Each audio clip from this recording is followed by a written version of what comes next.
Peterborough. And these are, it's a clip Allo. magnetic. How do I know? Allo. Okay. How receptive are these? I would prefer not to. How receptive are they? Because I got shit to figure out. If I put it right here, will it pick it up? Schools, they need help running. Potatoes. Or he can just rent this board. No. I know. UMD. No, I know. I'm saying like if you can help later on, stuff like that. Like I'm gonna see like what's using help later on. He knows what it's all. I think we should just rent this board the whole day. No, I can't run this whole day. That's fine. Colby, are you commentating? Am I with you? Yeah. You're welcome. You're welcome to take a break if you want to. You know. You kind of just. Sam, where's the best place to put this? Is this good? Is that all right? Is this too high? Anybody says no. Hey Sam, it's Colby. How are you? It's good.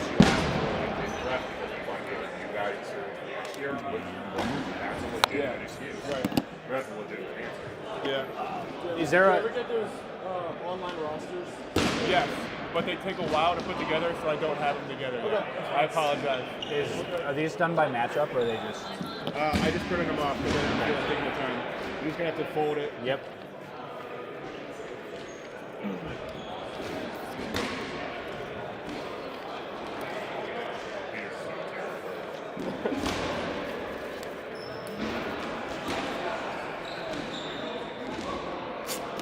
Whoop! Shit.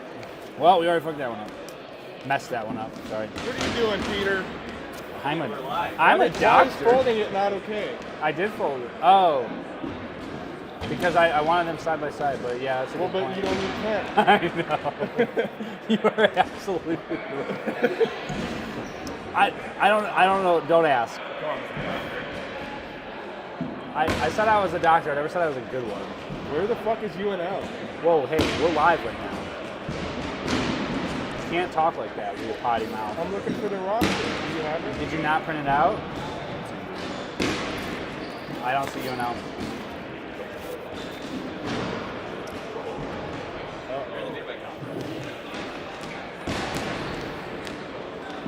What's wrong with just folding it? Is UC there? Yeah. Be muted until we're live.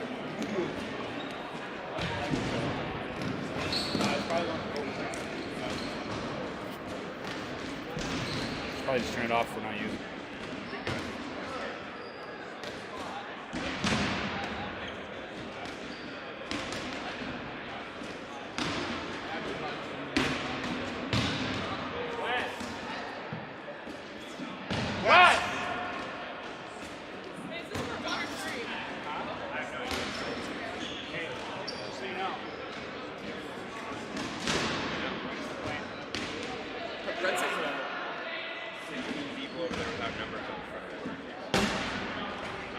You prepared all morning for this. None of you guys can play. The tape numbers on the front. Yeah, you guys can start at 9:30. That's what we need. A nice little delay to start this. That's ground.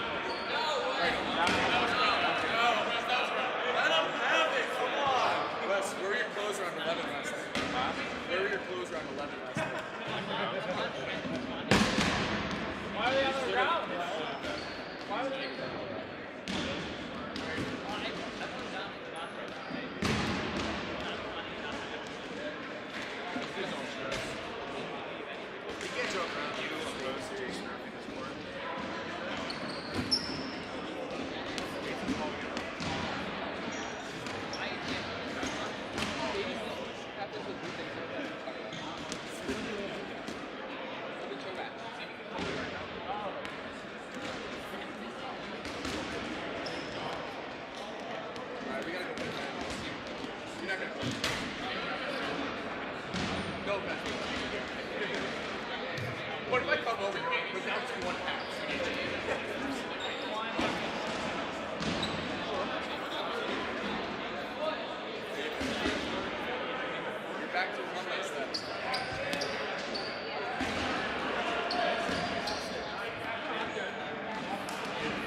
That's exactly right.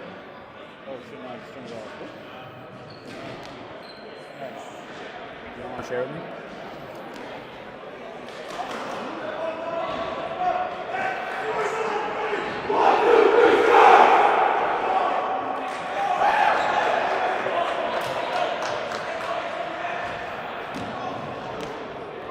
I'm hot mics. Who? Oh, I am. God. That's a horrible idea. We're commentating. What's up, buddy? You're a horrible idea. Rude as hell. Okay, hang on a second.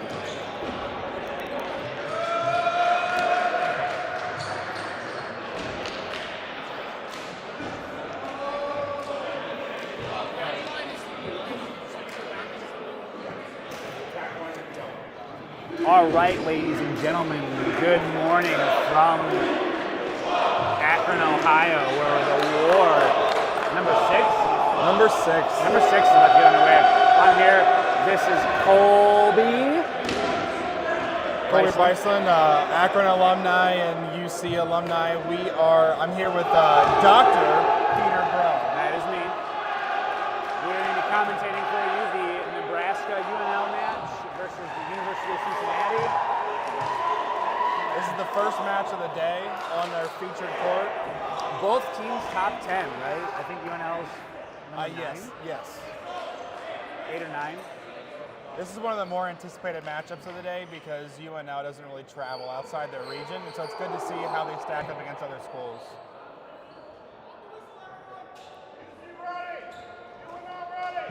And we're off. All right, great rush for UNL. Wow. Isaiah, I think, Isaiah Montgomery is called getting out out on the rush. All right. Quick out for UNL. Well, my brain is so slow right now.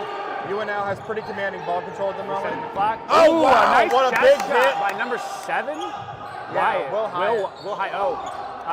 Coach Wes Peters has talked to me about Will Hyatt several times about how he's a good player. He's going to be a very good up-and-coming. Will Hyatt's one of the Rookie of the Year candidates here. All right. Quick reset throw. A little bit of the old JMU wall ball. Very nice, very nice. Let's see how UNL can counter here. All right. Number Cincinnati. 3.141559683792. Reset throw. Cincinnati staying aggressive on their attack line. UC here. now with ball control. UNL no count. All right, a couple quick hits. A couple UNL players heading to the outline now. UNL now with 4 balls coming back up. Nice block there by Will. Another hit. Good hit past the block for one of the UC players on the other side of the court. If you're Cincinnati here, you don't want to get too aggressive. You kind of want to feel the other team out here. Brett Liming, another player. Wow, what a dodge by Will Hyatt and a good counter by Double zero, Matt Rosinski coming up into the middle and just blindsiding the players. UNL. Very nice takes out cross Colby Chorak. from Brandon McGinn. Great cross. Takes out Colby Chorak, who's arguably UNL's best player. UNL on the count now.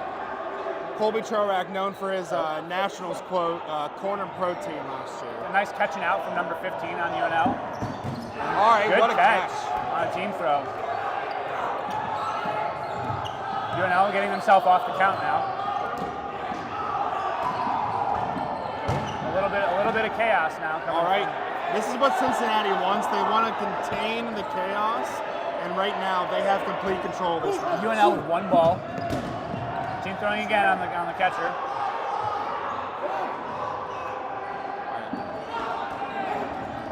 UNL's known for their backline catching, so I'm pretty sure they're comfortable back there, but they don't want to stay there all game. Purple!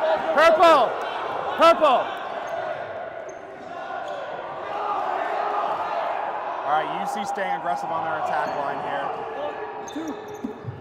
All right, good team a throw. team catch. Number 16. Ooh, a little love between the UC players in the middle, running over each other.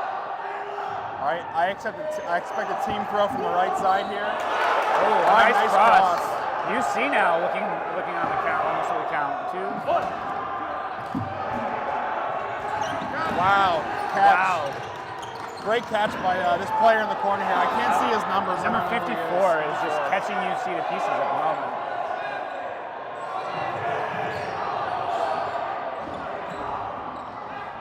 All right. UC showing a little bit of a break in their usual composure. They are reset throw. They are one player away from a 10 count now.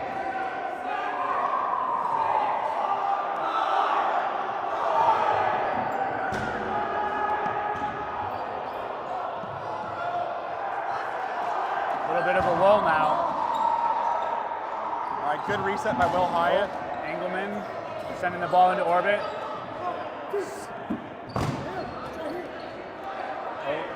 Yep, Jason Hallman's calling him out, the official here. Good block. Oh, very good blocks by number 9. All right, number 54 stepped out of bounds on his back line. You hate to see that. That was the player that was catching all the throws from UC. All right, a good team throw gets another player out. Number 14, Mosman from UNL. UC now back kind of in the driver's seat, putting UNL back on the count with 4 players. Wow! What a catch. And he stayed in. Very well done. Yep. Kept that 1 point of contact down. You'll have to bear with us today. We don't have a UNL roster, so we don't know all their players, but we're going to do the best we can. They also don't have numbers on the front of their jerseys, which makes it very difficult. Per the NCDA rulebook, you are supposed to have. Oh, wow! What very a nice cross. On number 9, Robbie Mitchell takes out Trey Summerall. Oh, what a catch! That was a good catch. That's using your head, ladies and gentlemen. All right, Cincinnati's got to place these throws a lot better here. They're getting caught a lot by UNL on their back line. UC on the 10 count now. All right, so both teams on a 10 count. What that means is once you have 5 or less players, you get on a 10 count. A good attempt by number 28, though. All right, Robbie Mitchell takes another player out. All right, Kevin Skiba takes a... All right. Oh, timeout now from UNL. The officials said the ball bounced into his arms. I don't know why you're yelling at us. You have to get back on the. We're not official. You have to get back on the court. You're fine. A little bit of controversy here on the court Number now. 18 arguing his case with the officials here, but not really much you can do. If the ref didn't see it, you really can't reverse the call at this point. We're working on the old action replay. I'm sure the Twitch comments will let us know. All right, they are rolling in a catch now. Woo!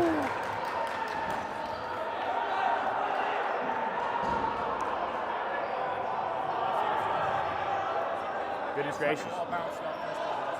Okay, so the officials are calling the second ball bounced up. The first one was a catch.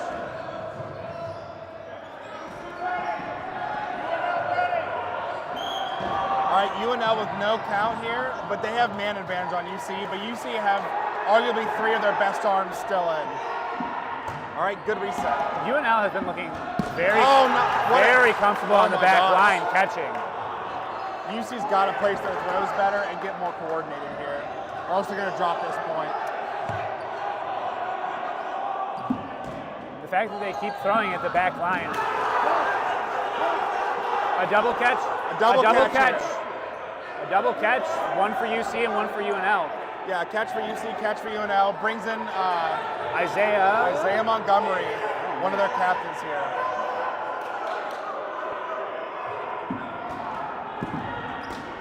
Well-placed throw by Matt Brzezinski. Oh, Another official timeout. timeout. A little bit of controversy on the court.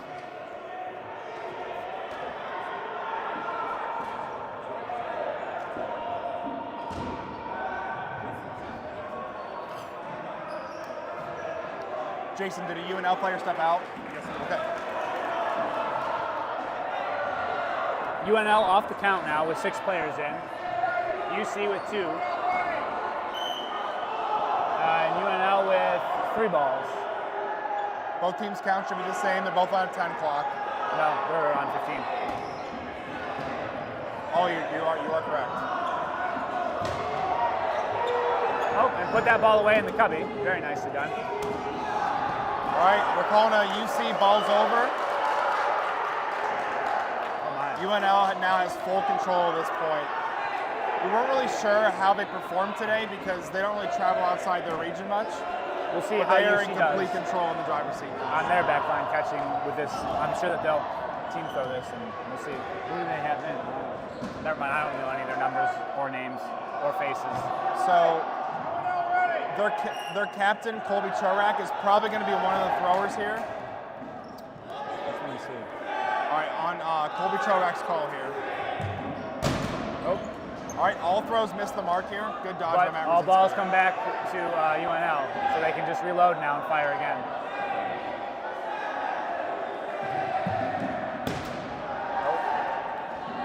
Isaiah Montgomery avoiding all the throws again.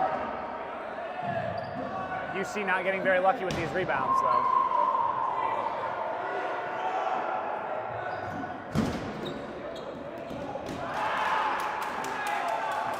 The official is calling Matt Rosinski out here. And that is the point for UNL.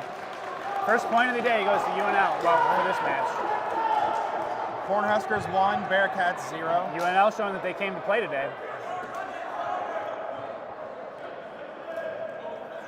This team looks very, very comfortable hanging out on their back line and just catching. I think that they made, what, 7 catches that point against UC? And that's where their strength is. They're very comfortable on their back line, and they're not afraid to play there.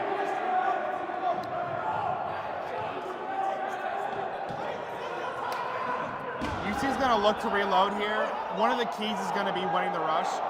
UNL had ball control from the start of the last point, and so UC has to have a better rush here in order to get ball control and get something going here. UC had ball control. They had no clock at the start of that, or like at the beginning of that point. When UC had they threw ball control away, but they had a better rush. They threw their players away too. Yes, that's right. What UC needs to do here is just coordinate their throws and know who's throwing at all times and try to have better placement. A lot better placement. They place a lot of throws like chest or knees or higher.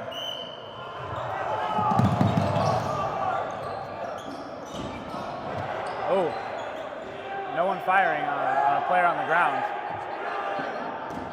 Brett Liming with a casual block. Look from a throw to come from the left side here. This is a familiar scene. Oh no, that's a big Captain hit. Brett Takes out Liming dropping a catch. Start. Although he is at the front of the line, so if UC makes a couple catches, it'll be very easy for them to bring him back in. Yep.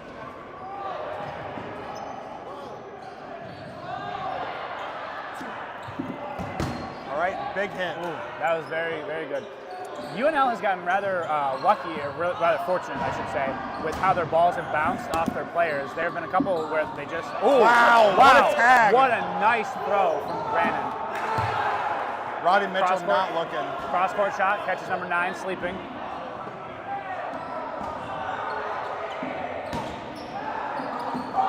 Ooh, great Nice cross. look from number 31. And you see, doesn't come to any fruition, but it was a good look.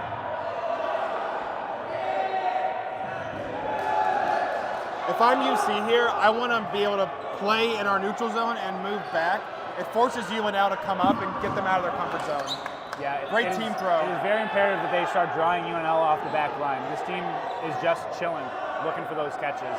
UNL 3 balls. This is a good opportunity now. Ooh. Colby Chorak tried for a headshot there, just missed the mark. UC players are not paying much attention when they move backwards. Although that partially could be trusting their teammates to block for them. Ooh, all right. What a tag. Another team throw. Finally comes to fruition, and they knock number 54 out in the corner. 54 and Captain Trey Summerall. UC seems to be waking up a little bit with their ball placement. Ooh, a good cross. Good block by Isaiah. Ooh, wow, what a hit. Chest stamp from Ryan Engelman. Ryan Engelman. He was mostly known for his catching in his rookie year, but he's really come to his own as a thrower here and a big arm for UC. Oh, Cross very long cross-court shot. There's a souvenir for a lucky fan. Ooh. Almost stepped out of bounds. Manages to stay in. Oh, an unfortunate hit for UNL. Sends a player to the outline. UNL now on the count, on the 10 count. The only problem with playing on your back line is you need to be aware of where that back line is, and if you step out when you try to dodge. You see now in a familiar position, team throwing the back line of UNL. UNL still has a lot of catches in. Recall that this is exactly where they were last point. They seem Great to be, team throw. They seem to be a little bit more on it, but that is not to say that they can't. Ooh, Kevin Skiba drops a catch at his feet. The main difference from last point to this point is the ball placement for Cincinnati. Absolutely. Right you are, Ken. All right, great tag. The official over here is calling him out. All right, and that was a hit. UNL players looking fairly confused as to if they get hit by the ball. All right, quick cross. All right, they do have a ball count because they have 3 on their side. All right, another good team throw.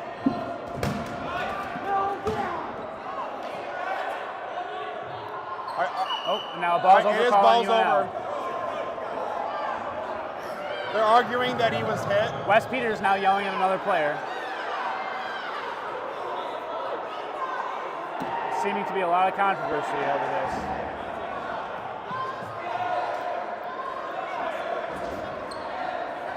Ball's over, as we all know in this league, is not a timeout. However, now it looks like it's going to become an official's timeout because of arguing. Classic NCDA.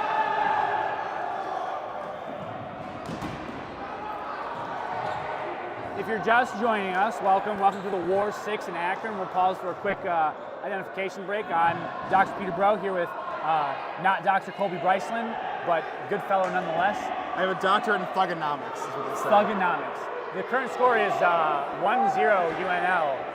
But it looks to the Bearcats look to be looking to tie it up. All right. I expect a team throw on our close side here first. All right, just misses the mark. Great dodge. Oh, he got hit in the back. Oh my God!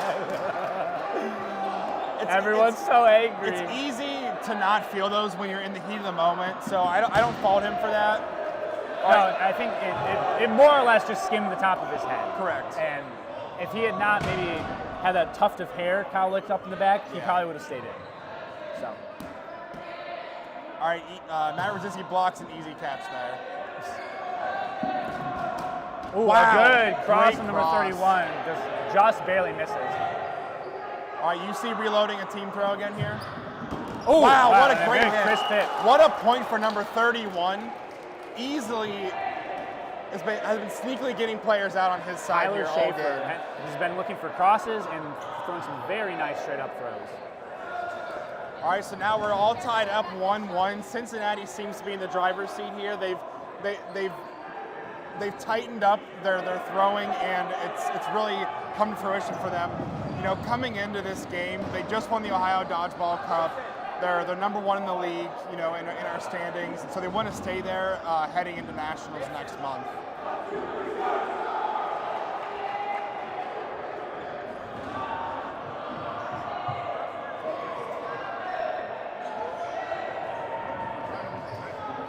All right, officials' time is 12 minutes and 37 seconds left in the half. So here in the NCDA, we played 2 25-minute halves. All right, here we go. Lining up for point number 3. Great point for UC. This kid's just going to take out. That's commentary from Coach Wes Peters about UNL's players. Wes, as is known in the league, is a very controversial personality. However, we love it. Somebody has Get out of here. Big hit up, 2 big hits off the rush. Takes out Colby Chorak, UNL's captain. That's a big hit, but he is number 1 in the outline right now, and as we know, UNL can catch. Oh, wow, a nice and jumping there catch. it is, there it is. A catch it out, Catching out Chase for Trey Summerall Summerall. brings in Colby Chorak. And Matt Brzezinski is now in the outline. Cincinnati now brings in player Jacob Weber. He set out the first 2 points. Oh, and another solo catch. Easy catch. Oh, that was on Engelman. Yikes. All right, well-placed reset by Jacob Weber.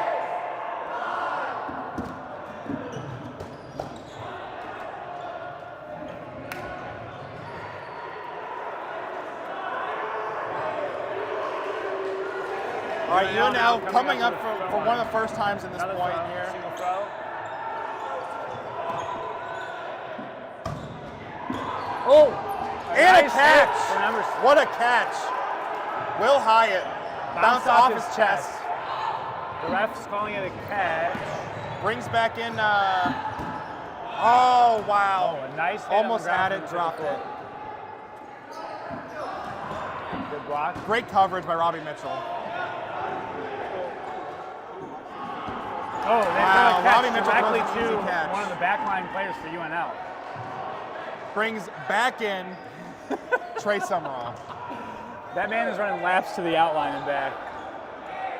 But he has a team that catches him in, and so like you can play.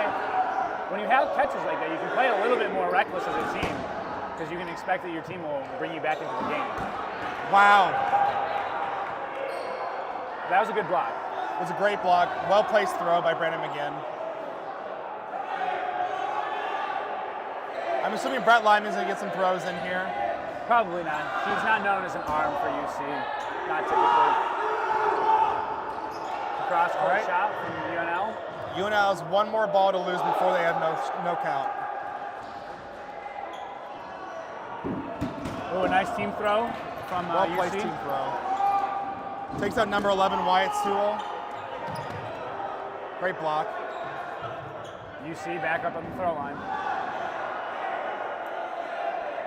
Let's see a heat map of how much time UC has spent. Oh, Brett Lyman fires. I would say 95% of the game has been on UC's throw line here. Ball in the middle that they want to fight for, pushing UC back. Great block by Tyler Schaefer and a good throw. Nice throw.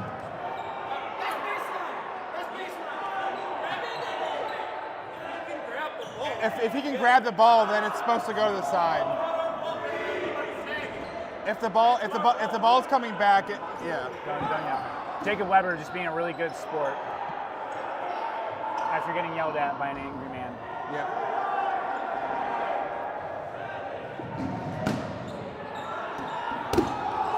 Great block by Jacob Weber.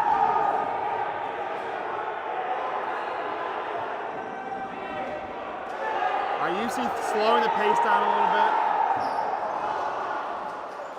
9 minutes remaining. A What a nice tag. shot from Brandon McGinn. Brandon McGinn, one of the most accurate throwers we have here in the NCDA. UNL with no count, but one of their balls is chilling in the mid-ground, which is unfortunate. I think that's Colby that has the ball though. All right, great team throw in the corner here. Unfortunate reach for number 24. Tyler Schaefer and Brandon McGinn get another out on that team throw. UNL now with 3 balls, and they just,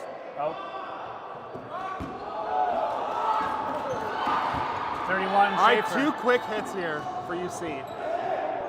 Taking advantage of a little bit of break and play. Against who? Miami's up 1-0. Okay. So an update from the other court. OSU and Miami is tied 1-1. UNL sitting on the, a nice cross-court thought from number 31. All right, Colby Chorak Good gets a throw good from hit Colby here. Chorak to get one of the UC Takes players out Eli out. Campbell. All right, again, no count for UNL. They only have 2 They have balls. 3. Now they have 2. Oh, okay, now they have. Okay. So no count. Trey UC Summerall now gets rid of back that. up to the throw line. Well-placed throw by Brett Lyman. UC firing a couple balls, nothing comes of it. UC needs to move all the way back to their baseline and give UNL the opportunity to move up, because that'll tire UNL out. They're not using much, they're not getting much exhausted because they're staying on their back line. But also allowing them to stay on the back line plays to UNL's insane strength of catching. A hit All takes right, out Colby great hit. Chorak. Number 22, Brett Lyman. Brandon Number McGinn. 22. Almost takes off the head of a UNL player. UNL with 3 balls in the midcourt. So the goal now for UC is to stay on their attack line because UNL still has a count, but they cannot get possession of any of their balls because they're up on UC's throw line. So UC now wants to stay up on their throw line. And it will be a balls over call for UNL. UC heads back to their baseline, only to come right back up to their throw.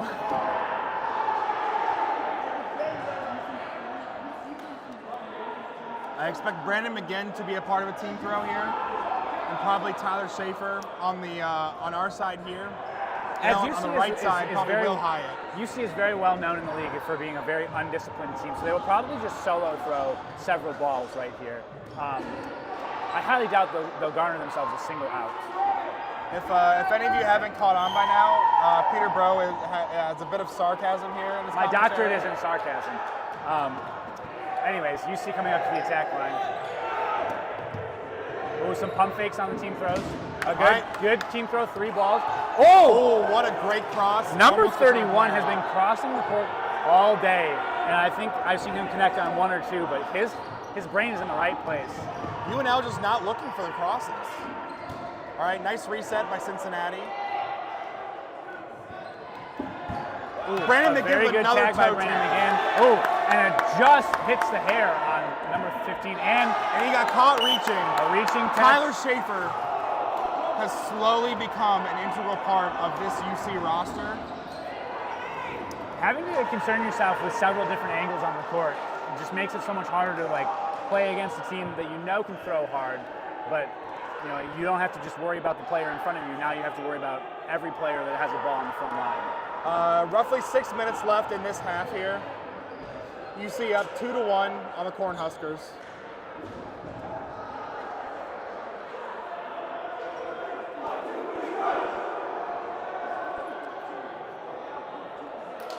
Let's see how UNL comes back from this. And UC taking a lot of time in their huddle, which is pretty obnoxious when you want to play, obviously.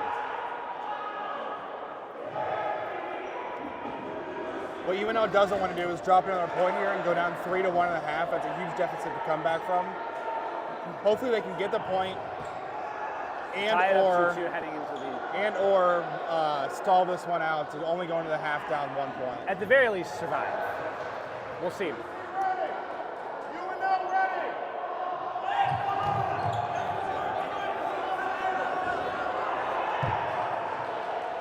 Number 18 getting a little chippy with the ref. Alex Johnson not happy with UC being a little bit quick on the draw here.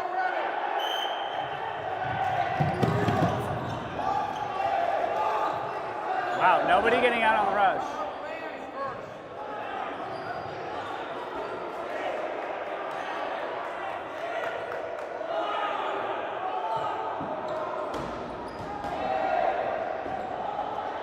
Changing some shots here, back and forth. UC on their usual spot on the front line. UNL on the back line looking to catch. Every player on this team just is poised looking to catch. Another great team throw by Tyler Schaefer and Brandon McGinn. These two are a well-oiled machine over here on the left side.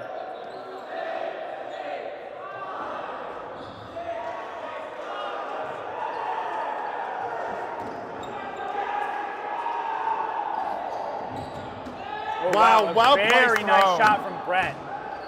All right, nice dodge by Colby Chorak.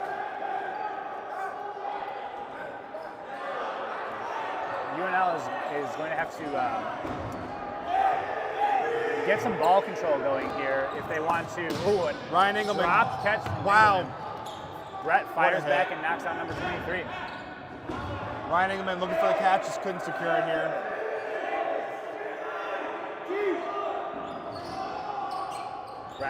Brett Lyman taking another Nice shot. block by Colby Chorak. Ooh. And a hit.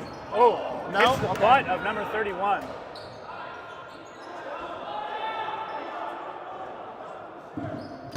Tyler Schaefer hasn't been in the outline much in this game. But he is now. UNL getting a little more aggressive here. I think they want to take this point. They have plenty of time to do so. Oh. Looks like he just bounced up into him.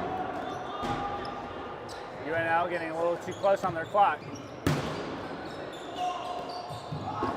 Oh, Will Hyatt with a great catch. Colby toe rack, takes him to the outline. Brings back in Ryan Engelman, captain for UC. So he can drop another catch, right? Ooh, a nice cross by Brandon McGinn. Ooh, a very nice cross by number 30 on UNL. Takes out number 9, Ryan Mitchell. I thought that hit Brett. Wow. Robbie Mitchell, my apologies. Jacob Weber trying to do the ref's job. Seemed like a hit to me, but it could have bounced up into him. Nice reset throw. UC finds himself again with ball control. UNL, not a single ball on their back line. All right, there's going to be a team throw on this left side, looks like. No. Just misses the mark. I would love to see an average of like how many balls each team has like on average had throughout the entire match. UC's had ball control pretty much the UC entire has got to time. have had at least 7 like at this point. Nice cross, very good idea from one of the UNL players. Great awareness from Will Hyatt there to look for that cross. All right, team throw on this side here. Oh, Takes out number 18, Wyatt Johnson.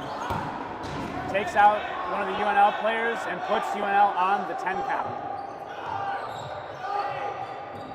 2 minutes left, 2.5 minutes left remaining. If I'm UC here, I'm putting my foot on the gas and trying to take this point. 2.5. All right, another out, takes out 54. Oh, no hit. All right, no hit. Very well placed throw. You won't see Brandon McGinn get caught very often. Oh, a nice catch by, ouch, Great Ryan catch. Engelman. Another catch. a nice catch from the UNL back line. All right. 2 minutes remaining. All right, great block by Brett Liming. Solo throw on the back line of UNL is a very bold strategy, Cotton. Especially what they've seen that every single player can catch on their baseline. All right. Now Tyler Chafin. Oh, great team throw. Oh, a Wow, nice what a hit. hit on the attempted transition. No, it went on over 30. here. It went on over here. It bounced this way. All right. Oh, Brett Lyman with the Nice catch. catch from Brett Lyman. All right. Oh, a timeout called by UNL. All right, UNL has 2 balls, no ball count. 1.5 minutes remaining. 1.5. Oh, I don't yell.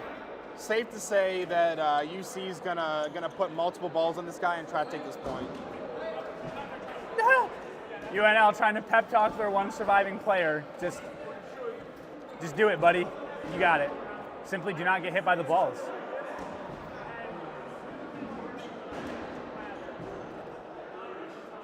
If I'm UNL right now, I do not want to get hit by any of these balls that are coming my way. However, UC has 8, which is going to be no small feat. However, this player looks calm. I'm assuming Tyler Schaefer, Brett Liming, and probably Matt Brzezinski, and maybe also Brandon McGinn will be on this team. They might as well just throw all 8 of them. They can probably get 5 of them back from the wall. All right, so Ditches his ball. Quick reset. Oh, Jacob's just going to duel this poor man. I think the plan there was to try to get UC on UNL on a count. You can't throw that hard with a wall behind him, though. Oh, and All right, that takes team him out. throw hits the mark. It is now 3-1 UC over UNL, and that's going to take us into the half with about a minute left. And that's halftime, folks. After a very shaky first point, UC now coming out just looking to be firing on many of their cylinders. I wouldn't say all. But I would not say all. I would say like if they have like 10 cylinders, they're firing on like 9 of them. 9 of them, yeah. Good percentage of cylinders. You know, 90%, that's an A. That's enough to get a doctorate. Ask me how I know. How do you know? I don't. I'm an idiot. Let's see if we can get some updates from the other courts. All right, at halftime we have 2-1 OSU over Miami at half.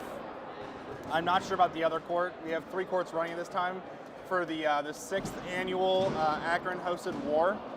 It's a 1-day tournament this year, which is sad because it used to be a 2-day tournament. Back when Colby was in college, you know, the War would never have been a 1-day event. These Akron kids have started to get a little slacking off. Complacent. In their young leadership.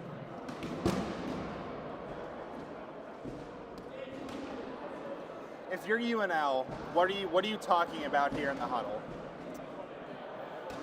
I would be talking about ball control, honestly.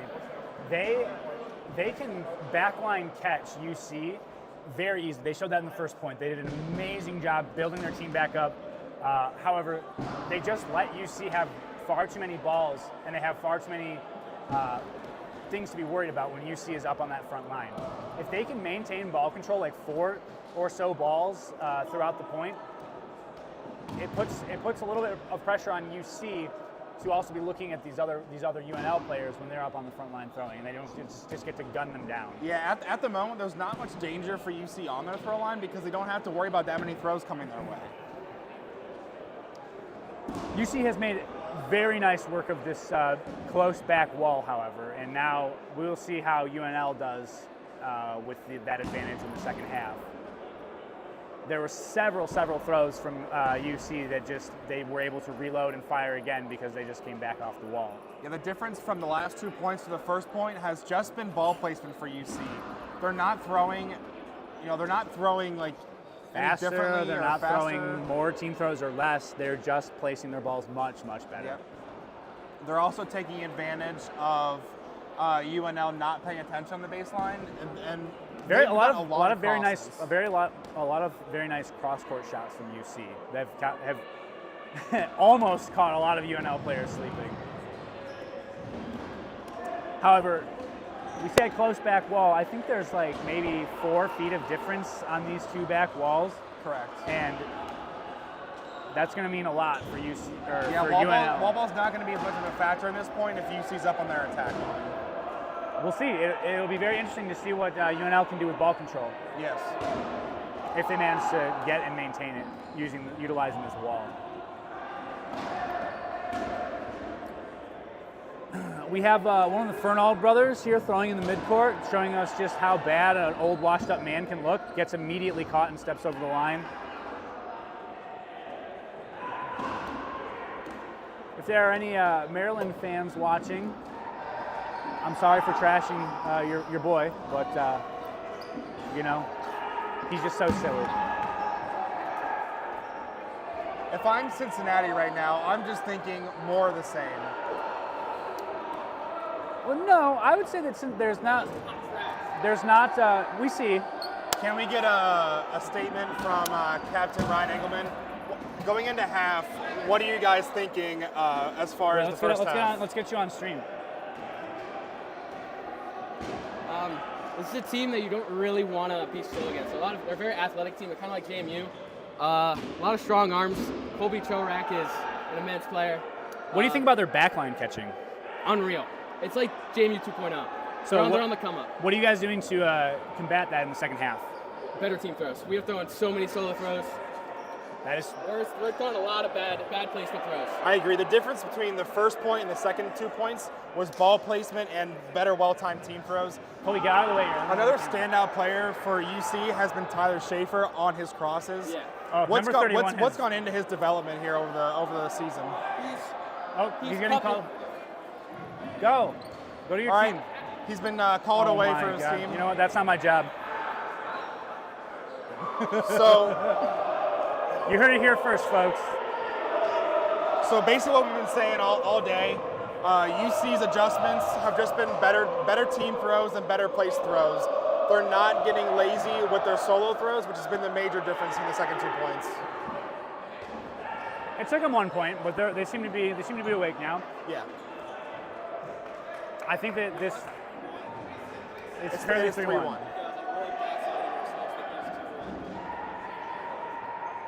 Yeah, still that. I think that UNL has the potential here to run a couple points up on UC if they manage to get this ball control and go to UC into some long cross-court throws. Where are the other lives too? What are the points going on? I'm not sure, to be honest with you. We're working here.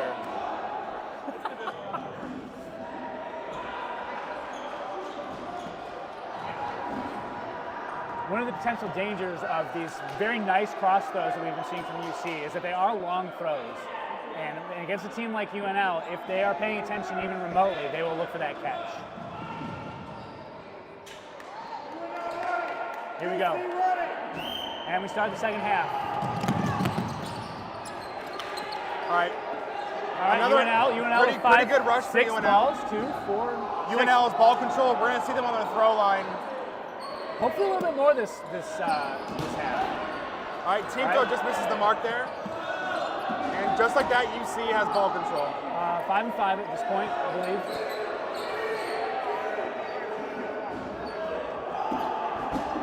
UNL, I don't know if they're top. Ooh. All right, great hit. Good Number 22, midcourt. Brett Liming takes out Mundy, number 24. Very nice UNL. midcourt kill. Another Another good hit, takes out midcourt kill. 54. That was Brandon McGinn. A standout player that UC's missing today is Corey Heitman, but it looks like they're doing just fine without him today. More like Corey Hype Man, you know what I'm saying? I do know what you're saying. Corey's one of the standout players in the league here. All right. Oh. Colby Chorak just misses the catch here. I'm going to try to move here and try to get in some of the action because I don't have a good view here. UNL back on their back line again. Oh, and a very quick shout out to OSU alum 30. Sam Palumbo for setting up this stream. We Cross-court can't shot. do this job, without somebody behind the Brett scenes Lyman here. And looking Sam to fire. Palumbo's one of the unsung heroes here for the NCDA. Wants to fire. Oh, and a very nice hit from Brett Liming on number 14. Hits him right in the foot. Another UNL player going down in the back line, just not paying attention. Can't hear you. Oh, I'm talking into the stream. I wasn't talking to you. All right, great block by Ryan Engelman here. UNL now on the back line looking to catch again. All right, well placed team throw. Great dodge by Trey Summerall. All right, UNL one player away from a 10 count already.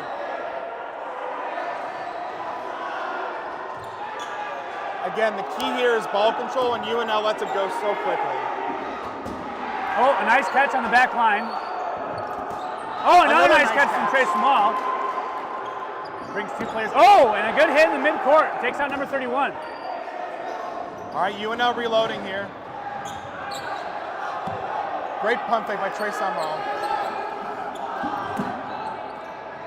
A good block by Ryan Engelman here. UC again up on the throw line. Wow. Trey Small gets caught looking, dropping a catch. Fowler with a good reset. All right. Potentially stepping over. UC's doing a much better job here, moving into the neutral zone and back to their baseline. That's what they want to do. However, UNL with 5 balls, looking to make something happen with it. Ooh, nice stop. And a Good block. reset throw from one of the UNL players.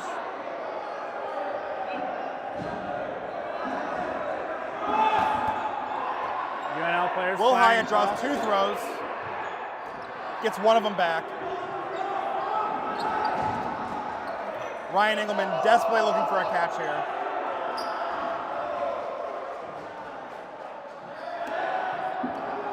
Good reset by Matt Brzezinski. The old JMU strat.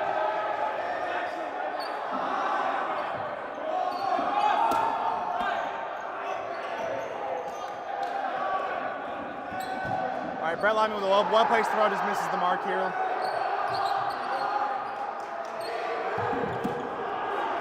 All right, Team catch. Team Very catch, nice team UC. catch. Off of the arm of Ryan Engelman, Brett Lyman back in the right spot to secure the catch. Ryan Engelman going bowling with that throw.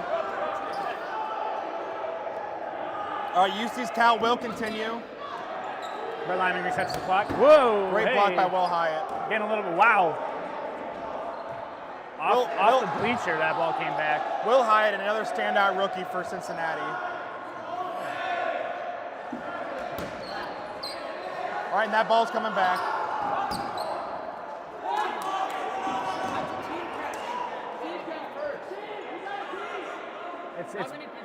It's ball. A little bit of argument here on the sidelines. Brett Lyman would rather argue with the ref than Well-placed nice throw by Will Hyatt. Hey, you know, should I come in?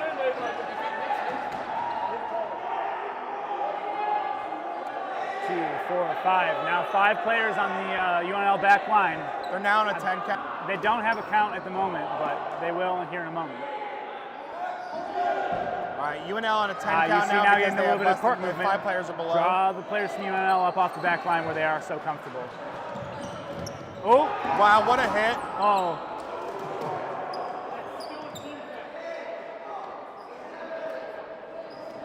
I have no idea what just happened in that corner.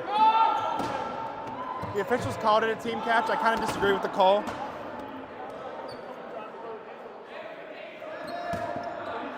Colby Chorak whipping a ball. Number 54 with another catch on his baseline takes out Captain Ryan Engelman. Ryan Engelman heading to the outline again.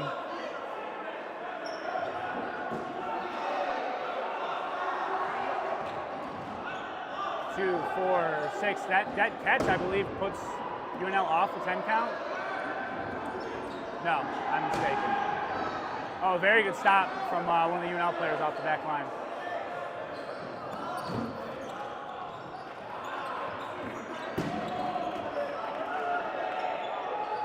UC doing a good job drawing UNL off their back line, but very slow to capitalize on these transition kills.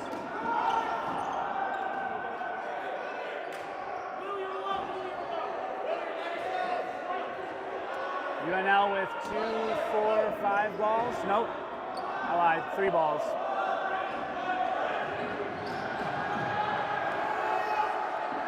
Oh, you gotta pull the trigger on that, Mr. Hyatt, my boy.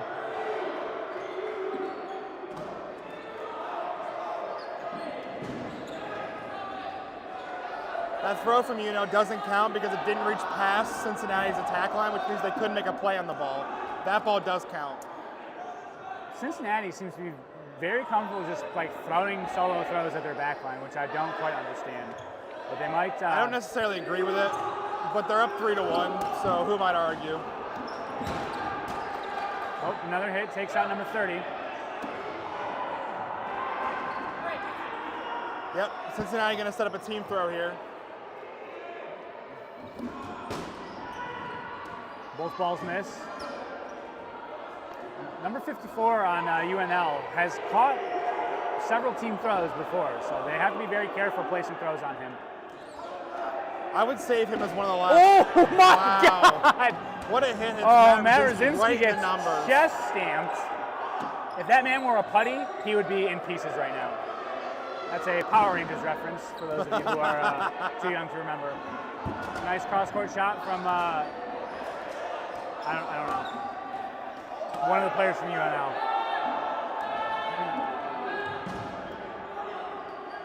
Four players on UNL left with 3 balls. UC looking to counter. Brett Liming firing. Oh, takes out number 54. That's a huge out. That is He's a one of their better very catches. good throw from Brett to take out number 54. Again with the solo throws though. I don't mind a solo throw as much when he's on, like when he's backing up. But see now, like Colby Chorak is on the back line looking for that catch. Wow! Brett Liming's feet have me worried. Yeah. One of his main issues has been getting his feet out of the way of himself. Oh, I mean like standing over the throw line. It's looked very close. Ooh, reaching for a catch between his legs. Number 24 can't quite now make we're the down play. to 2 for UNL. Colby Chorak. All right. If I'm UC here, I'm backing up and making them move up. Colby Chorak, though, has a good arm. Can reset the clock from the back line.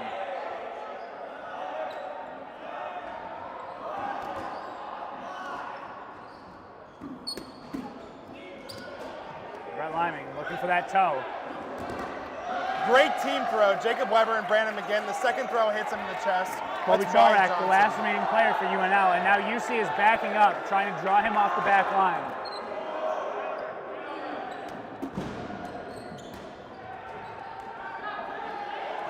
All right, UNL's no count. They have 3. They have 3? No, No. never mind. Now they only have 2.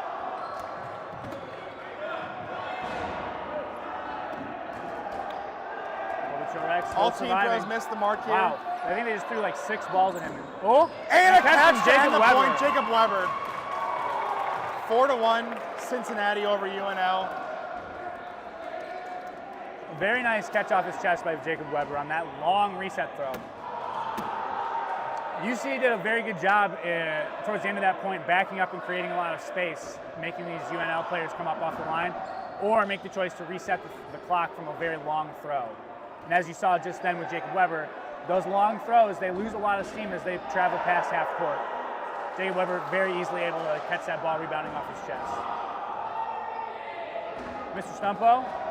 There's a long day of dodgeball here. I expect both teams to kind of conserve their throws and keep their arms, firing on all cylinders here. 16 minutes remaining. You definitely don't want to tire yourself out in the first point. And for UNL, 4-1's a big deficit.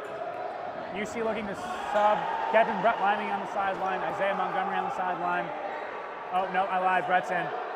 He was just getting a drink of water. He was a thirsty boy. He's doing a lot of work out there, though. Oh, fan favorite Sterling Gauch is in. Oh, and immediately gets knocked out. No? Okay. Couple hits off the rush here, and even exchange here. The law of equivalent exchange, as we all know from alchemy.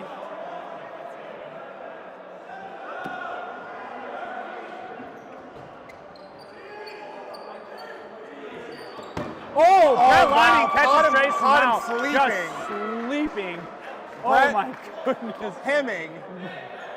As we saw from the Ohio Dodgeball Cup, Brett Liming is him. Good Lord, and he hit him hard too. The Slim Reaper, as he's been named. Oh, what a dodge! What a.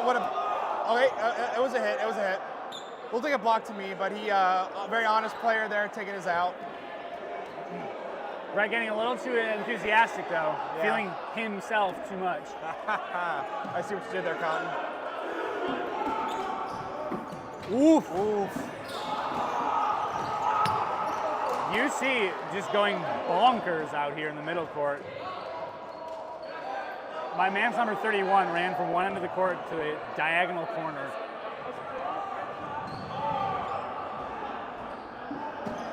UNL throws a Great catch. catch on the baseline. Showing shades of UNL there with a backline catch.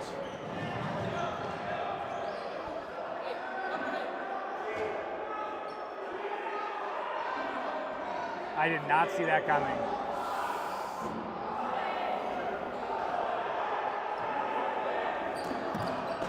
Good UNL block. here seems to have a second win. What a hit. Yeah, what's his name? And a team catch. Matt Rosinski just running up and throwing by himself in the middle ground. Not the smartest move, but they're Good coverage from the cross-court shot from UNL. Halts the UC players. Saves Colby Chorak.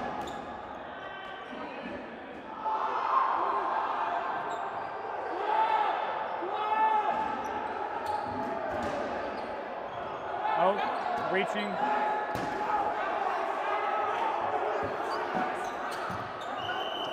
Timeout called by UNL. A lot of chippy arguing and but some good sportsmanship from number 7 and 18 here in the middle. Slap hands. Slap hands. Hug. The UNL players are very disgruntled. They seem to they think that UC is not taking their outs. Coach Wes Peters is going to get involved now. Of course.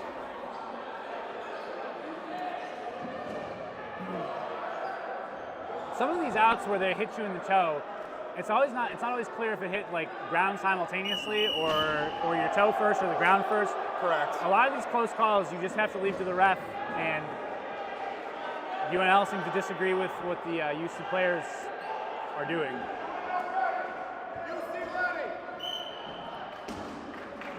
All right, and we're resetting here. We have roughly 14 minutes left in this half. UC heading up to the throw line yet again. They have eight of the 10 balls. Team throw takes out number 18. Throw. Nice dodge by Colby Chorak. Oh, a good hit from one of the UNL players on the back line. Takes out number 12. Through his block, too. Well-placed throw. My man came prepared. The voice of college dodgeball, Tony Stumpo, coming in with the goods. The Halls. the cough drops here. UC sitting on the attack line again. Six balls, I believe. So if you've noticed, Colby Chorak gets hit by a fairly lackadaisical throw, but an even more lackadaisical a lot of the players are stepping 1 foot out of bounds. In the NCDA here, you can have 1 point of contact and still be in bounds. So whether it's your foot, your finger, whatever the case is, you can have 1 point of contact and still be legal in this game. UNL coming up off their back line, but placed right back onto it by UC. UC has a very strong offensive presence. Oh, throws a backline catch, number 31.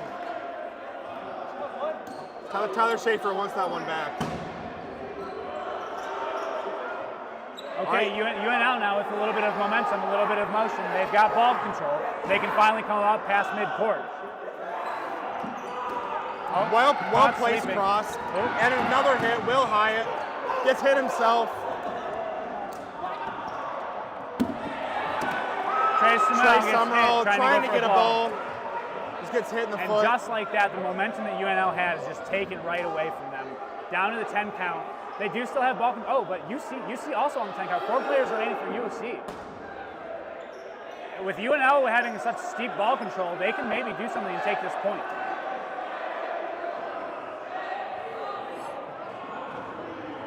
UNL backing up, drawing them off their back line. Good block by Sterling Gausch. UNL coming up off their back line. Oh! A very risky hit from number 24 pays off, as number 16 cannot secure the catch. That hit him square in the chest.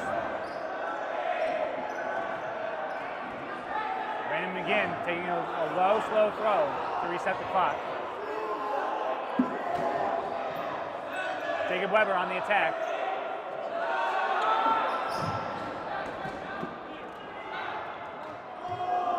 Yeah. Oh, Sterling Gauss with a nice catch on number 28. Brings back in Robbie Mitchell, a standout rookie here for Cincinnati. Number 28 dropping his ball on the front line, though, and letting the other team get it, which is never a good thing to do. Well-placed throw, Brandon McGinn. Oh, a good hit. Oh, wow. Got a little too cocky there. Catch. He was already out of bounds, but then he yeah. also got hit. Kind of solidifies the out there. 2 players left for UNL versus the 3 Just when of we thought UC. UNL was in the driver's seat, Cincinnati's back in it here. UC backing up to their back line, drawing the UNL players up.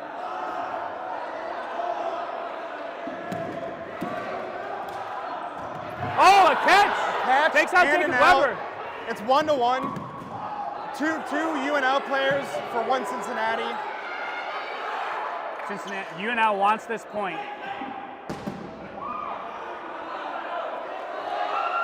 UC coming up to the front line, throwing. All right, well-placed throw. Doesn't want to catch there. Resets the clock. I mean, he is against number 54 from UNL, who has shown all day that he can catch.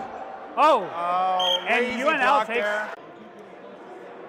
UNL right, so taking a couple standout players for Cincinnati. McGinn while they here. were all running around, just trying to hit each other. The chaos they tried to create in the middle did not work out well for them, as they quickly found themselves down 4-4, and against a team like UNL, who can very easily backline catch solo throws. UC is going to try to regroup here. The game isn't out of their hands just yet. They still have a 2-point advantage. 9.5 minutes left. Plenty of ball left to play though. UNL can make a lot of noise here with a comeback. I would actually sincerely love to see this game go to OT. I would love. This would be an electric OT game. I would love to see UNL's top 6 versus UC's top 6. That would be very, very exciting. UNL burst onto the scene last year at Nationals. Hosted by Western Michigan University. All right, a couple quick outs here. Trey Small heading to the outline. Ryan Engelman heading to the outline. The players seem to be getting kind of sleepy and a little bit lazy in these last couple of minutes. Just not paying attention to these throws. Cincinnati needs to keep their composure here, not let this game get away from them. Kind of wish they would though. OT would be sick. OT would be sick. Oh, another player not paying attention in the corner gets hit by a cross-court shot from Tyler Schaefer again. Matt Rosinski. Drops his ball. Oh, a mid-court catch from thrown by Skiba to Colby Chorak. Colby Chorak making it look pretty easy, honestly.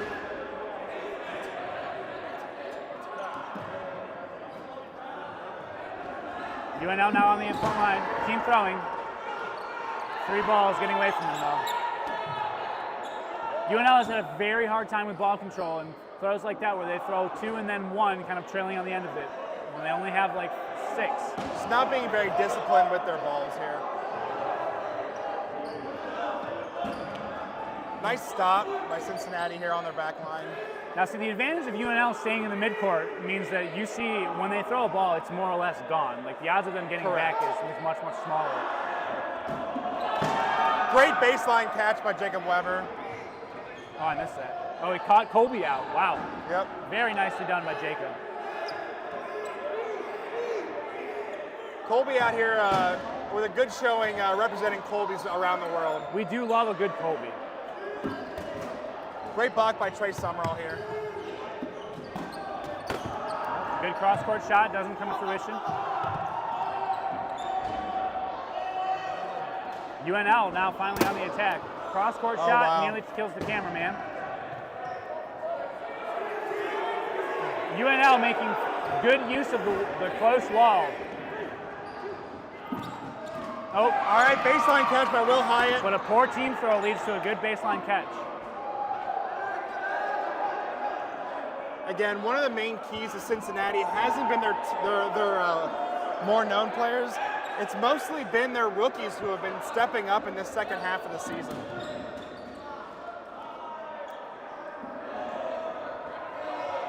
I mean, but also Brett. Also Brett. But also Brett. All right, Brett with a great clock block kill by Will Hyatt. Oh, a nice hit by number 54. Takes out a player that soloed through by himself. Tyler Schaefer finding himself in no man's land by himself. I'm sorry? Up the creek without the paddle, they might say, or in the no man or in the neutral zone without a ball, as we say. Another baseline a nice hit catch and a in the catch middle by ground. UNL. Brings back in, not Colby. Never mind.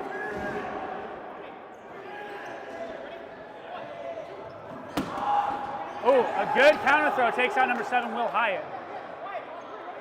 UNL showing some life here. Oh, a good hit by Matt Nice hit by Rosinski Matt takes out Rosinski. one of the throwing UNL players. Matt Rosinski getting a little bit of momentum now. I assume he was going for the catch there because he jumped in front of his blocker. He said, no thanks, I got this. When in fact he did not. Narrator, he did not have this. Jacob Weber on the attack, solo throwing. Brett Liming looking for a catch here. Ooh, all right, a good hit, great takes hit out by number Matt 54. Rosinski. Called out by the other side ref. He thought the other player had blocked the ball. Oh, all right, another hat by Matt hit. Rosinski. Oh. Nice cross by Good Ryan cross Engelman. by Ryan Engelman. Doesn't find its mark, but a good idea. UC 2, 4, 6, 7 players. 2, 4, 6, 7 players. 7 to 7 at the moment.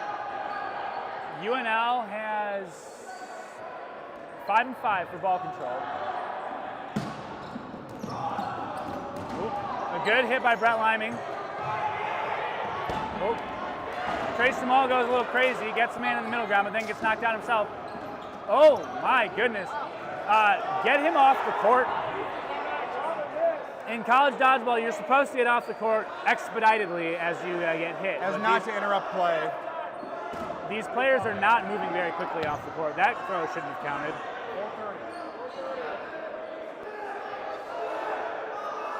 All right, both teams on a 10 count here now. Great hit by Brett Liming. Well-placed throw. Brett's overhand throw just literally sinks to your toes. It's an amazing throw. Oh, Jacob Weber with a lefty cupcake throw. UNL Caught a player lacking. UNL caught reaching.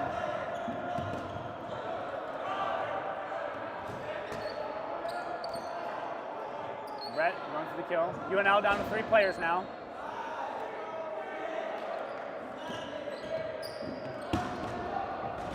Nice cross there.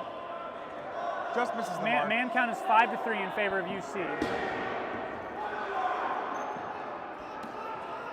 Timeout called by UNL.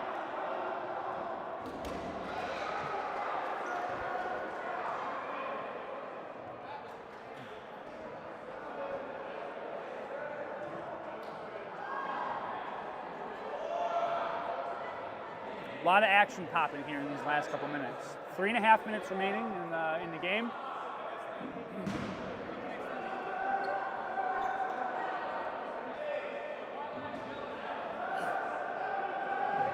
Calling me shocked. We're arguing again. No, I believe they just had to take a timeout. Jacob Weber a little bit under the weather here, it seems. Under the Weber. Hopefully he can have a decent comeback and, i.e. Oh, of the Michael Jordan flu game. Barfing. Oh my God. We've had a lot of great athletes in history have good flu games. Tiger Woods You know, had that's a leaving great match. it out on the field. Not many people can say. I Michael barfed. Jordan in the flu game. Why would you be nervous? Tiger Woods on the PGA Tour battling through sickness. I lost my dice. That's fair, though. I'll lose everything. And I ripped it. Whoopsie daisy. Waiting for play to resume here. The last 3.5 minutes. If you're just joining us, it is currently 4-2 in favor of UC.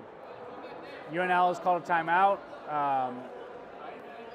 or a timeout was called by the officials, so Jacob Weber could go barf. Exercise his demons, as they might say. Exercise his stomach, clenching it.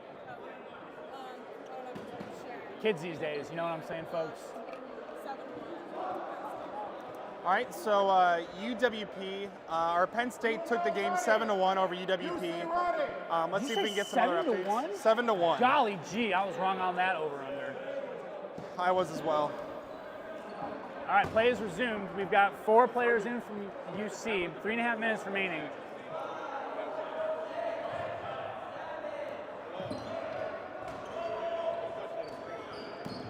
Good reset throw by number 30. Matt Brzezinski with a reset of his own. Oh, a good Wow, what a catch by catch. number 30. In the middle ground. Brings in Colby Chorak, who immediately tries to take the hands off of Ryan Engelman. Ooh, a good block by Matt Brzezinski to stay alive. Team throw from UNL.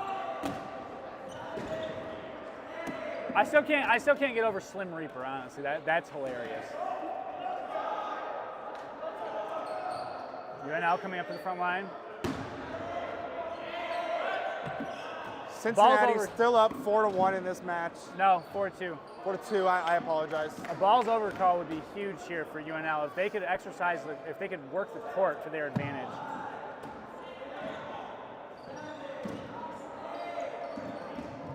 Oh, looking for a catch. About 2 minutes remaining. Colby Chorak choosing to leave a ball in the middle. Oh, a very easy catch from Ryan Engelman. Oh, another catch from Colby Chorak. Chorak is eating Looking here, to take folks. this point. Brett Liming, the only player remaining, stays alive. All right, timeout called by Cincinnati. Hey. There's a little bit of a controversy saying one of the players from UNL stepped over the line.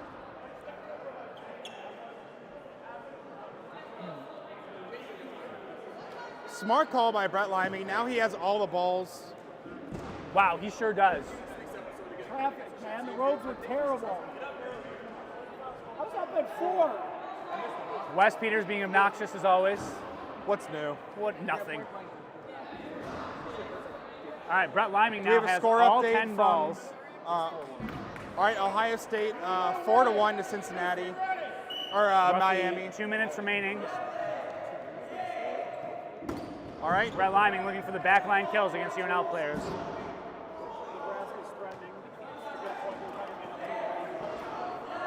No balls for no count for UNL.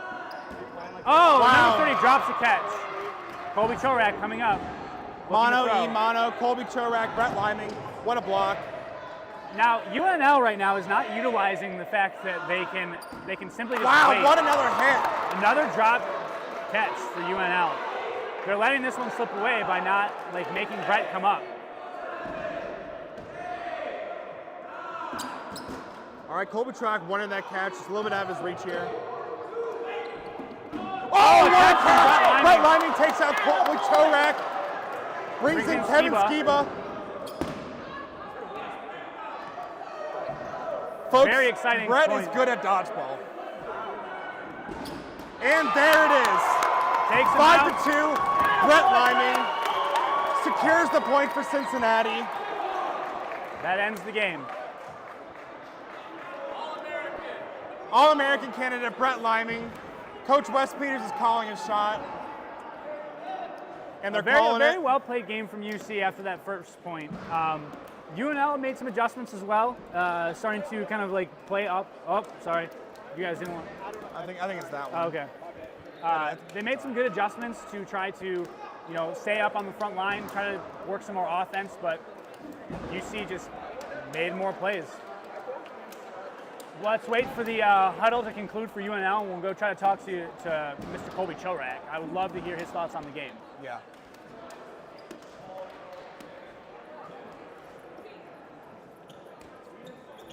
I'm sure that Wes Peters will be insufferable after this.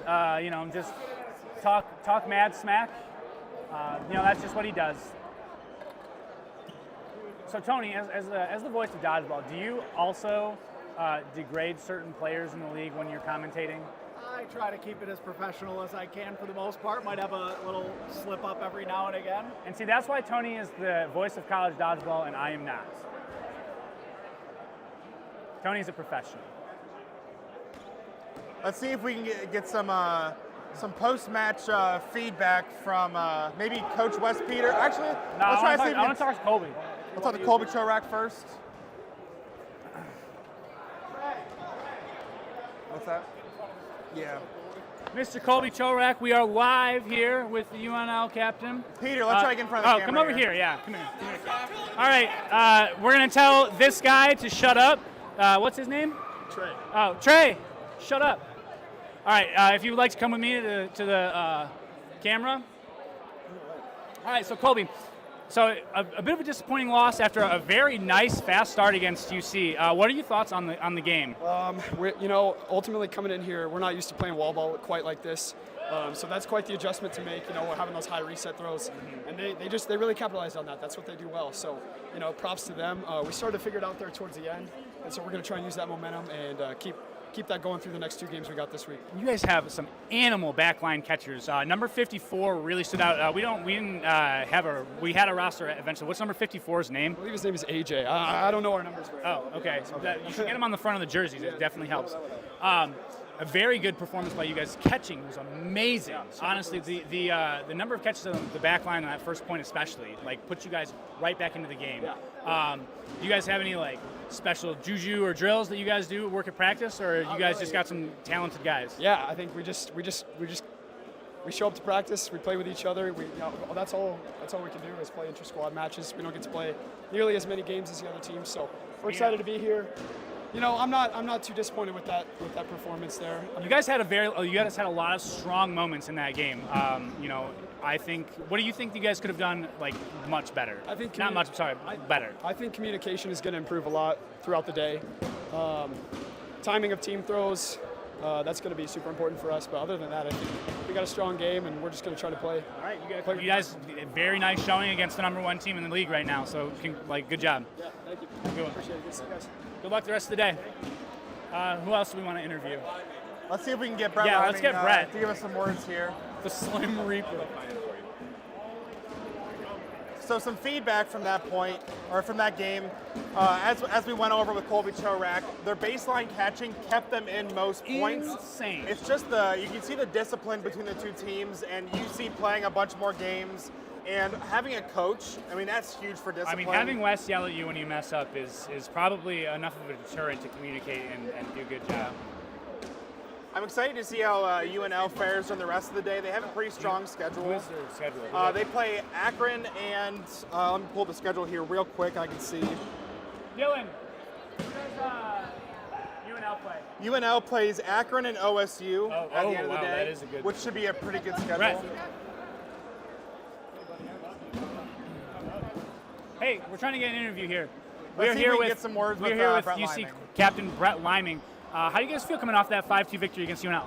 I mean, it feels pretty good considering, I mean, the spread was 3.5. I think that was very generous to UNL. They are a much better team than they show, or like at least they've shown so far. They are a tough competition, so it does feel good to get a 5-2 victory over them. What players on your team and then what players on UNL's team like really stood out to you? And you can't say yourself. Colby, 22, he throws hard. I mean, my chest is still ringing after that catch, but you did catch him, though. I did catch him, but his presence in the middle of the court, it pushes us back. It's a tough situation to go against, knowing how hard he throws and how accurate he can be. For our team, I'm going to say Will Hyatt. He plays with me on the right side here. He and I communicating constantly. He knows when to correct me when I'm doing something wrong. There were a few times I was finding myself hiding on the baseline, and Will isn't afraid to tell me, get up and get to work. That's a good teammate right there. One of the main things we saw was your composure when you were by yourself on the baseline against 4 UNL players. What was going through your mind during that exchange? And tell us a little bit about that. I mean, it all goes back to when we started the team. We played 8v12 starting out, and when you play 8v12, you play down a lot of players a lot of the time. So that entire first year when we brought 8 to nationals, sometimes after a rush we'd already be on a 10 count because they'd hit 3 of us. So I've been in positions where I can handle the pressure. I mean, it all goes back to like Towson last year in overtime. I was in a 1v3 situation, and then just like situations, they keep showing up, and I keep trying to show up as well. You showed up hard for Another UC. electric performance by you, so congratulations on that. Any thoughts looking to the rest of the day? Just real quick, because I think we're going to get this game started. I mean, we got to keep up the energy. We came out slow in that game. Throwing 7 catches, I think, on team throws is very Credit to UNL, though, in their backline catching. Yeah, that is something that we knew going in, is that they are a catching team, and we just didn't place our throws. So we got to keep energy up, unlike we did in the first point, but the rest of the points we need to keep that energy going through the rest of the day. All right, Brett Liming, Thank you so everybody. much. Yeah, good luck the rest of the day, man. All right, we're going to just sign off for a little while. I'm sick of talking to you guys, but thanks for just staying and hanging out with us, Swim. We got lots more dodgeball for you the rest of the day.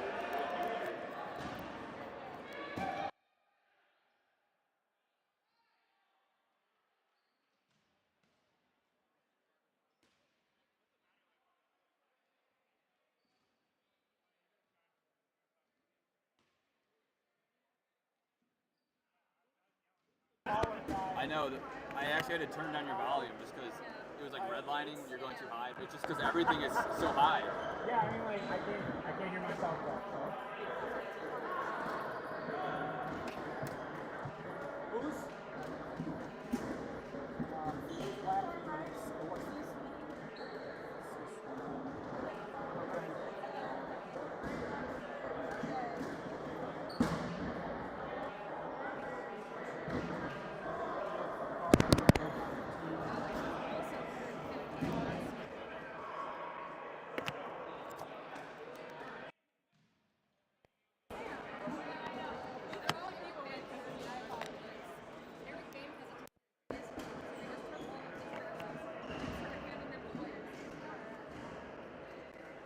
Right, no, I can just wait down to the t-shirt, arms, another number 15.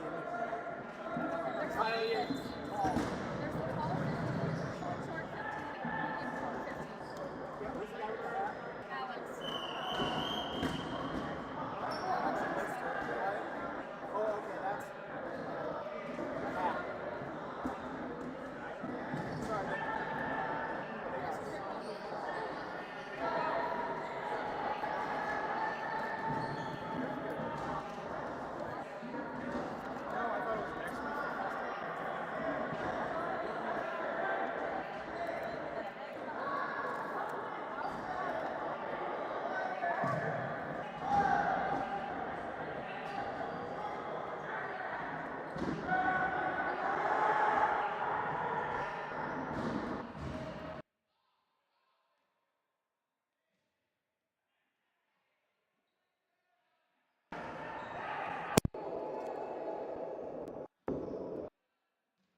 Established. I figured I'd just be out.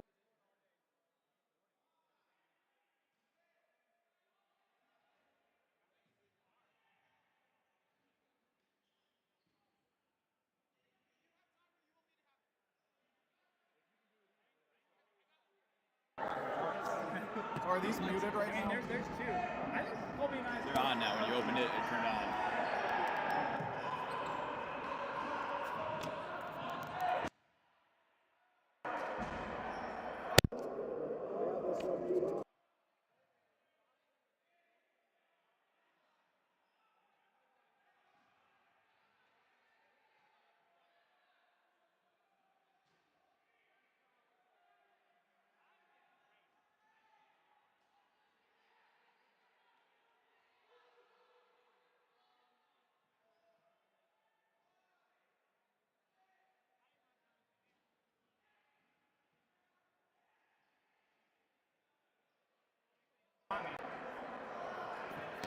Because he's a meanie head. All right, ladies and gentlemen, we are ready for game 2 on our featured court. I am Tony Stumple, the voice of college dodgeball, joining the booth now with Colby Bryceland. Quick out by Catherine Mays off the rush. It's a good start for this Cleveland State Viking squad here. Penn State coming off a 7-1 victory over UWP.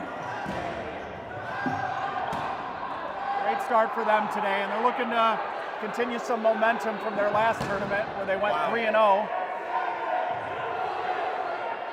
Cleveland State in a bit of a rebuilding phase here, but they have a lot of young talent, a lot of good talent. Another catch by Catherine Mays. You can see.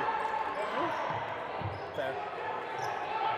Catherine Mays has been a huge pickup here in the second semester for Cleveland State. OSU alum. Team throw at the top of your screen, going to miss the mark by a couple Nittany Lions there. Stewart and Hetrick, it looked like. All right, that team throw hits, both balls hit. Went to the well one more time and it paid off. Taylor right in front of us, Mrs. Sky Thornsberry. These two women in the corner here are very good at catching off their baseline. Wow, what a catch through the legs. Number 13 for Cleveland State. Antoine Lamar, beautiful catch. Live arm out there too. And a team catch for Cleveland State. Cleveland State hanging in there.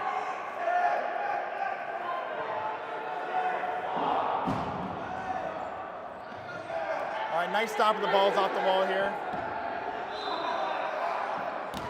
All right, it is balls over.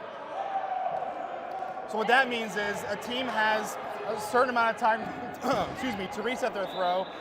In this case, they have 15 seconds, and they did not get a ball into the legitimate attempt zone within that time frame, and so they lose all their balls to the other team.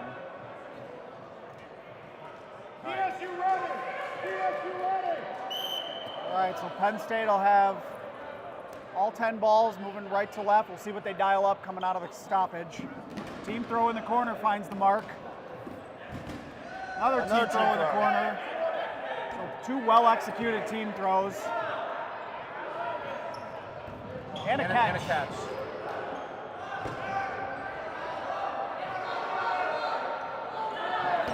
Nice throw by Lamar there, right in the middle. Gets through the block of the Nittany Lion there. That's number 55, Blanchard, Mason Blanchard. I think Penn State realized they got to get him off the court. They put a team throw on him right after he gets that kill. So he's definitely a standout player here for the Viking squad. So the Vikings are going to be down on the 10 clock. So you just heard Colby explain that shot clock rule. But what happens when you get down to 5 players or fewer is that your shot clock will go down to 10. So it gives you a bit of a disadvantage there. Great dodge there. Penn State comfortable up on their throw line.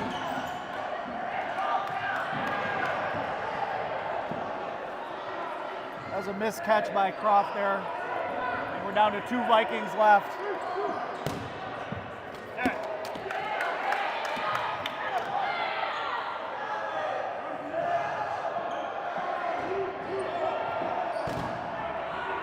Some good dodging here by this Viking squad. All right, last throw hits. All right, and his ball's over. That's 2 balls over in the early going. Advantage Nittany Lions on those. What Penn State wants to do here is get a couple quick points and kind of conserve their arms for the rest of the day. They do have a pretty good schedule here. They play Cincinnati later on in the day.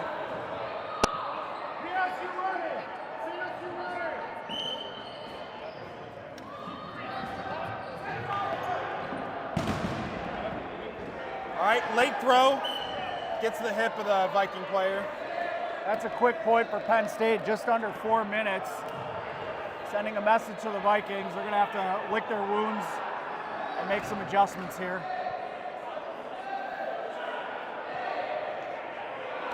So in most traditional dodgeball leagues, there's a hard middle line, but what you're seeing here is we have a neutral zone because we have 2 attack lines for the opposing teams. It kind of makes for a more dynamic play of dodgeball because you can have some action here in the middle, off the rush, in transition. It kind of what sets our sport, apart from other forms of dodgeball. Yep, lends itself to a lot of action in the middle there. You saw some bang bang going on between UC and Nebraska there in the middle, and it can make for an exciting day of dodgeball, to be sure. All right, if you're Cleveland State, what kind of adjustments are you making in the huddle here quickly? I think you've got to be a little more crisp with who's throwing and when. Really just the communication. They came out of that balls over. Penn State got a couple of kills, but Cleveland State turned it around. They just threw two bad solo throws after that, not even communicating or anything. A little exchange here on the rush. Yep, so kill for each team on the rush there. If you're Cleveland State here, you got to communicate who's throwing better. We saw a couple times where they would throw multiple times within the shot clock, and that's not necessarily needed here. All right, good reset by Sky Thornsberry here for Cleveland State. And a ball's over on Penn State. Yeah, so between the 2 teams in about 5 minutes or so of dodgeball, we've seen 3 balls over. That's just sloppy dodgeball right now, so both teams going to look to try to clean that up, and that's goes back to that communication you talked about. The biggest reason for a ball's over is a lack of communication usually. Yeah. All right, we'll see what the Vikings dial up here. All right, team throw on the top of your screen just misses the mark, and that one hits. Sky Thornsberry with a well-placed throw to the knee of the Nittany Lion. Yeah, that was good good work with her teammate William McCartney there. He makes an errant throw that goes high. And a hit. Antoine Lamar with another great hit in the middle there. Very dynamic play here for the Vikings. Really all over the place, catching, throwing. He's definitely a standout player here on the squad. Costello throws a catch there. He was working with Lamar, and I don't think they got the look they wanted there, just based on their body language. Again, just goes back to miscommunication on the team throw. Missed catch here by Will McCartney.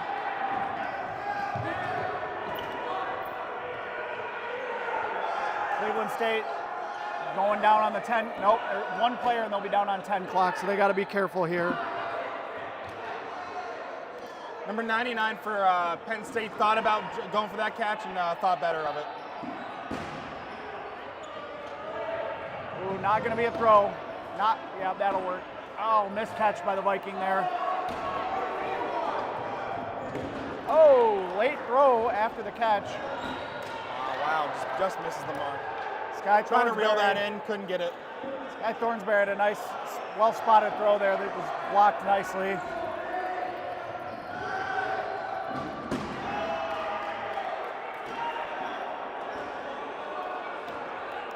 Penn State's team throws have stood out to me. They've been pretty crisp. Even the misses have been close. Well, nice dodge by number 13 on Penn State squad. It's Nicholas Norman. He's a grad student.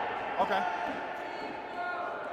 Sky Thornsberry is very comfortable catching on her baseline here. She's definitely going to be looking for one here. I expect a team throw here on the bottom of your screen. And Sweeney had just gotten taken out there. Oh, she went for it too, like you said. Another missed catch by the Vikings. So Penn State just thriving with the team throws. When they get to stay up front and set it up like that, they're pretty deadly there. Another quick point. Like I said here at the beginning of the match, they won a couple quick points and kind of rest themselves for the remainder of the day. Cincinnati's probably going to be, one of the hardest challenges they've faced this season. They want some revenge here after the last time they played. Cincinnati kind of put a whooping on them. They're looking to reload here and kind of show what they're made of. Penn State definitely showing why they had such a rapid ascent in our recent power rankings, that their 3-0 was no fluke at the last tournament they played in. Absolutely, absolutely. With dominant play against UWP here, and then now very, very good display so far against Cleveland State. I will say this Viking team, Lamar was not there last week. They do look like a different team with him. Unfortunately, right now they've run into a bit of a buzzsaw, but they're not out of it. It's early, a lot of dodgeball, a couple catches go their way, and they can turn this thing around. So, yeah, we've seen teams come back from a 2-point deficit many times. It's definitely not out of the realm of possibilities here. They got Rockamore coaching them on their sideline there, so we'll see. Down goes Catherine quickly, so she's got to not take those chances on the run up. She's an important Viking here. Yeah, she's probably the most tenured player here on this squad, and I definitely think she needs to be more careful off the rush and not risk herself like that. She's much needed throughout the point. All right, so things have slowed down a little bit. Penn State, long throw caught. Reels in an easy catch there. Penn State not going to let the Vikings get off their back line much, really controlling the neutral zone. All right. Costello again out. I think just nicked his side. Very honest player. Yeah, you could see the frustration there. He missed the block and kind of took a cheapie there. Same with Yates, who just got clipped on the side, so.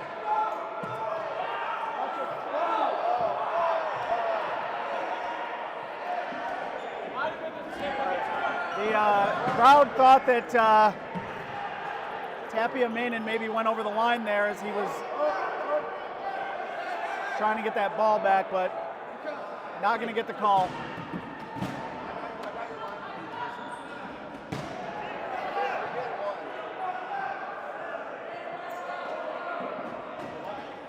Another solo throw takes out another player from the Viking squad here. We still got Lamar, so the point's not over yet. Yeah, they're going to need a couple catches to get back into it. You can see Lamar was looking for one right there.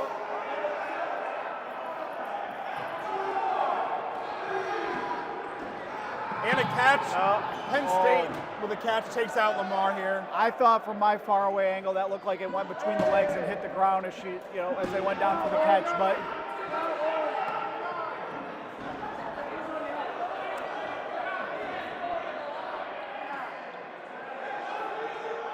all right, number 99, White for Nittany Lions, steps over the line. And the last throw hits the mark there. We are 3-0. Penn State averaging about 5 minutes or under per point here, so they're just all over this Viking squad right now.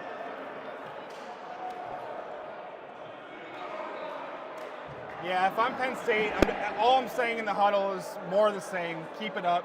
Let's get a rolling clock by half and make this an early game. Yep. For those of you just joining us, we're at the War here, Akron, Ohio. Sixth annual. So this has become one of the biggest events, at least by teams attending, one of the biggest events that we have all season, which is great. It's good to see Nebraska make their way out here. One of the biggest things for Nebraska is just trying to get experience playing other teams. They're so far away, they don't get to travel as much. So it's great to see them here during game one. This is part of our second slate of games here. Cleveland State, Penn State going toe-to-toe. Please remember, if you're just joining us, subscribe to our YouTube page, subscribe to us on Facebook, like our posts. We'd love to get our engagement up as much as we possibly can. And just You notice there, Catherine Mays did not rush. We talked about her not wanting to get out on the run-up again, and they made an adjustment, so. Good on them for realizing that was a hindrance on their ability here to take points.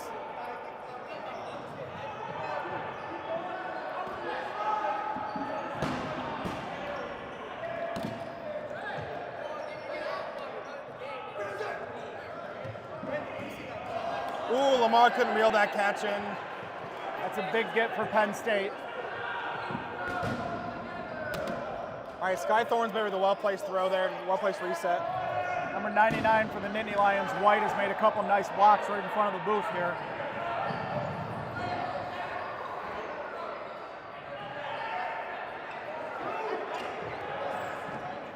Again, with the discipline on the throws here, you didn't have to throw that. We already had a reset from Cleveland State, and so that's just unnecessary. That was a well-placed throw. Oh! A couple Nittany Lions are going to grab some pine here, and one step over the line, another got immediately tagged after that, so a little momentum for CSU here. Great dodge, another dodge. It's Costello up there in the top corner. He's doing some nice work dodging those throws. Wow, what a catch. That's an easy catch, and that'll bring in Lamar, so that's a big swing for the Vikings here. They'll look to keep this under a 4-point spread if they can. Good teams win games, great teams cover. Oh, a drop catch by Penn State, and a nice counter by Sky Thornsberry. She knows timing was good, the spot wasn't. She got away with one.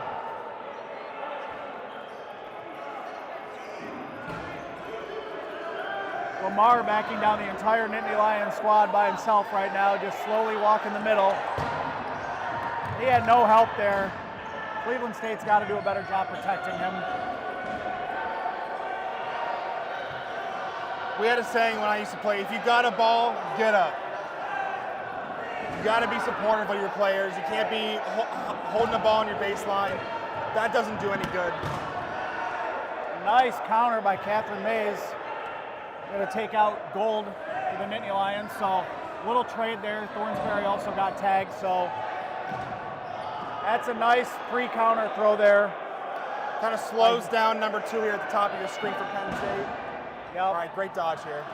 Yeah, that was a good throw by Sweeney early, and that protected Costello, and then they missed the team throw, so.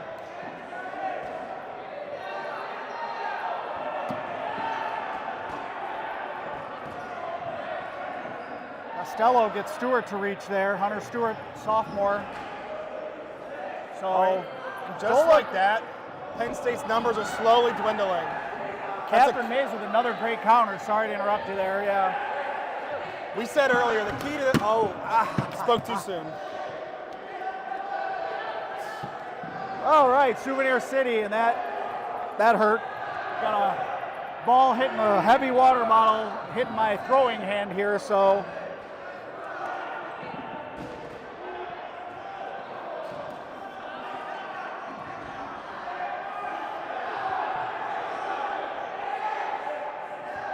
Costello's the key player left for the Vikings right now. Oh, couldn't reel that catch in.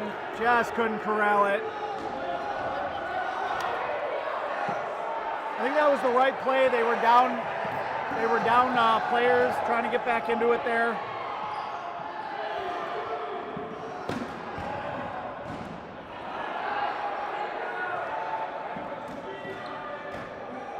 All right, Penn State getting a little lazy there.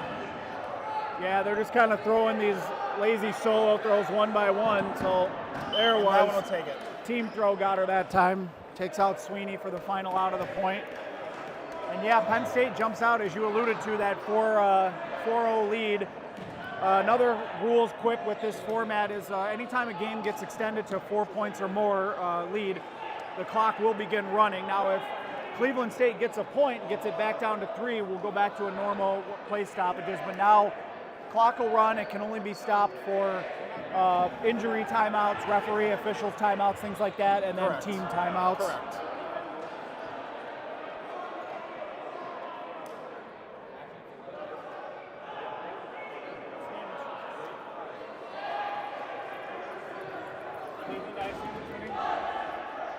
Yep, so running clock, we're more than halfway through, 11 to go.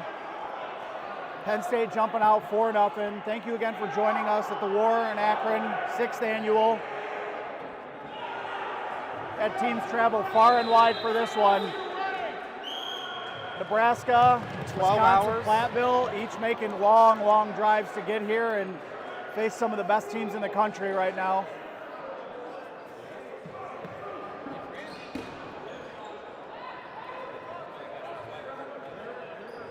So we'll see if the Vikings can maintain a little ball control here. They've got the ball count about even right now. Oh, Penn State with an effective wall ball throw there, going to get that bounce back. That will not help their cause. By their cause, I mean the Nice stop by Cleveland Catherine State. Mays on the baseline here. That'll help.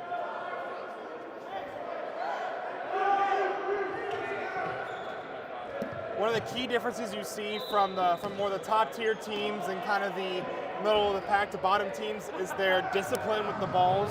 You know, the communication. You know, Penn State's getting a little bit lazy, a little lackadaisical with their ball control, but they're in the driver's seat now. So, but the first couple of points here, they were very disciplined and communicative of who was throwing and when. Meanwhile, Stewart had a nice cross throw. It caught Catherine Mays sleeping a little bit there, and now a nice catch great right catch. in front of us on Sky Thornsberry. So a couple big outs for the Nittany Lions again. All right, Lamar with a great hit on number 6, Grube. Yeah, so Penn State is content to keep this pace very slow. Another out there. Slowly picking off players. Yeah, that was Kyle Yates getting taken out. And a catch by the Nittany Lions again.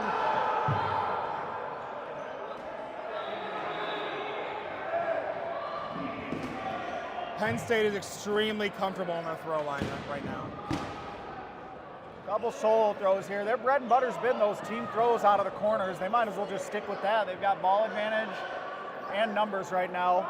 I wouldn't be doing anything else if I'm on their sideline telling them what to do. Yeah, but do they want to like throw their arms out? Is the thing. Like they could be just content with this clock. That's what you would think. We're down to one single Viking left, and that's McCartney.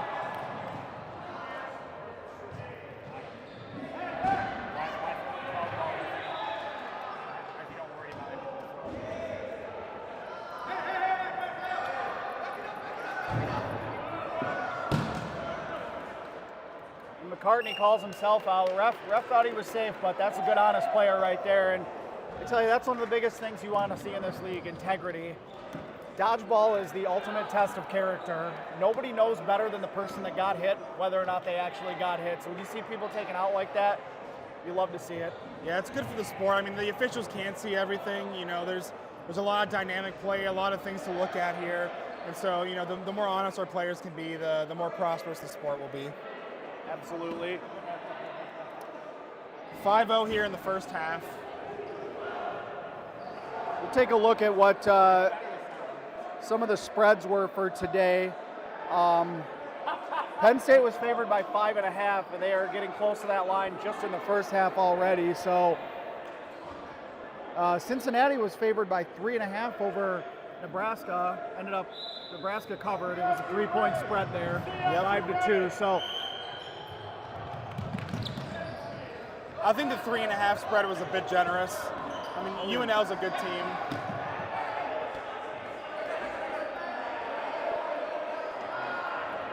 Cleveland State gets a big kill early there, and Penn State going to kind of go back to wall ball and try to see if they can get ball control, and then they'll set something up from there.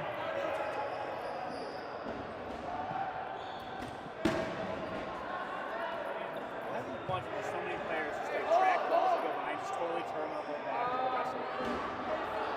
How much you get from UK? Errant throw by Penn State will not count. Yeah, that one just got yeeted onto the other court there, so. All right, so now Penn State, the Penn State Nittany Lions either seem just kind of bored or they're just enjoying themselves, just throwing up solo after solo right now. Nice Wow, what a by catch. Stewart. Just sort of toying with the Vikings a little bit. Oh, Lamar with a missed catch at the top of the screen there.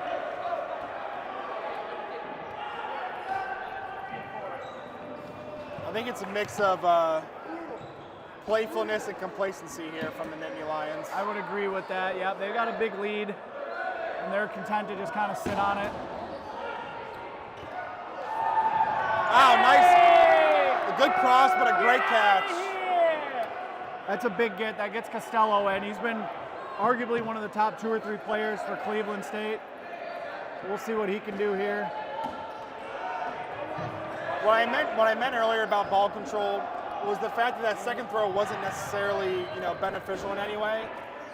And Cleveland State hasn't had ball control this entire game.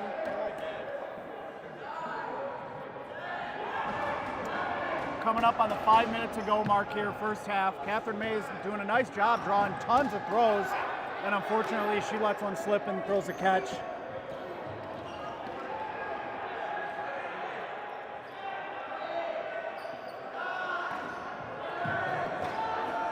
Penn State playing with their food a little bit here. Yeah, they're being a little smarter with some of the solo throws, throwing some crosses and things like that, but you haven't seen too many team throws from them at this point right now.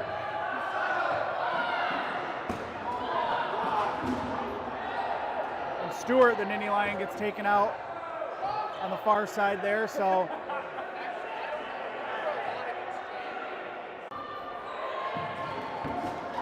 Nice counter by Thornsberry.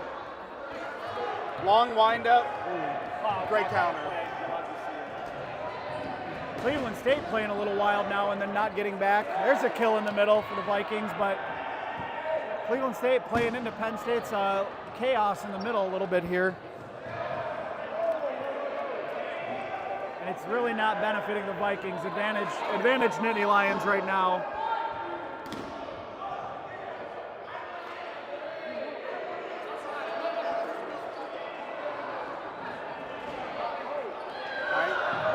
Penn State with the 7-5 man advantage here. And there's a catch right in front of us. Nice play there. Way to stick with it. Brings a player in.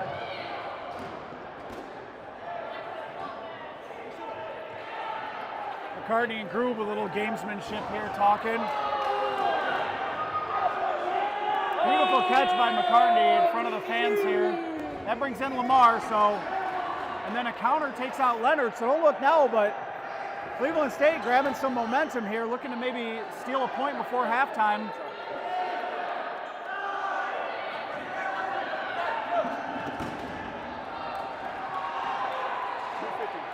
So just under 3 minutes to go here.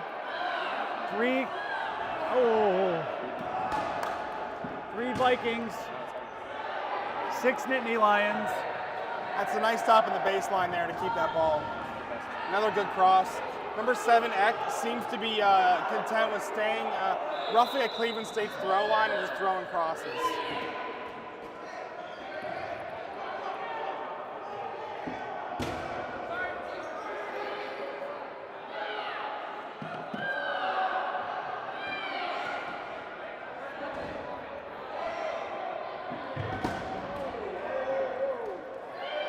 It's a little low in the action here. Both teams kind of playing into the shot clocks. Nice cross by Will McCarthy, just misses the mark. Yeah, Cleveland State just kind of trying to take what Penn State gives them on crosses, but nobody home on the team throw right in front of us by the Nittany Lions. So. All right, number 6 up there, Gould with a good catch. Oh, then McCartney dodges the initial throw, and the late third throw clips his head there. So Penn State's doing that a lot today. Here's a catch. And just like that, Penn State finishes off that one. We're gonna have a little time to roll to the second half, but.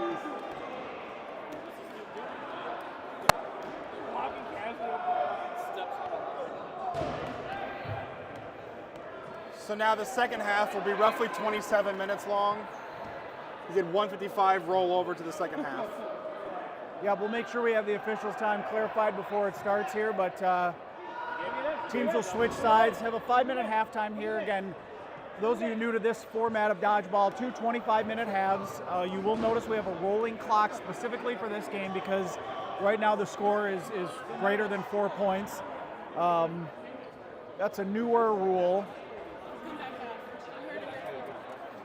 All right, so words from Catherine Mays of the Vikings. She said, "Comeback half." She said, "You heard it here, folks."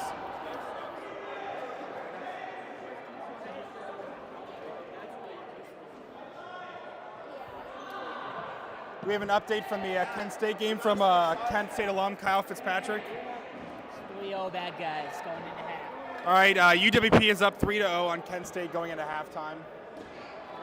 Kent State only playing with 9 people though, but they can fight every quarter. We'll take it. You love to see it.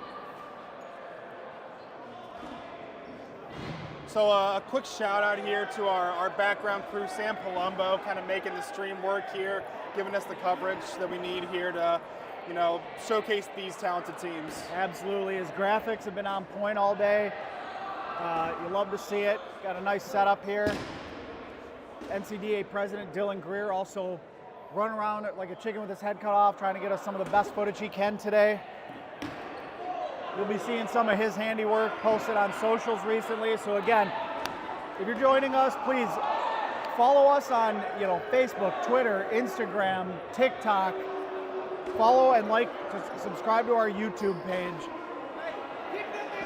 These kids are putting on a show week in and week out, and the public deserves to see it. I got to tell you, 3 weeks in a row, I've been grinding. Michigan Dodgeball Cup, Ohio Dodgeball Cup, the war. There's nothing like it out there in dodgeball right now coming to these tournaments. No, and with college sports, you kind of see the enthusiasm these college kids play with, the grit and determination. It's just kind of a different level of play from the college realm here. All these teams love representing their universities to the best of their ability. Yep, I wish these nets blocked out a little bit of the sound from other courts. If you guys are getting some background noise, we apologize, but you can feel the energy in the gym today as we got 3 concurrent games going on, and how you doing? And the crowd is really getting into it on some of the other courts when there's been some big plays and things like that. Again, we'll try to keep you updated. If there's teams you're looking to follow, double check the schedule. We've posted that to socials. We do have streams going for all 3 courts, I believe. So, you know, look at the schedule, find your favorite team on there. We're trying to get everybody coverage on each different stream. Right now we're bringing you a little bit of bonus action here as we got our cameraman on the move. Penn State is up 6-0. We are going to be bringing you second half action pretty soon here. Akron, Kentucky is over on court 3 right now. We'll see if we can't get a score update, but it looks like Akron down to 3 or 4 players on their side. Kentucky applying some pressure there, so we'll try to keep you updated throughout the day.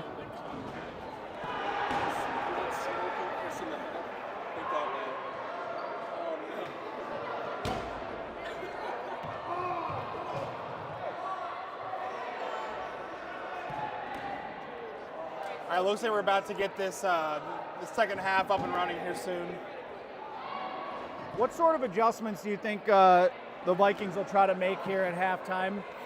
So, if I'm you know the coach or the leadership of the Vikings, I'm just trying to preach discipline as much as possible. You know, watching out for those crosses.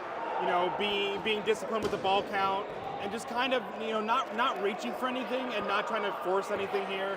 That's kind of where you get into trouble with these better squads, trying to force a play or force a catch. Yep, ideally they clean up some of those solo throws as well, maybe start talking it out. They did have ball control for a hot minute there, and they just had a couple errant solo throws because of a little bit of desperation or lack of communication. And if they can clean that up, find the mark on some team throws instead, that'll be good.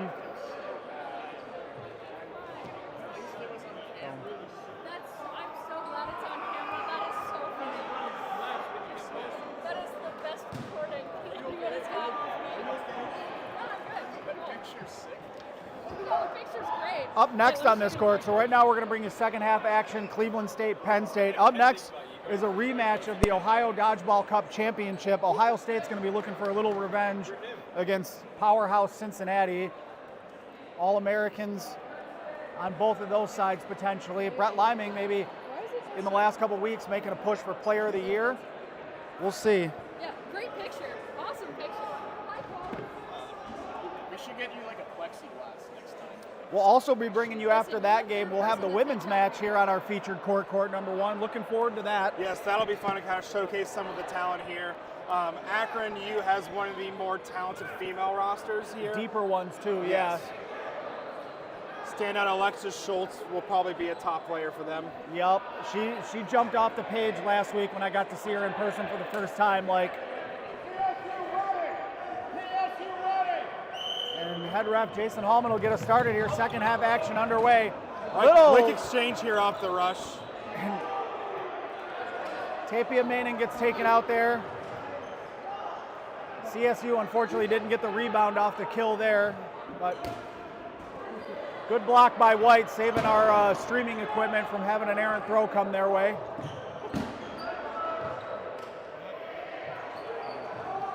So the bounce backs right now kind of going Penn State's way a little bit. That was a nice stop by Costello in the corner over there to keep that ball on his side.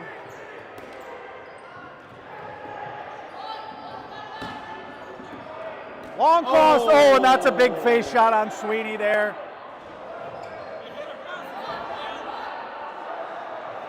Blanchard with a nice cross there, ended up being a team catch. Yeah, at least he threw a bit of a change up there, so. That's the kind of thing you get from this pinch grip, is you get the movement on the balls, which makes this form of dodgeball super electric. That's right. Some of these throws, some of these guys bend it like Beckham, like that throw had a few feet of movement on it for sure. I mean, you saw Brett Liming in the first game. I mean, his over-the-top throw would start at your face and end at your feet. All right, a quick exchange there. One player each out from each squad. Another long cross by Blanchard, kind of little peekaboo throw behind Golden Hetrick there. Penn State applying all kinds of pressure. Oh, Sky Thornsberry just missed a catch. All right, and another out. Yep. Team throw headshot there by the Nittany Lions.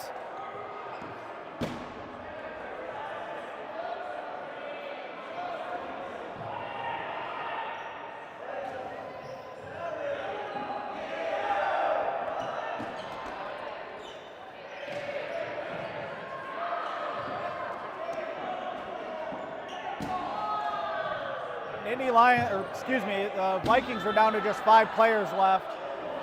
4. So they are definitely down on the 10 clock, and they got to be careful here.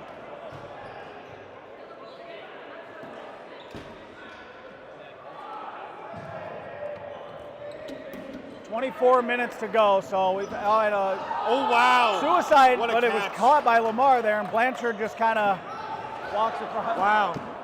Lamar just yeeted one into the rafters. A little bit of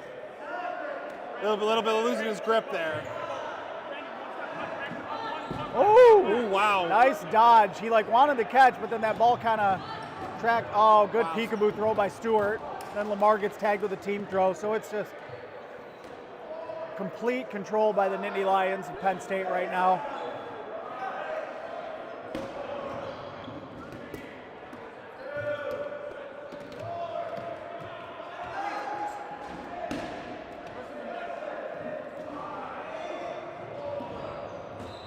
Gold with a nice throw away from his body there. Looked like he was going for McCartney, man. I'm going after the other player. Tricked me. I thought he was for sure throwing him there. Again, went back to the well near Sweeney again. Hey, stick with what works. It's working for Penn State right now. Yeah, Penn State's got everything going for him right now. And there's a catch by Stewart. All right, they're about to set up a team throw, it appears, here on Will McCartney.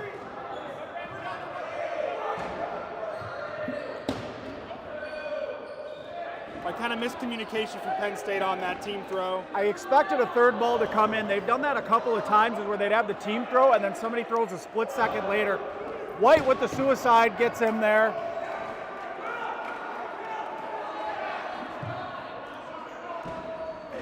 Oh, all right. Jason Hallman was all over it saying he launched after he had already crossed the line. So and there it is.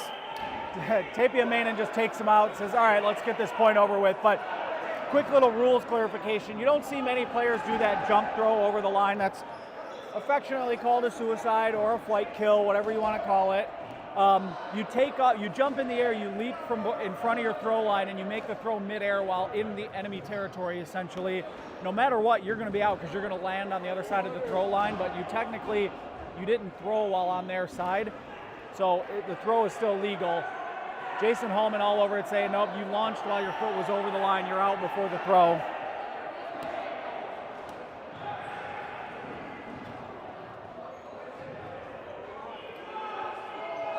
Cleveland State looks to be down a couple players.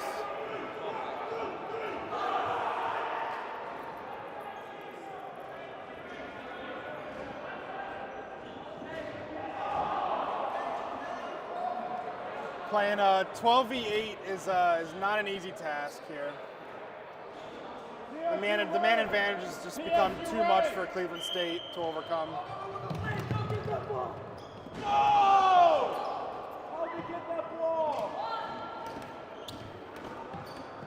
All right, Costello with a quick throw there to get the count on Penn State's side. So, ball advantage with the Vikings right now. You haven't been able to say that much in the first 30 or so minutes here today, so we'll see if they can take advantage. Just like that, they kind of traded 4 balls for 2 there, and Takes out announcer's curse. Costello in the corner.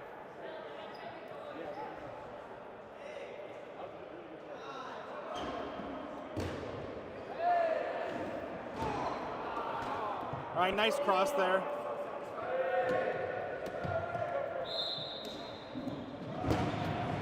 All right, Taylor with a nice little curve throw on there. Just misses the mark here.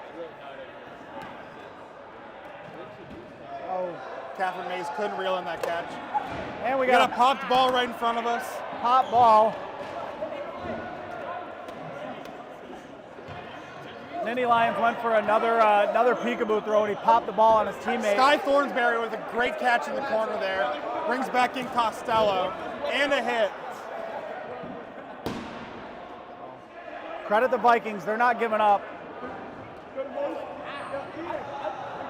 A downfall of the pinch throw is the aspect of pop balls. When they get worn in, a lot of players love throwing those nice worn in balls, but it lends to a lot of popped balls here in our league. Yeah, the ball turnover ratio, pretty high in the pinch division.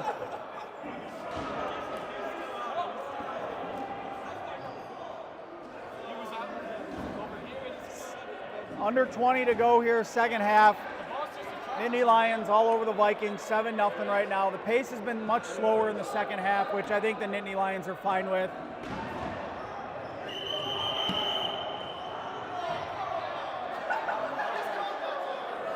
All right, so that catch will not count.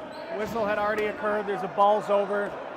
So one thing we noticed in the first couple minutes of the game, there were 3 balls over between the two teams. We hadn't seen one in about 30 minutes of play until now. So yeah, both teams communicating a lot better and making their throws, a lot better in placement. Kind of lends to that stat there. Costello couldn't reel that in. I feel like McCartney's been last Viking standing quite a few times here today, and he's on his way to being that again if this point continues to go Penn State's way.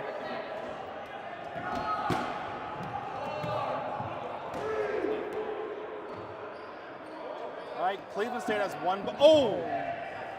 Nice throw by number 7 Eck there. Takes out a player from the Viking squad. Penn State loves those no-lookers away from their body. You can tell we got a lot of baseball players here on this roster. Oh! Couldn't reel in that catch. That's a good tip for teams looking to recruit.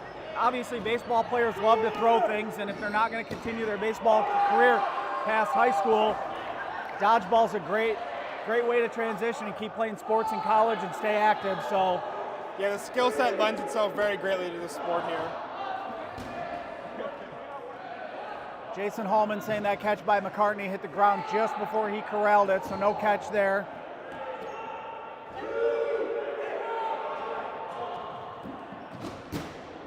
Nice dodge in the corner there by Will McCartney. Fantastic dodging by McCartney there.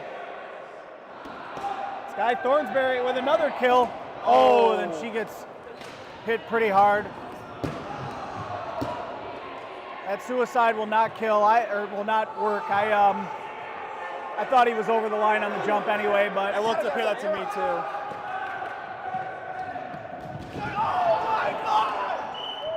This is another beautifully executed team throw by Penn State. In the last couple weeks, I haven't found many teams that are better at executing team throws than Penn State right now. I mean, every ball was right there within a split second of each other on the mark, so it doesn't get much better than that. Yeah, one of the main reasons why the Cornhuskers were able to stay in the match against Cincinnati was because Cincinnati couldn't reel in their team throws. They're off the mark, they were errant, and they were just getting caught off the team throws quite a bit. But Penn State has been crisp, they've been disciplined, and it's gonna lend to them being successful, later on come Nationals time in about a month here. So the clock will continue to run. 16 minutes to go, second half. This is part of our second slate of games going on here at the 6th Annual War in Akron. Up next, we will have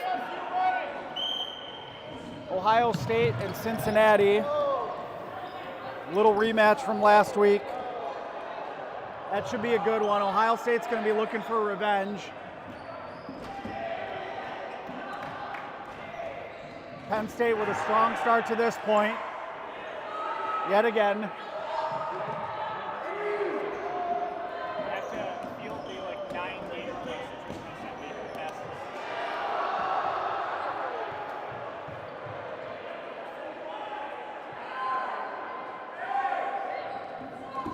Oh, nice counter throw by Gold. He gets countered too then. Not the camera. That ball comes right into the camera here, so that can happen. We're in close quarters here.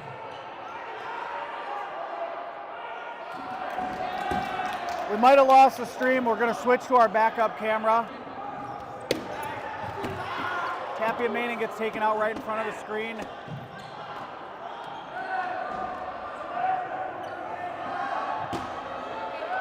Stick with us, folks. This is why we got two cameras going at one time here. That can happen.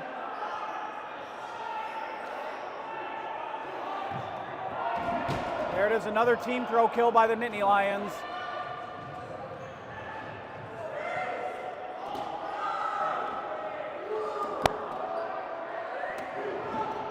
Nice and Lamar catch with by a catch, Lamar. and that'll reset the shot clock as well. That brings in Yates. When you're on a 10 count, throws and catches reset your shot clock. So that catch there was huge from Lamar because they were about to have a shot clock violation.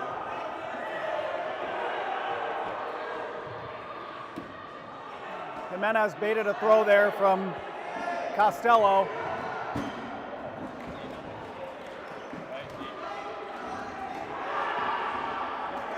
Long cross by Blanchard again, nobody home. Nice. High, a point blank catch. Yep.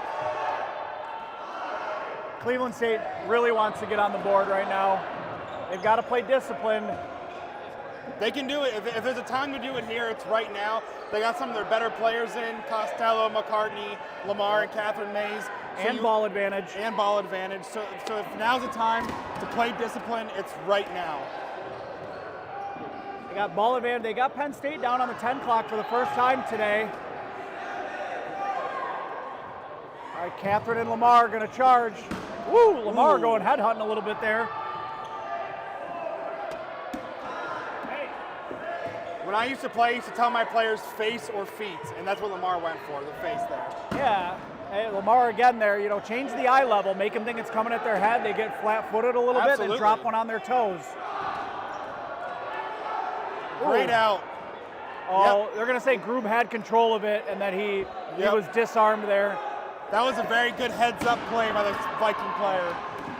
Yeah, the debate would be on that call potentially, did he have possession of the ball when the throw was made, or did he kind of do a chest pass and balls collide? But Trey Summerall was all over it there. So Penn State only has 2 balls on their side, so there's no count for a team when they only have 2 balls on their side. Another little rule with that shot clock. They now have a clock. Now they do.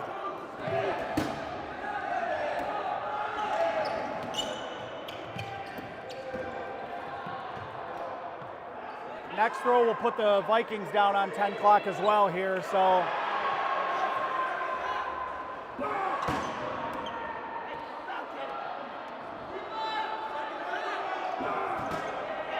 Lamar's got a really live arm here. He's just got to slow it down a little bit, be accurate here.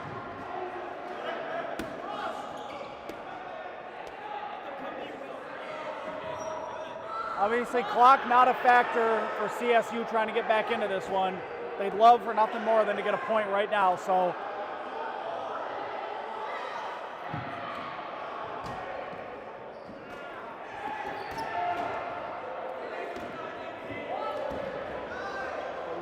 And that's big for the Nittany Lions. They're getting Lamar off the court on the cross by Blanchard. He stunts a little here right in front of us.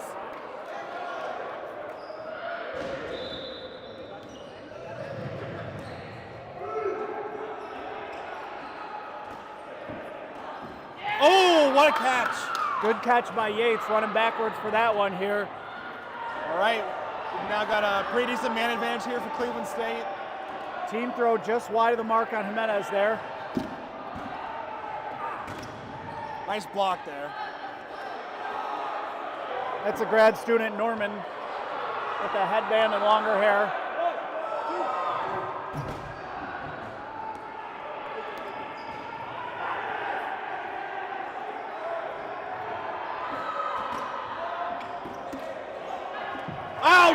Yates diving for the team catch. Great awareness, great awareness. Good heads up play to stick with it, save his teammate and get another Viking on the court, but. All right, so Hallman made the call there. She's got to come in from the baseline, didn't do it. That's a tough break for the Vikings there. Meanwhile, Jimenez had also made a catch on a team throw, getting McCartney off the court, so that was big for them. Yates with another catch. That's about 3 in the last, 2 minutes? Brings in impact player Sky Thornsberry for Cleveland State. Oh, and Penn State quickly turns it around as there's a big catch by Zach Taylor, the senior captain, and he got a kill in the process.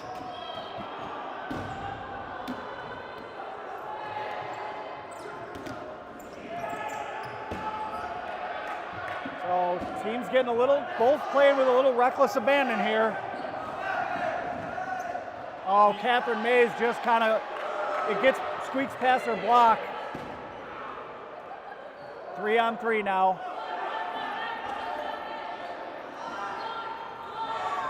Credit the Nittany Lions, they know they've got the game won, but they don't want to go this one. Wow! What a double play there. Back-to-back catches by Stewart.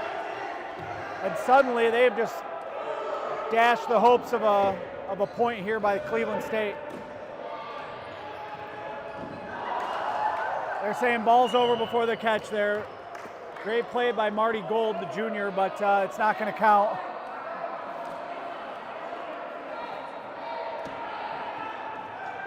Cleveland State hung around and just Penn State just making too many impact plays here at the end. That big back-to-back catch really just turned this thing on its head.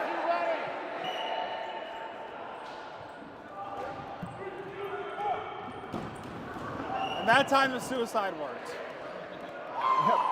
Stewart got hit by his own teammate on the back there. Not that it impacted the play at all, just kind of funny to see. I love to see the replay of that. Hunter Stewart.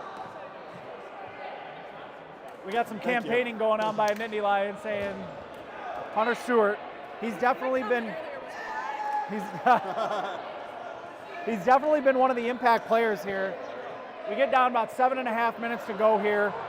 They might play out one more point. Who have been your impact players on each side? Let's start with the Nittany Lions here.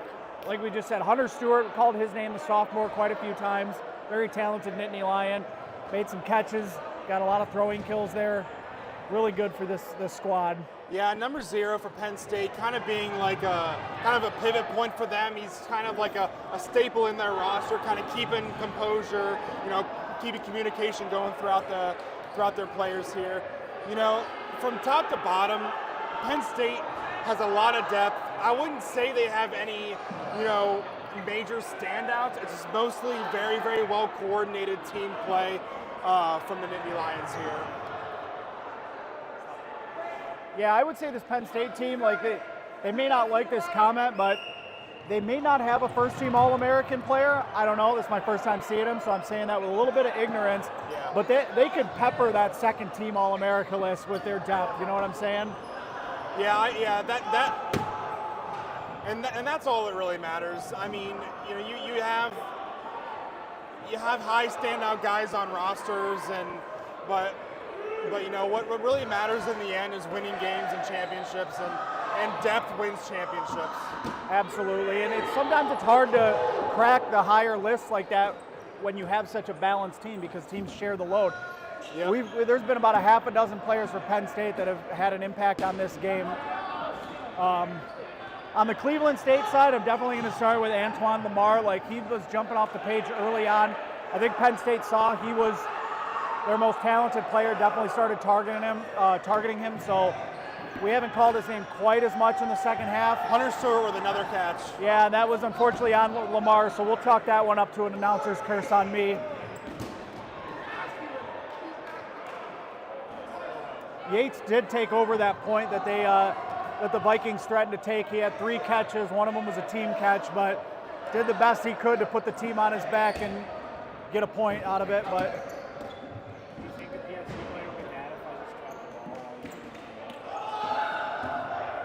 Sky Thornsberry couldn't reel that one in. yeah, looking for it. She's frustrated with that one. She normally gobbles that one up, but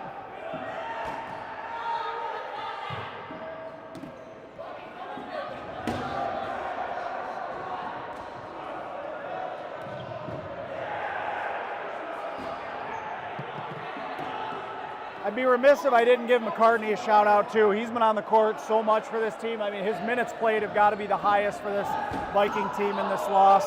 Absolutely. A couple of kills there. Stewart and number 99 White right in front of us, both getting taken out. So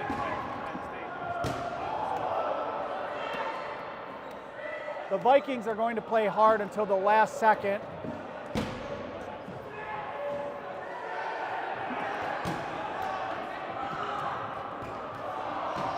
Nice backhanded throw. Gets a player out here on the foot. I believe that was the grad student, Norman, there. Yes, yeah.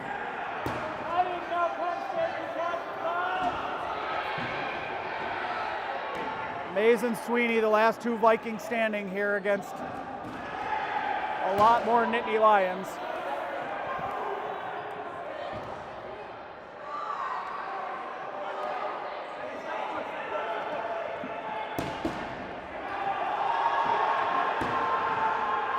Rob with another peekaboo throw, nobody home. So he's loving that one. I'd love it even more, but you get somebody out with it. All right, Sweeney being able to stay alive here, dodging the team throw.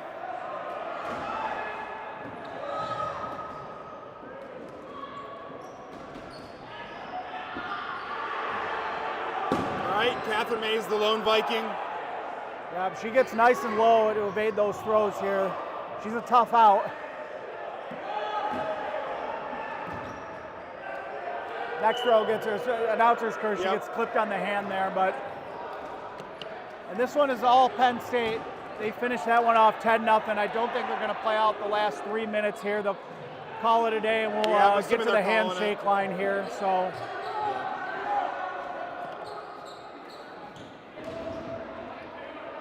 They're gonna play this all right, out. hey, Cleveland State saying no. We didn't come here to get cheated on our time.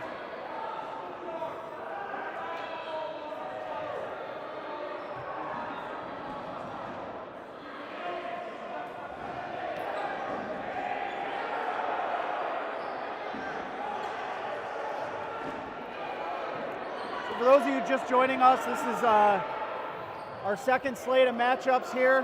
We're going to be bringing you 6 overall, broken up in the middle. The women's match will be in there, so seven games in a row, 3 courts. This is the Akron War 6th annual. Penn State and Cleveland State wrapping up a relatively lopsided affair here. It was all Nittany Lions from the jump. Cleveland State's had some opportunities to take some points and had control of a few, but Penn State just proving to be as good as advertised.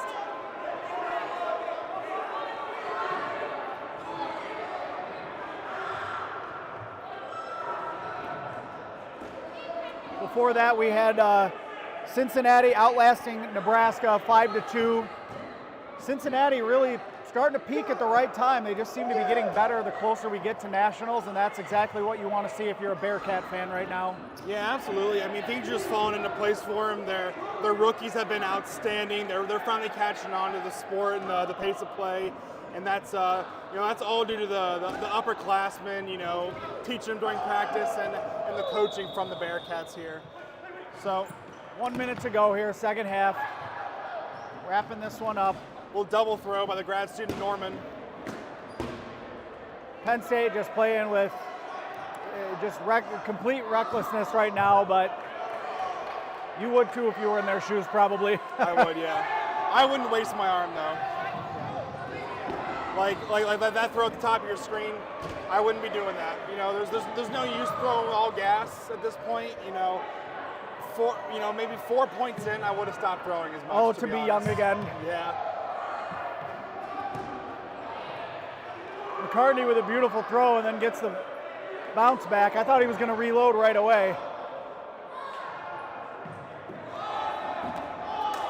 Nice cross hits the foot of Catherine Mays. I'm not sure if we lost the video feed here. We'll switch to our backup again real quick. So, McCartney gets crossed as he was rushing up. Almost caught it himself.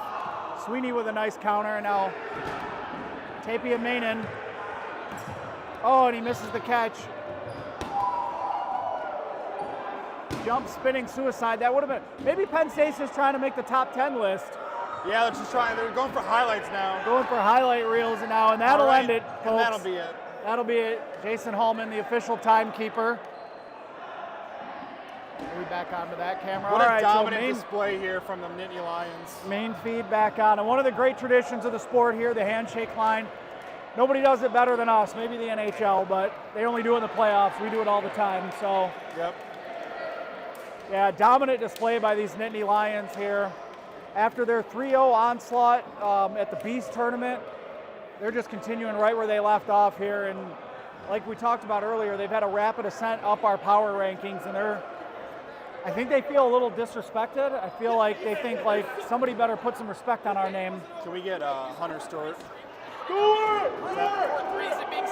I'm not sure. UWP should be doing it. Let's see if we can get some words from standout player Hunter Stewart here. Let's come in front of the camera. We're going to go try to get a sideline interview here. How you doing, Hunter? Nice to meet you.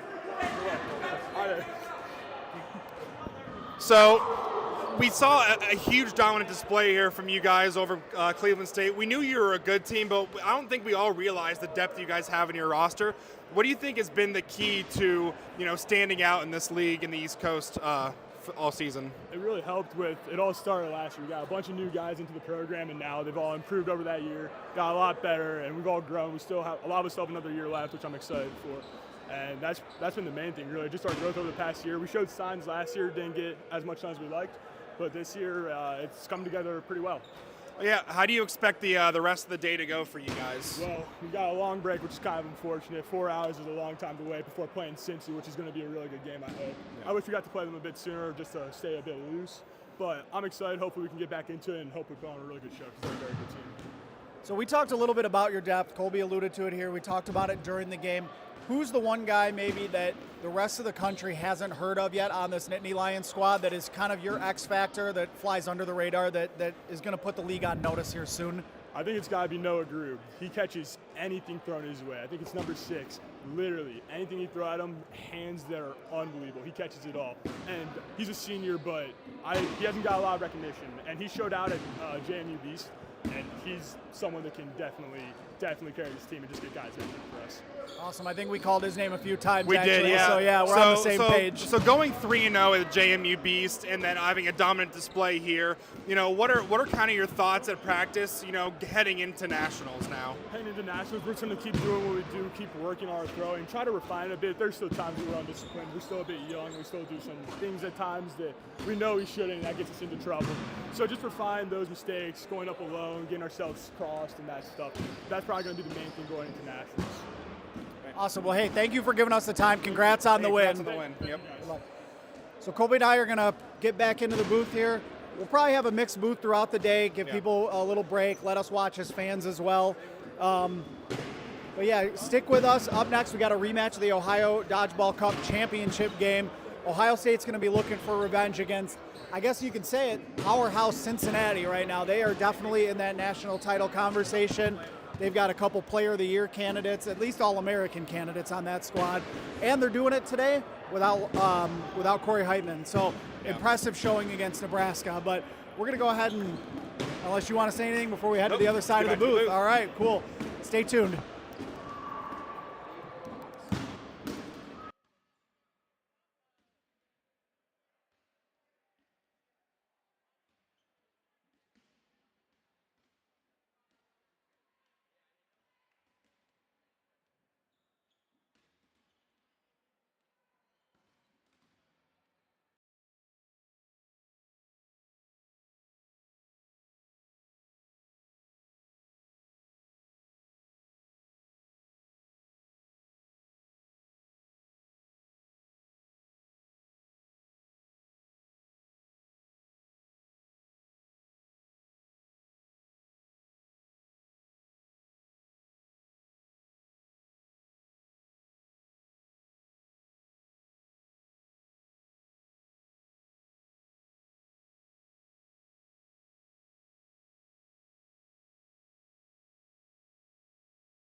All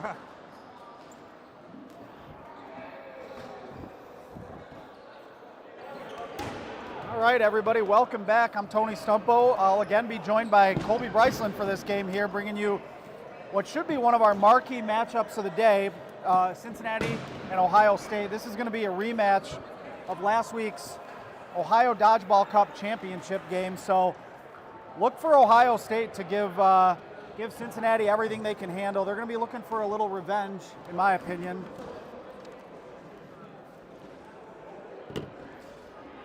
We'll see if Cincinnati can kind of withstand the pressure early. I expect Ohio State to try to come out and set the tone early, let them know that they mean business. And Cincinnati got the jump on them last week, so definitely looking for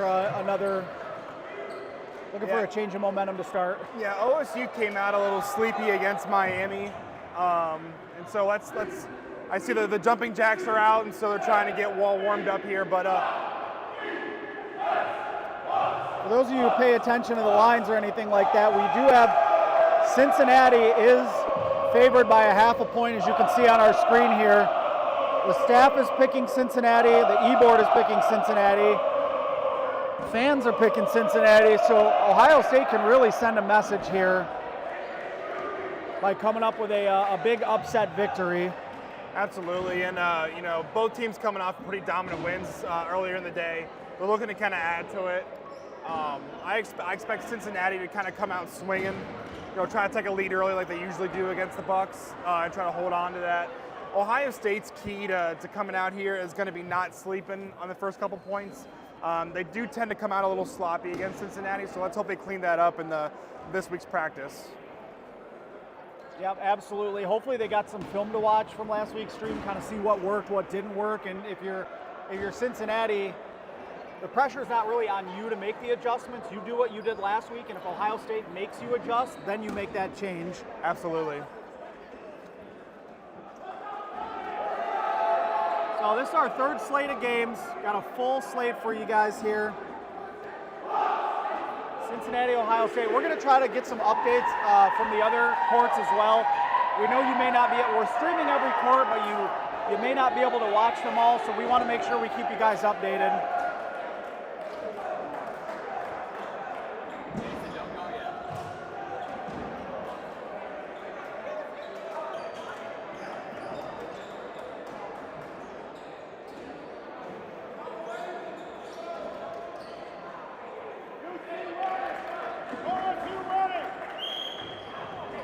We are underway here, first half action.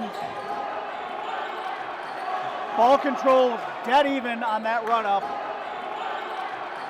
Ball control dead even on that run up.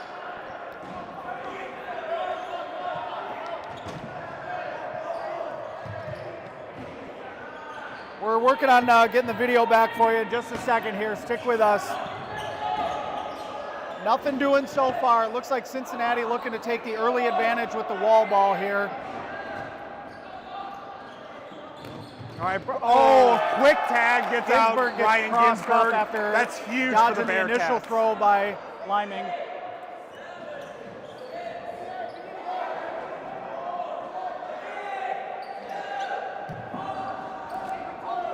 All right, UC on the attack now. Huge hit by Brandon McGinn. All right, Ethan Lemko on the attack here.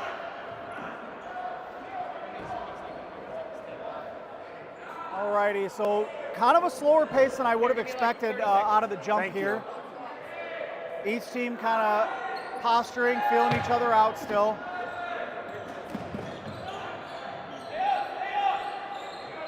Cincinnati trying to stay up and get that ball when it comes off the throw line. Yep, and they do. So they'll maintain ball control. That's big. Ball control means a lot here. No count for OSU, only 2 balls on their side as Cincinnati has an 8-2 ball advantage. Brandon McGill with another well-placed throw.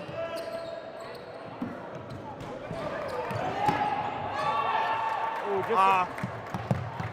missed block by Miller right in front of our booth. Yeah, here. Evan Miller couldn't reel in that catch.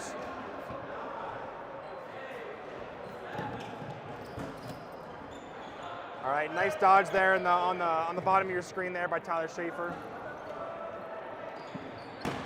All right, good reset, Matt Rosinski. And a nice pump fake here on this side.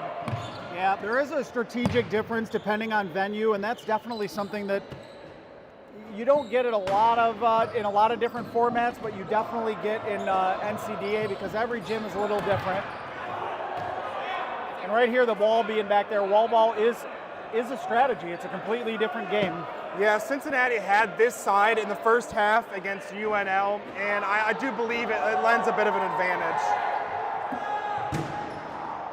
As you can see here, you know, the wall ball is easier to stop on the side of Cincinnati than it is on the Buckeye baseline.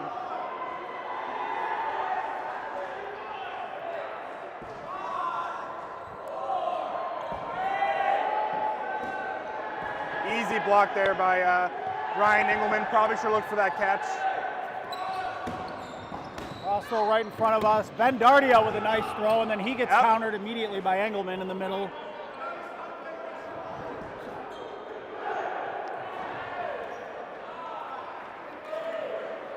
All right, the Buckeyes move up to close to their attack line. Evan Utterback with a good throw.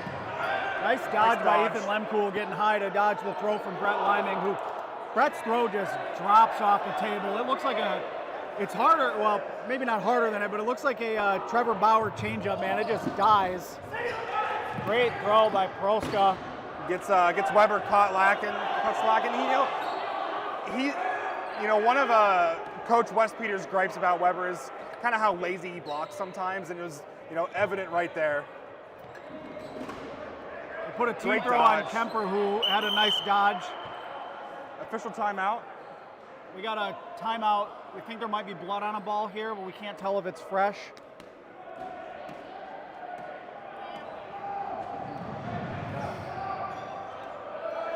Can you get me scores somehow? Are you busy? Can you find a way to get somebody to post scores in the Discord, or at least get them to us? I want to keep people updated as we're going through. I have no idea what any scores are other than this point. Alrighty, so we're good there. That was an official timeout there. So the clocks are going to be at 0. Both teams are going to kind of feel out who's going to throw first. It looks like Cincinnati's going to be on the attack. Each team with 8 players left so far, but Cincinnati with a market ball advantage, and they just go right back to wall ball here. Lemkool throwing to actually try to get somebody out. It's refreshing. Long cross by Schaefer, nobody home. So a couple of quick score updates just from our first slate of games. Our first round of games, we had UC on this court, Cincinnati taking out Nebraska 5-2. Ohio State over Miami 4-1. And then Penn State with a dominant victory over the Pioneers of Wisconsin-Platteville 7-1. As you would see later, Penn State on our featured court here. All right, Brett Liming gets out Ethan Lemkool. Ooh, and Isaiah Montgomery. Not paying attention to the cross. Penn State had another dominating victory on this court right in front of us, 10-0. So we'll get the rest of the scores as we can. For now, again, thank you for being here. Akron War, one of our marquee matchups. Ohio State Buckeyes, Cincinnati Bearcats. Alden Prohaska, a sophomore for the Buckeyes, has come onto the scene as a pretty prominent thrower for the squad.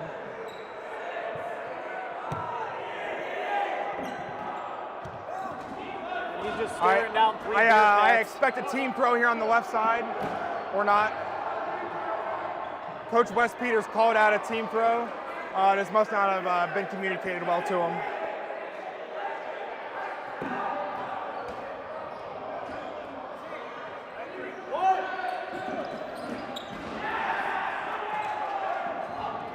Engelman gets tagged on the counter there.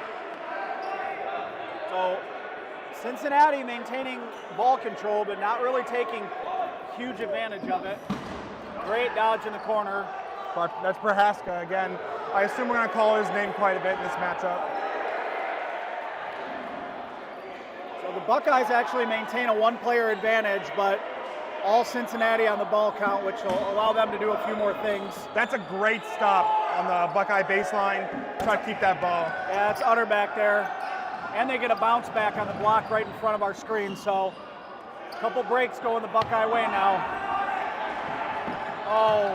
And a team catch. Oh, okay. That was a great throw, too, by Cincinnati. Brings back in Ryan Ginsburg. That's huge. Ginsburg typically patrols that center area for Ohio State, so it's big to get him back in for them. Utterback with a beautiful counter from the middle into the corner. Don't look now, one more throw. Cincinnati's on 10 clock.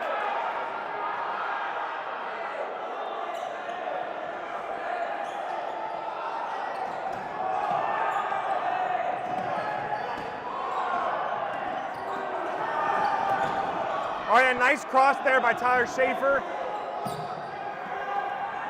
Yeah, that took out the junior Mike Snyder. We got a popped ball here. Just gonna try to throw one in, keep the game rolling.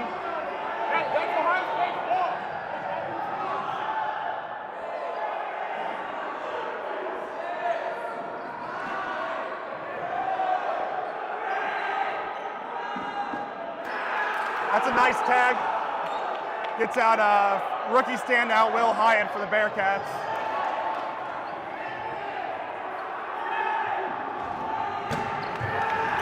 That takes out Ziles there. And The Buckeyes are blazing their way through the Bearcats at the moment. Momentum is all on the Buckeye side right now. He's still got that man on the far side though, Brett Liming.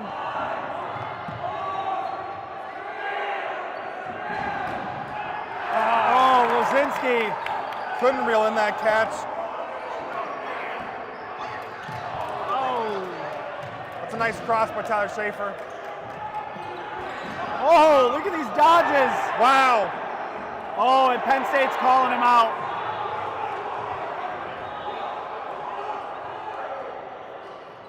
That's Schaefer, the freshman. He thought he blocked that one. Nevertheless, a couple great dodges.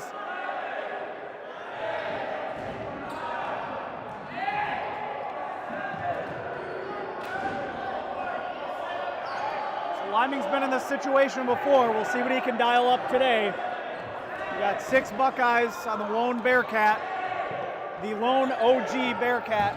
He said earlier in the day that he's comfortable in these, one-man situations because they used to play with only 8 guys on their roster, and so he's used to playing down a man. So that's where his composure comes from in these scenarios. And a catch on Ryan Ginsburg brings back Brandon McGinn, another standout player for this Bearcat squad. And just like that,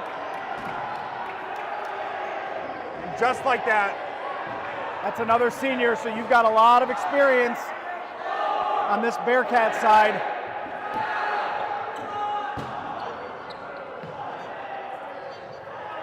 Brett Liming backing down the entire Buckeye side with a pump fake. Just shows how respected this player is.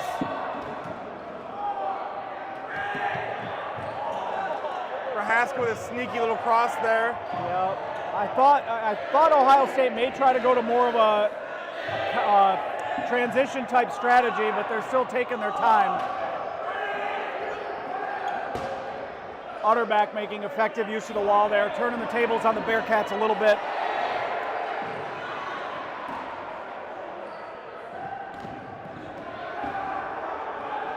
Kemper and Liming, 2 very strong arms, trading throws there, each blocking though.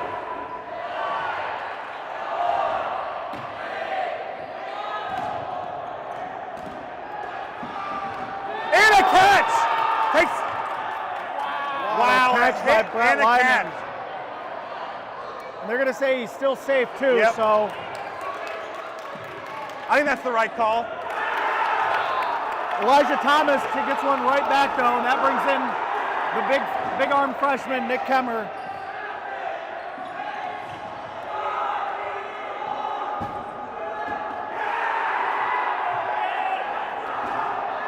All right, and Campbell just like gets that, taken out. Just like that, Brett's alone again. We'll see if Ohio State adjusts here.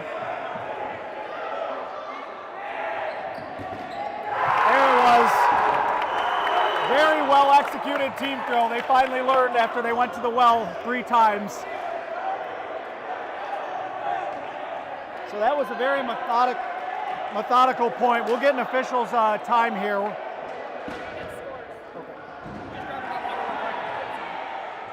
Really kind of even back and forth there. Ohio State had to just keep applying pressure to finally break down the Bearcats.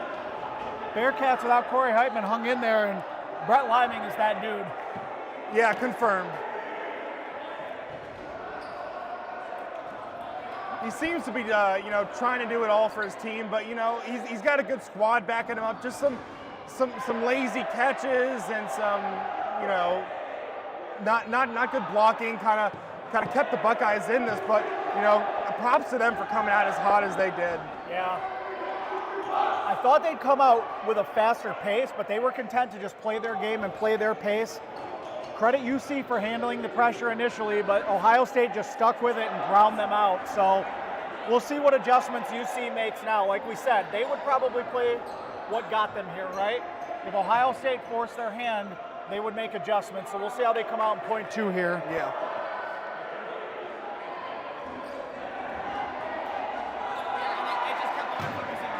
So that point did take about half of the first half. We got 12:38 to go in the first half.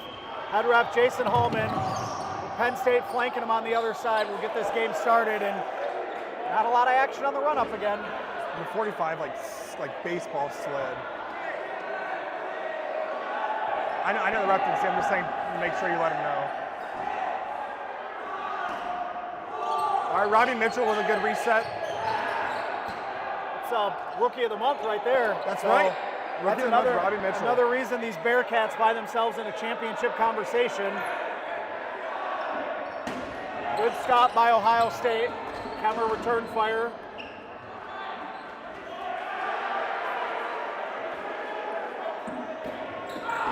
Nice catch by Prohaska on Weber there. Again, just in front of Kemmer there, so it's all Buckeyes early.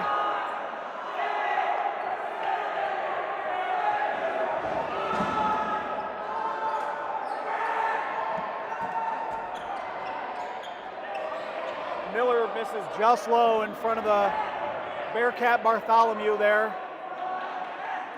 All right, we have 1 ball away from no count here for the Bearcats. That count should be about even there. Rosinski gets hit on a cross. We'll have some score updates for you here in a moment. Yeah, Ohio State just firing on all cylinders. They're getting everything they want right now.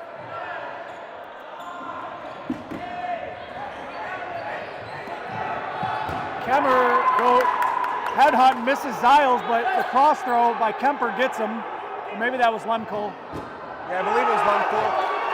A double catch here in the corner by Brandon McGinn.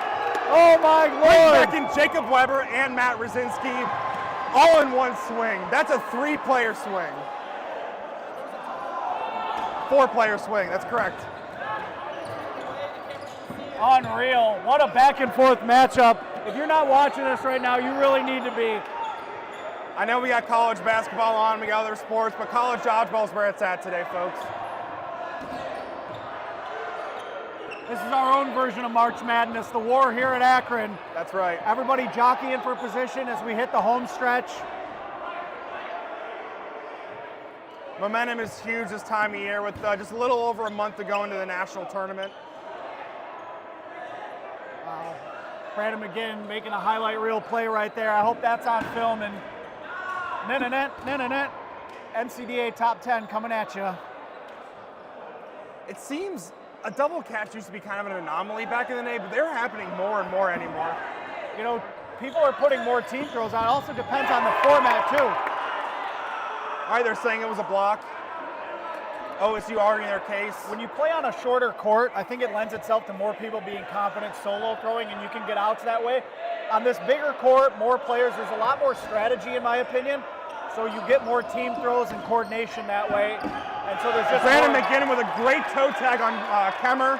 It's just more opportunity for it is what I was going to close with. But yeah, McGinn You heard on the call earlier, you guys called him out as one of the more accurate throwers in the league, and he put it on display there.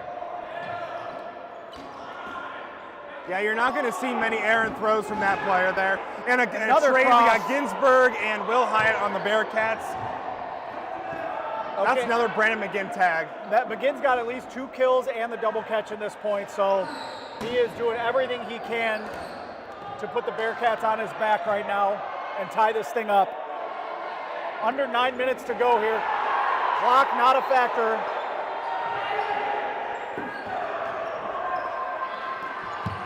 Bearcats look to reload here. That's Schaefer and McGinn right in front of the screen here. It's going to be McGinn. Another great, well-placed throw. And they're going to get that lucky bounce back there.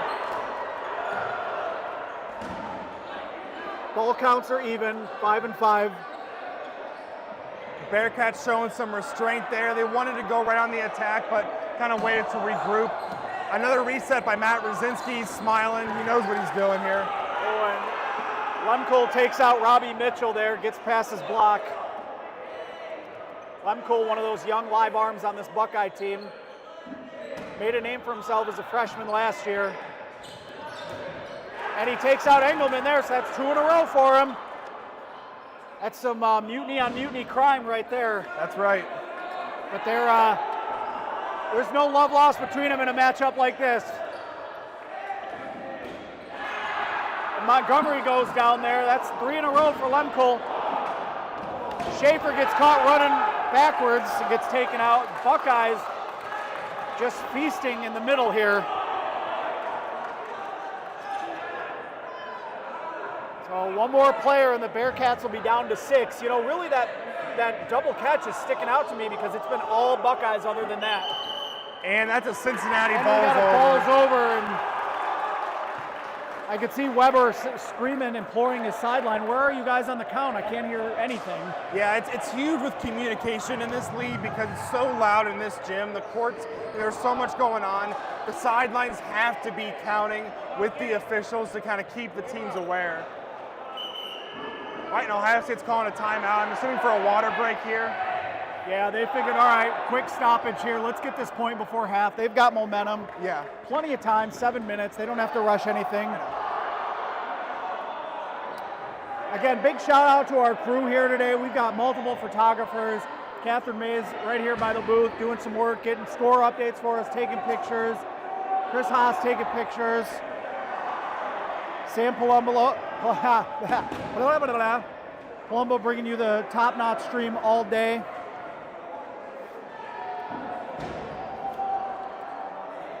Big shout out to Nicholas Norman, the Penn State Nittany Lion grad student, helping us man the camera right now. It takes a village, y'all.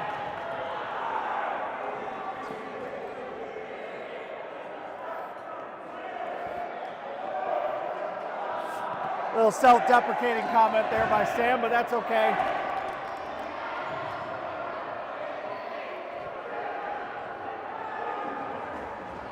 All right, so Jason Hallman's going to break huddle here. There was a balls over, which was going to stop the clock anyway. Ohio State wanted to have a little extra time to talk it through and figure out their plan of attack and make the most of this. So here they go, working left to right. We'll see what they do. Brett Liming able to secure the catch on the team throw and dodge the other one. Still no count for the Bearcats, only 2 balls there. Correct. Nope, they do have 3. They have 3 now. One went out of bounds, so I had to corral that first.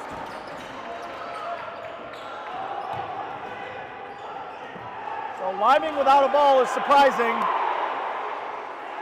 The pass went over to his side. Yeah, Ohio State needs to try to take advantage, but then again, he's just been catching everything.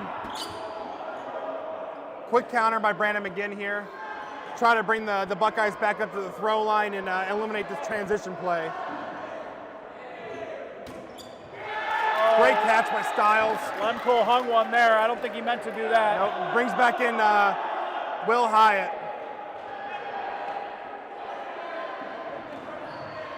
All right, so Ohio State has had no breaks really go their way coming out of that timeout. Throw with a nice throw, and then they get Liming off the court. That's big. I believe that was Utterback that countered him there. Looking like a team throw here on the right side. Oh, and they kind of do the crisscross throw there, and I think they caught Bartholomew off guard there. 6 Bearcats, 6 Buckeyes.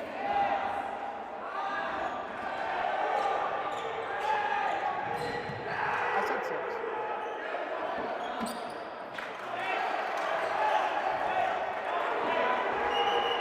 All right, we have a little clarification here. Officials timeout. Yep.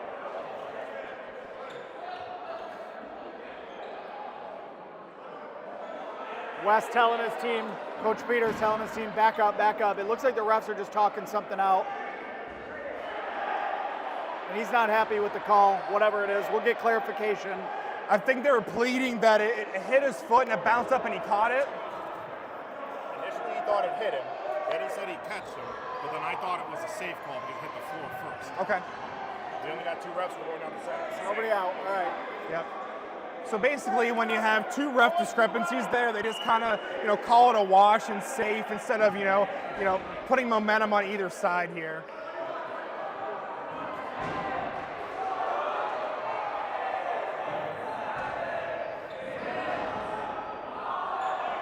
Looks like it'll be Rosinski to reset first.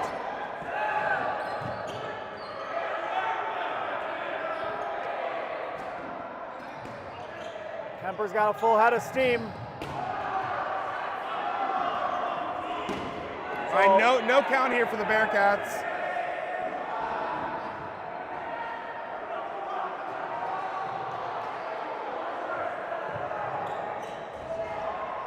Team throw misses the mark by Utterback and Thomas there. Able to stop both of them.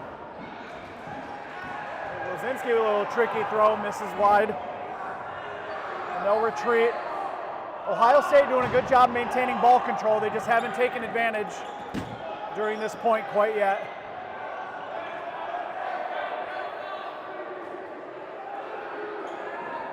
Under 5 to go, first half. Ohio State clinging to a 1-point lead here, looking to make a statement and avenge last week's loss at the Ohio Dodgeball Cup.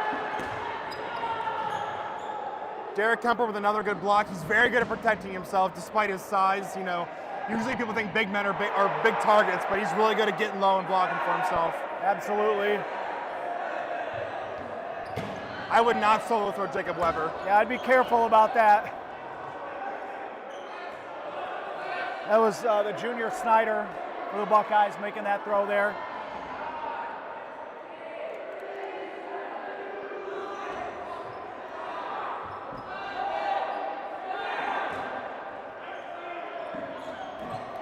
Will Hyatt with a great catch. Brings back in Robbie Mitchell. Rookie of the month last month, Robbie Mitchell. So Ohio State's got to be careful now. Clock advantage Cincinnati, so they should maybe use the clock. Oh, very, very close throw there. Almost the ball's over in my opinion. We got about 2 minutes left in this half. Brandon McGinn with another well-placed throw. We're going to say his name a lot today. Yeah, already have in the first half here. He's really, between him and Liming, they put the team on their back. But if you're the Buckeyes now, under 3 minutes to kill, that should be your goal. Keep this lead going into half, and that's just McGinn again. Textbook McGinn. Beautiful timing, taking out Jacob Groh, the sophomore. That's inexperience there. Groh got caught sleeping. Looks like a timeout, Ohio State. Timeout. Cincinnati thought maybe they got a balls over, but Coach Dylan Greer pulling double duty. President today helping run a tournament and coaching. He's called a nice timeout there. Camera, is it a high temp warning, maybe? I see an orange light. Is it okay? So I think he just wants to make sure they get this thing to half and preserve this lead, stop Cincinnati's momentum.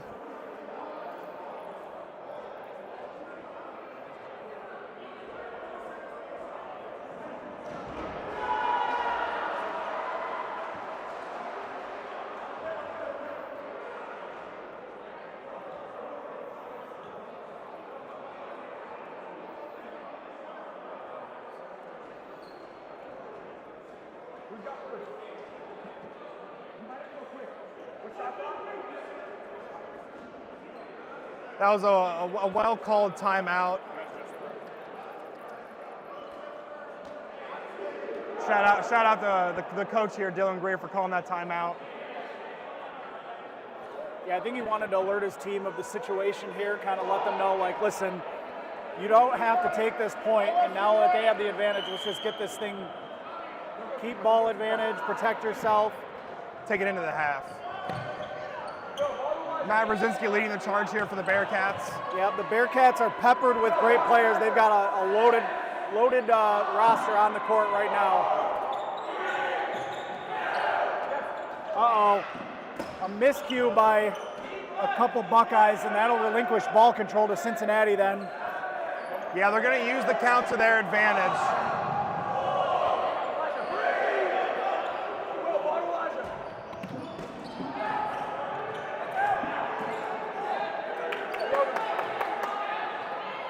Yep.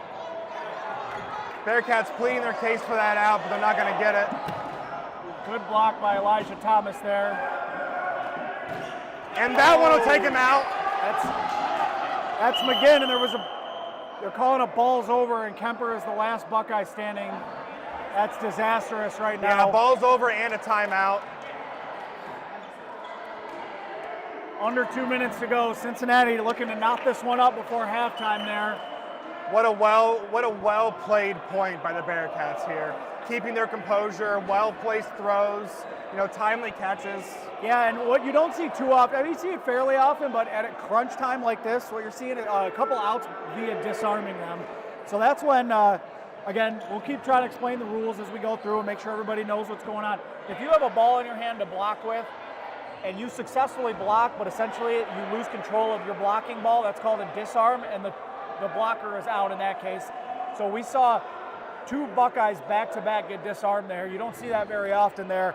The Bearcats, they're not going to complain. They'll take it.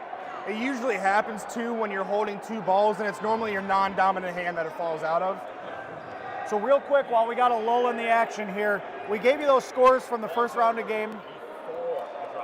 Okay, so Elijah Thomas will still be in. Before, there was a balls over before he got disarmed. Before that, we got Penn State 10-0 over Cleveland State. Wisconsin Platteville Pioneers 5-0 over Kent State. And then Akron 8-0 over Kentucky. So that was from our second slate of games. So we are in slate number 3. And Jason Hallman will start them. Bearcats moving right to left. We'll see what they dial up. They get Kemper and Thomas. Big bang boom, done. Great team throws. It's going into half.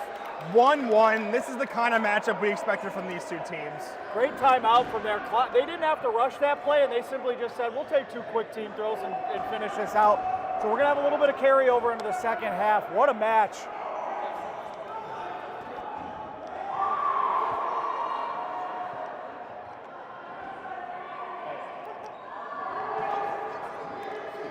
All right, going into half, we'll try to get some score updates here. I'll leave you with Tony. I'm going to go get some score updates. Awesome. Okay, Catherine May's joining us with some halftime updates from the other courts. Miami 1-0 on UMD.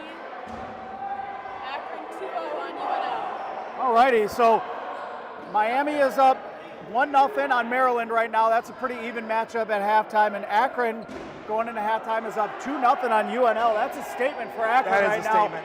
The Zips are on the up and up, I tell you. Coming into the season, we didn't really know how they'd reload after losing so many players, but they fostered their young talent and they're playing with discipline. Part of that goes into, you're seeing that a lot of the top tier teams have coaches nowadays, and that's kind of setting some teams apart from the rest of the pack, and Akron being one of those teams with a good coach. Yeah, more than ever, you're seeing a lot of alumni engagement, be it on the e-board, content team, coaching, still playing the game, and I think that's helped kind of elevate the level of dodgeball here and dodgeball IQs.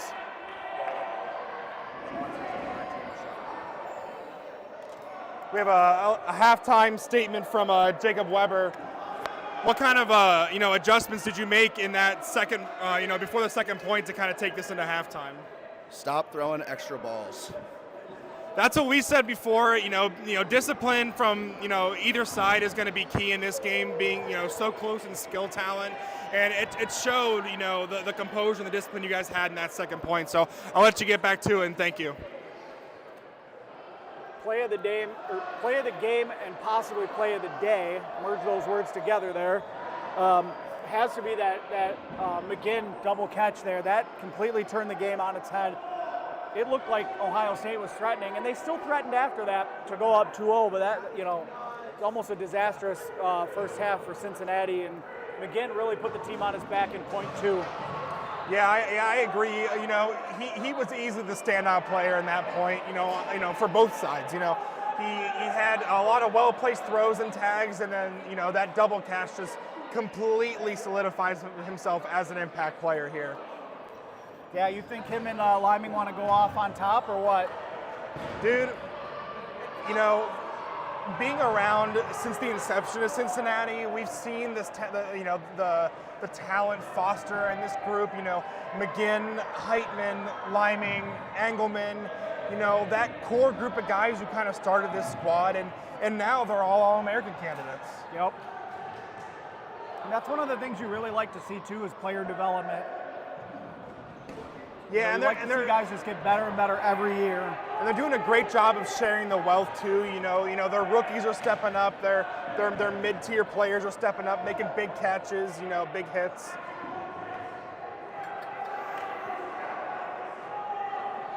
I expected this to be a barn burner, and so far, as expected. Yep.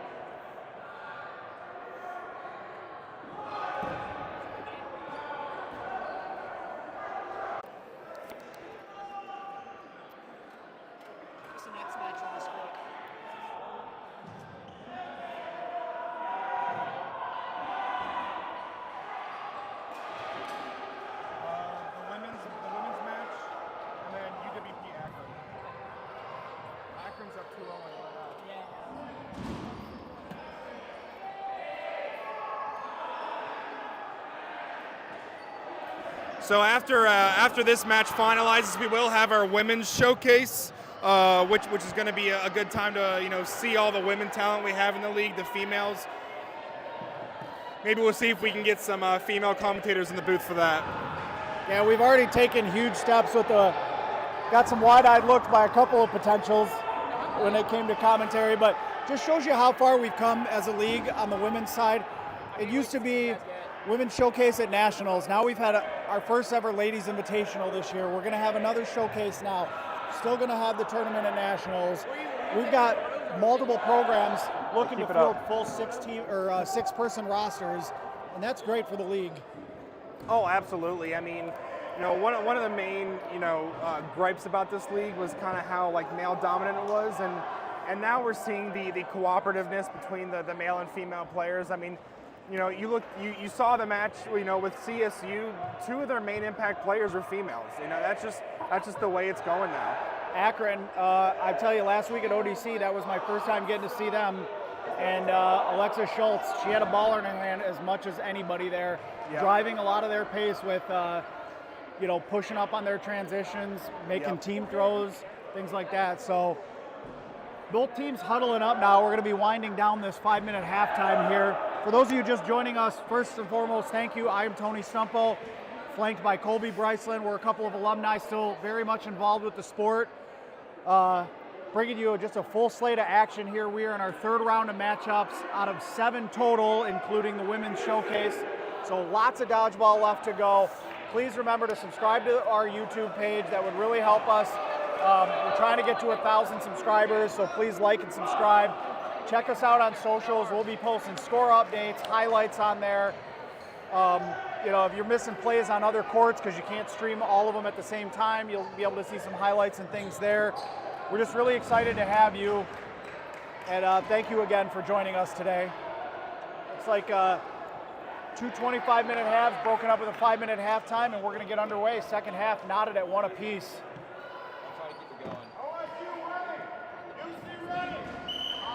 Again, this is the rematch of the championship ODC match. Quick out there by Brandon McGinn on Junior Snyder here on the Buckeye squad. UC looking to carry the momentum they had from that second point into the new half. We will get We will get the official clock and score updated on our scoreboard right now. It is knotted at 1 apiece, despite what you're seeing on the screen at the moment. So Ohio State with ball control. Team throw. That takes out Will Hyatt.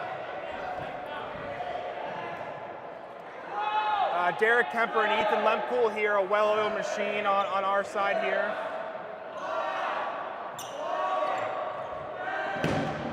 Ooh, ball's colliding ball's there. Colliding.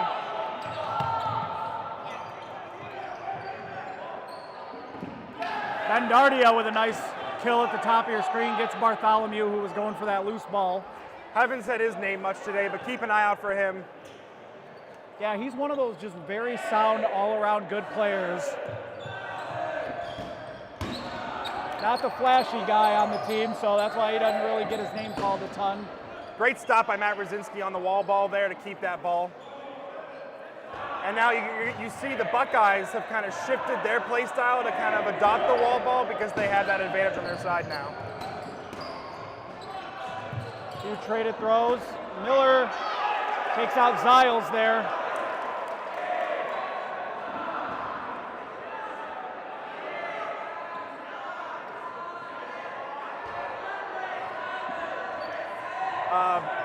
Ohio State with a one-man advantage on the Bearcats here, 11-10. There'll be no count for Cincinnati right now, so Ohio State will have a full shot clock to set something up.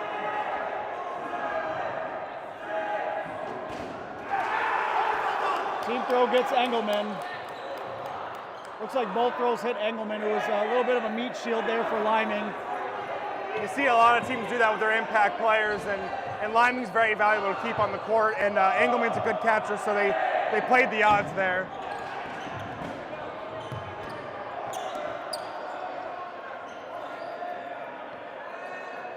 Another tall guy who's really good at getting low and blocking for himself, Brett Liming.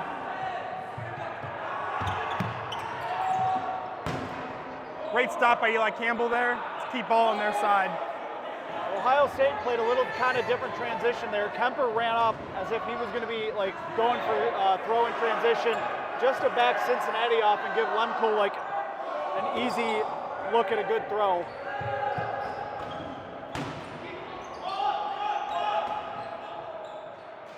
Ohio State getting a good bounce back with one of them there, and then draws a throw from McGinn on the cross. 8 Bearcats left. A little pump fake action at the bottom of your screen here. Great stop by Weber.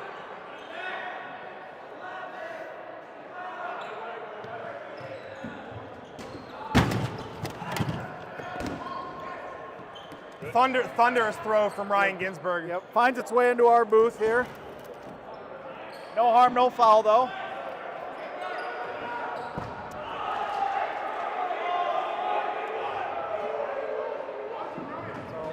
Action's right in front of us here. Another good throw by the Ohio State Buckeyes, and they've got everything going their way right now. Cincinnati on their heels again.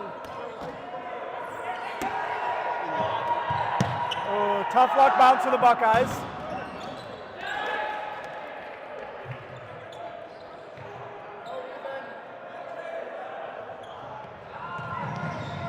Ohio State definitely taking control of the neutral zone at this point in the match. They just missed McGinn with a well-timed team throw there. Reset by Matt Rosinski. They have no count now. They have 2 balls on their side. And that one gets Rosinski, finds the mark with another good team throw.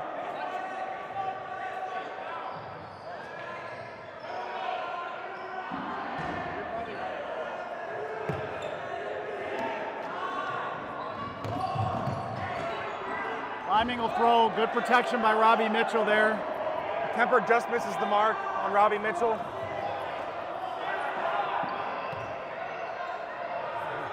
Weber with a little change piece there.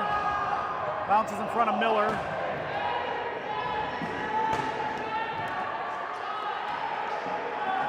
So Weber, that's a rare missed catch by him. He got caught reaching a little bit, still within his radius, but. And nice catch by with a low catch. That was a well-placed spot by Robbie Mitchell, but Dardia knew it was coming and got low for it. Down goes McGinn.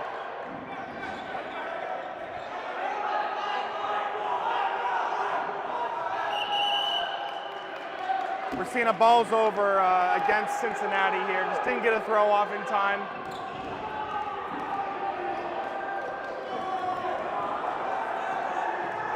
So that leaves Campbell and Liming as the last two Bearcats standing here. So it's not a timeout. OSU will have to get set up right away. They elect not to use one here. Kemper leads the charge with a thunderous pump fake. Couldn't reel in that catch. Liming almost had it. Campbell almost got crossed. And Ohio State takes the lead 2-0, or 2-1, excuse me. Another well-played point by Ohio State. They clearly saw something on the film from last week that tipped them off on what they needed to do.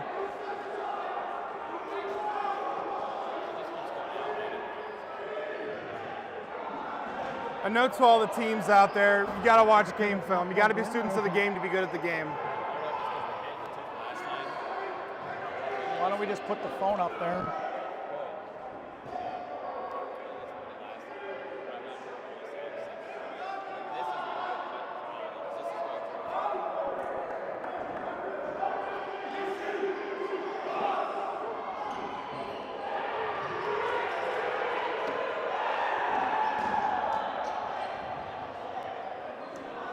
All right, so we'll see what UC dials up here. They've been an incredibly resilient team and usually responds in a situation like this as they did in the first half, so.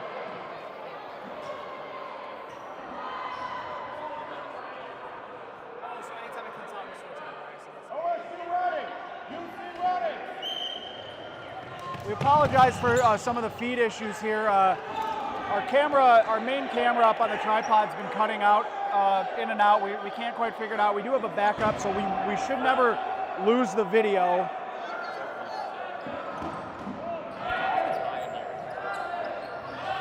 Our camera is overheating a little bit, so. All right, Bearcats and Buckeyes going at it. Point number 4, second half. A couple traded throws, but nobody finds the mark just yet.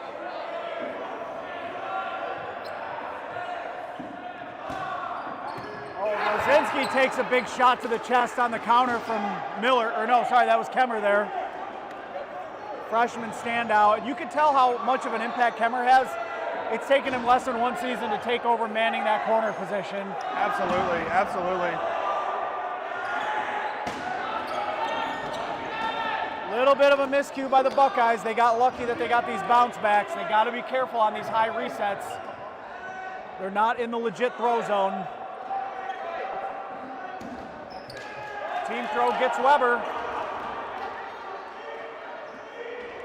So you got Rosinski and Weber, two impact players for the Bearcats on the sideline.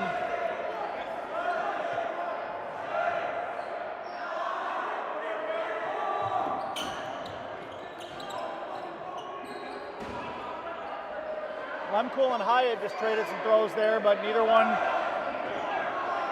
getting it out.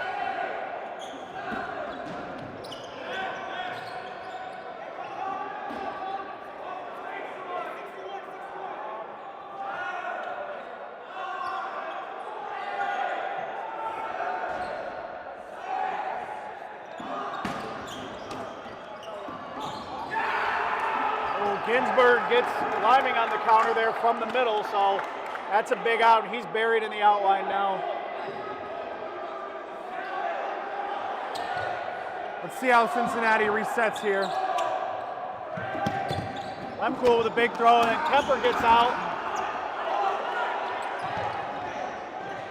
Hyatt got out in that exchange as well, so a couple of younger impact players.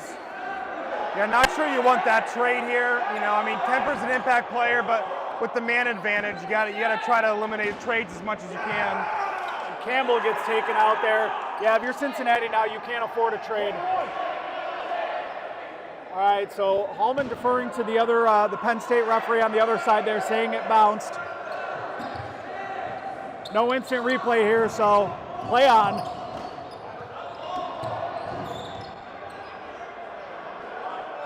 Nice restraint there on this side by Ryan Engelman, not to charge up without any help.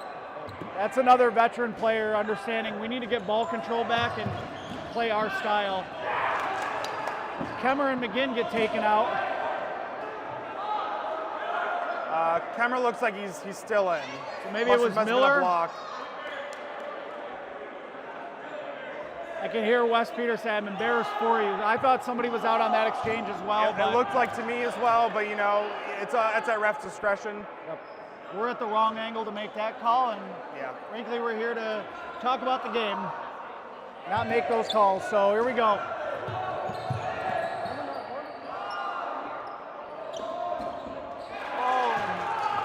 Down goes Mitchell. So next throw, Bearcats are down on the 10 clock again.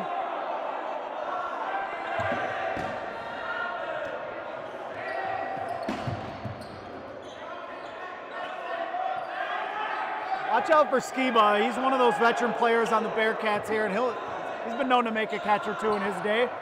Oh yeah, absolutely, keeping his team in a lot of points. Former OU Bobcat, current Cincinnati Bearcat. Ohio Bobcat. Yes. Okay, there we go. But meanwhile, as we sort out the school mascots, Campbell gets taken out.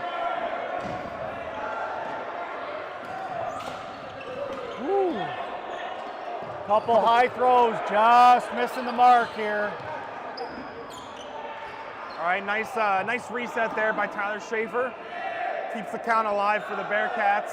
Let's see what OSU cooks up here.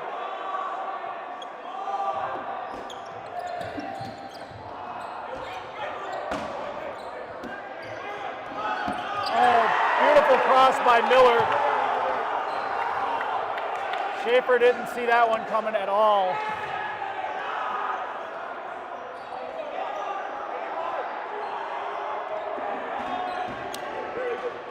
I'm cool with the long cross after Kemmer made that throw. Excuse me. Ooh. Skiba got caught having to try to bail out his teammate who missed the reset throw and hung one. He's not happy. Down goes Ziles, leaving just Engelman.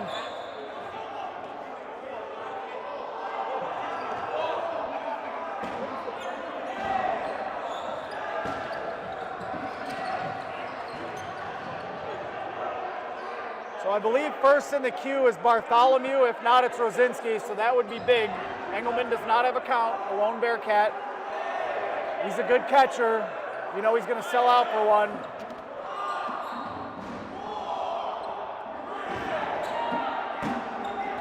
Ginsburg using the wall. Again, some mutiny on mutiny action here. Engelman safe.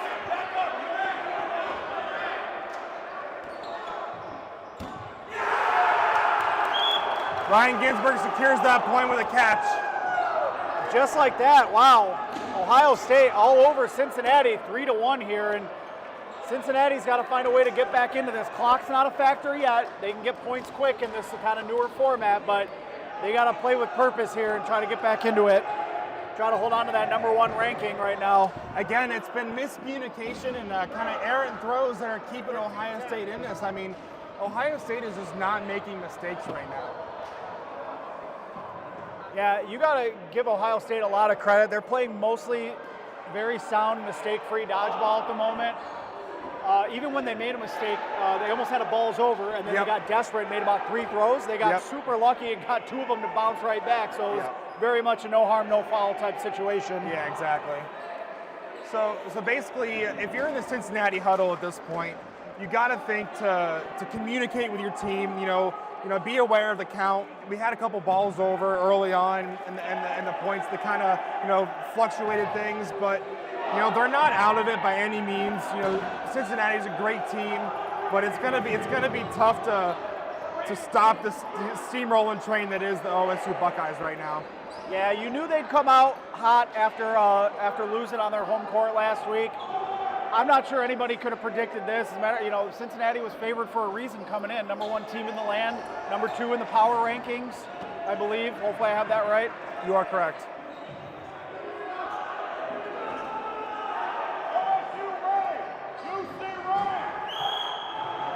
All right, so Ohio State getting the better of the run-up again. All right, nice pump fake by Brett Liming to protect his player there, Robbie Mitchell, who tripped in their opening rush.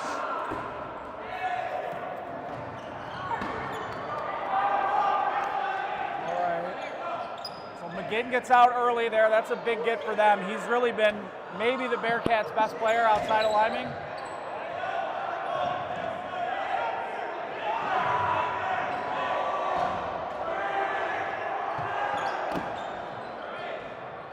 Ohio State was getting late in the shot clock there. Ginsburg makes the throw, and then team catch.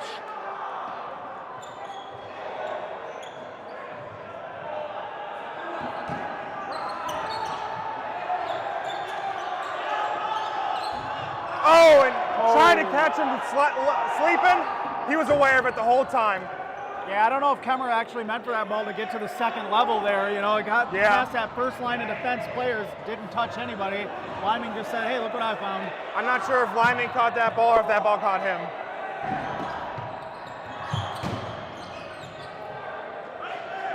Liming will send one right in between Lemko and Kemper.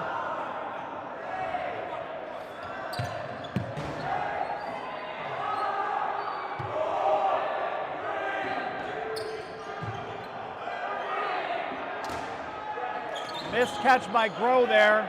Rosinski will get credit for that kill. And this might just have to be the way Cincinnati's got to get a point here, is just grind them down one at a time. Yeah, keep aggressive, stay in the neutral zone. They're not really giving OSU much of a shot here. Liming and Engelman working right in front of the screen here. Drew a couple of throws and had Kemper and Lemko kind of dead to rights and missed, so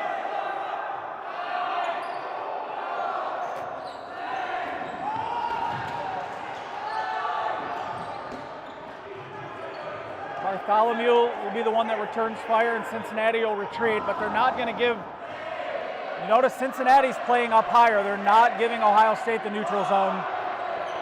Yeah, I think that's a good play for them at this time to stay aggressive and try to win these points. This is a fun little battle between Liming and Kemper right now. Yeah, 2 of Ohio's best here, duking it out.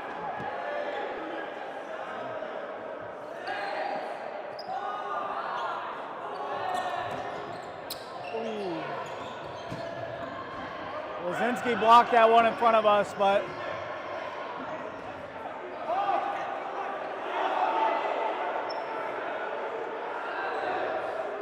all right, 6 balls to 4 in favor of UC. 7 balls now. Couple throws, nobody home, but UC gets a good bounce back.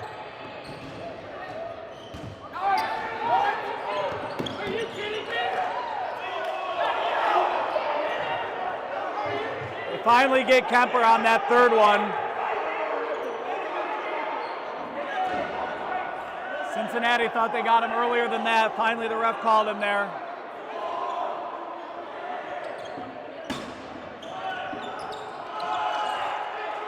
Elijah Thomas draws the throw, so Cincinnati only has 1 ball on their side. It's in the trusty hands of Jacob Weber at the moment. Big team throw. Coach Wes Peters pleading to please use your brain, use your strategy. They only had 2 balls, they had no count, and they got rid of 1 of them.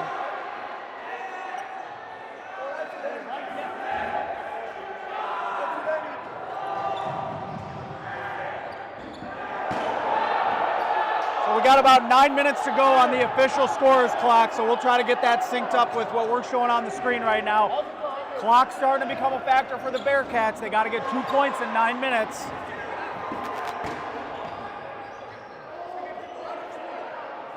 So they've got the player advantage right now, and they just can't seem to wrestle the ball advantage away from Ohio State.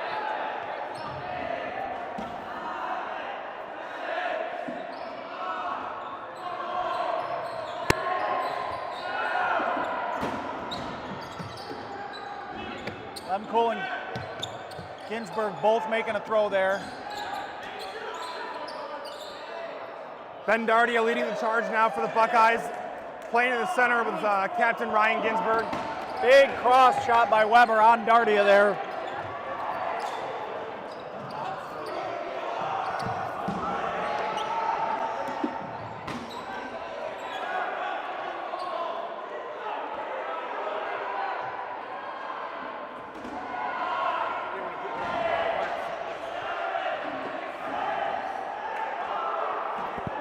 I used to play for Cincinnati, so I didn't want to roll him the ball. Throw by It went out right Prohaska there, into so. a crowd, finds its way to bounce back, and so Cincinnati just cannot wrestle ball control away from Ohio State. Credit Ohio State for that.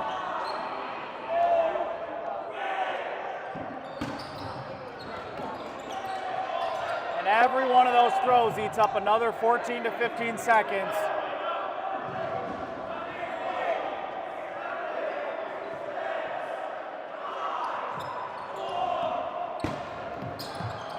Nice stop there by Robbie Mitchell. The Bearcats finally get a stop. Still no count, no pressure on there, so they'll pull back here. Now the Buckeyes come up again. And that's better for the Bearcats. They draw 2 throws out of that and they can finally make a move. Yep. Ball control still with the Buckeyes, but not as big.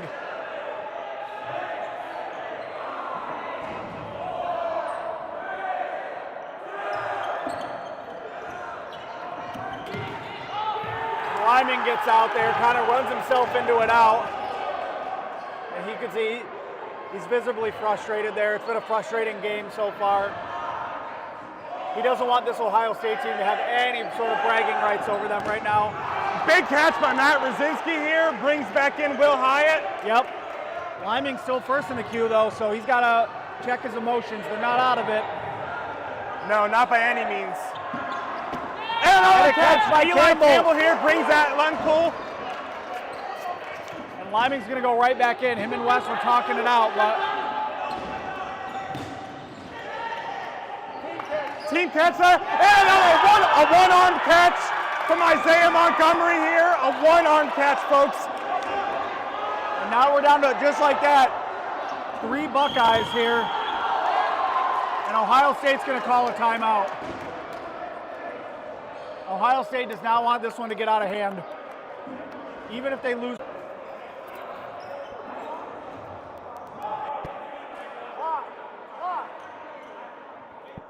Hey, what's the time?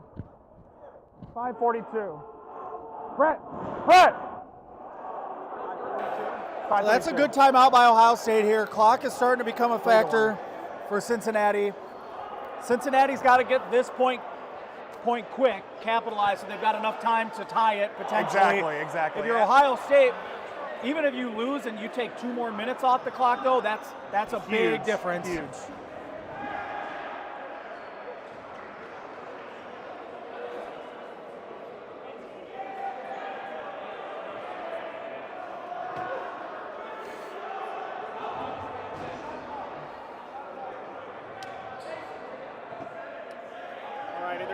Cincinnati's trying to get a clarification on the shot clocks. Cincinnati will have a full shot clock here too, coming out of the timeout.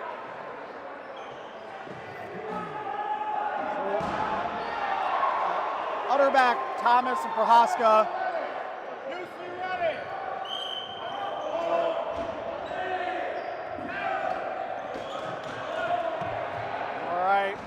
No count for Ohio State now. Rosinski quickly takes out Thomas on a solo throw there. That's dangerous. He's a catcher. Absolutely.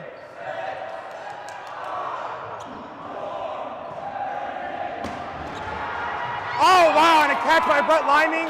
Takes out Utterback. That one almost squeaked through. Oh, yeah.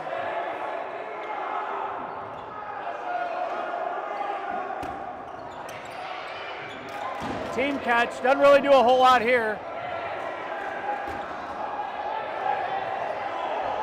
All right, he never had control of the ball. Oh, Prohaska just misses the catch. We'll get the officials clocked, but that did not take Cincinnati much time.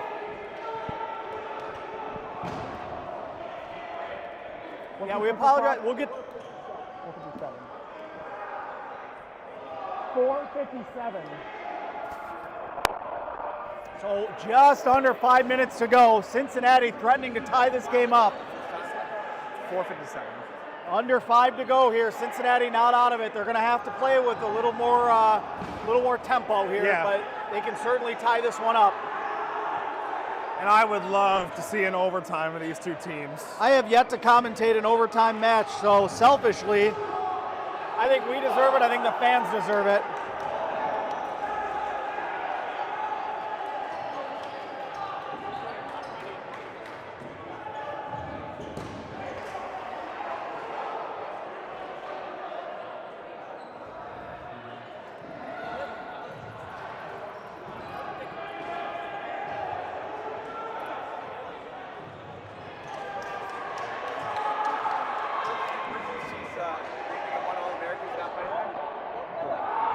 Alrighty. Head ref Jason Hallman going to get us started in just a second here. Ohio State's on the baseline. UC breaking the huddle right now. You got to think Cincinnati's missing Corey Heitman at this moment. A little bit, yeah. The way he plays with tempo, he's one of their faster players. A lot of energy. They're missing him in this moment right now. But a key player on the baseline, Tyler Schaefer. I'm not sure if he's injured or is having some problems with his forearm gripping the ball. So Corey Heitman's at work apparently. Yeah. Sad excuse to miss a tournament. And Cincinnati got the better of the run-up in terms of ball advantage, and that's huge.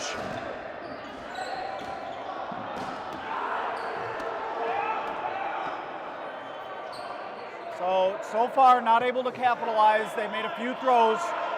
About 30 seconds gone by here since the point started, 4:30 to go. You gotta think they just want a shooting gallery here. You cannot lose ball advantage though. And Cincinnati has obviously decided they're just going to go high line. With a catch on their throw line. Almost a team catch, but down goes Ziles on the other side.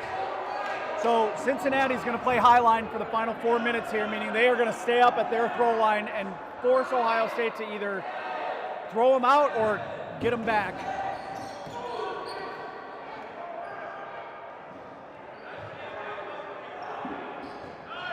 Oh, that's a good tag. Another good tag. Liming stayed up, and Kemper made him pay for that one at close range. Hey, you're still in. What happened? They were arguing a call right there. Quick play stoppage here. It appears Liming may still be in.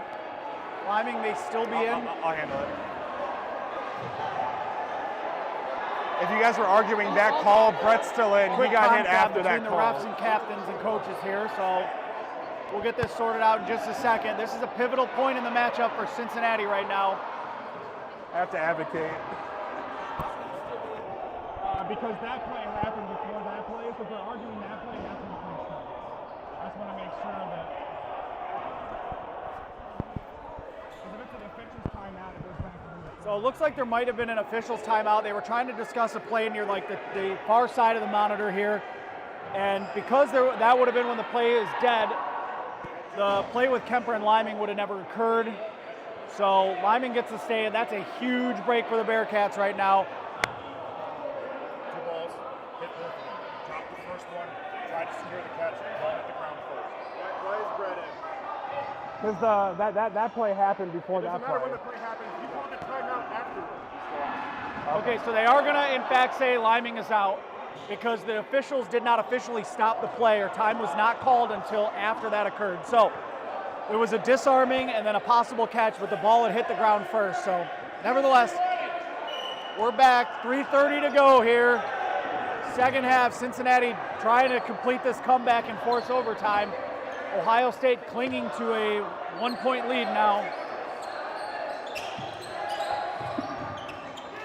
All right, quick out by Ethan Lempool here to get Will Hyatt on the baseline, or on the outline. A little bit of a high throw. He didn't really need to get the kill there. He could have just dirted it. Yeah. But Ohio State, I think, wants an exclamation point. Bendardia takes out Weber, and they might With just get it here. a stamp to his chest.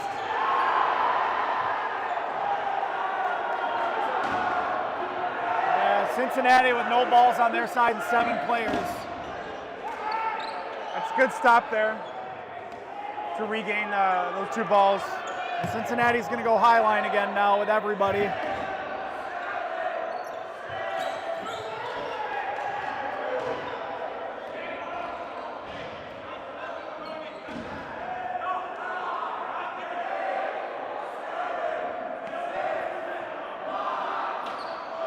Coach Wes Peters barking orders to his squad here.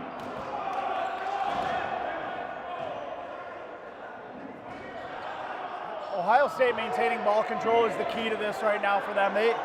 Pressure's not even on them to do anything really, and they're not allowing Cincinnati to do anything by maintaining the ball control. They just have to play with their clock and keep that. Kemmer draws a couple of throws. Meanwhile, Campbell had gotten out, so we've only got 6 Bearcats left on the court. 1 more and they're down to 10. And they'll really have to play fast. Absolutely. That's a great hit by Robbie Mitchell. Hits the knee of Lempool when he dropped for that catch. 2 minutes to go. Officials are saying 2 minutes, so there might be a little more time than we're showing on the monitor. That's okay. Stick with us. We got a nail biter going to the end here. Rosinski's out. He'll take a very slow walk off the court. Greeted by his coach, Wes. Gives him high five, low five. Engelman with an honest out there. Kemper gets him. It looks like Ohio State's going to do just enough to preserve this 1-point victory here and get a little revenge. I'm sure they'd love to have the trophy in Columbus, but this is a nice consolation for them. Yeah, absolutely. Knocking off the #1 team is going to be huge for them. 1 minute to go. Big cross. Down goes Robbie Mitchell. And then Dylan Greer calls a timeout. Robbie Mitchell is still out. The timeout was called after he got hit.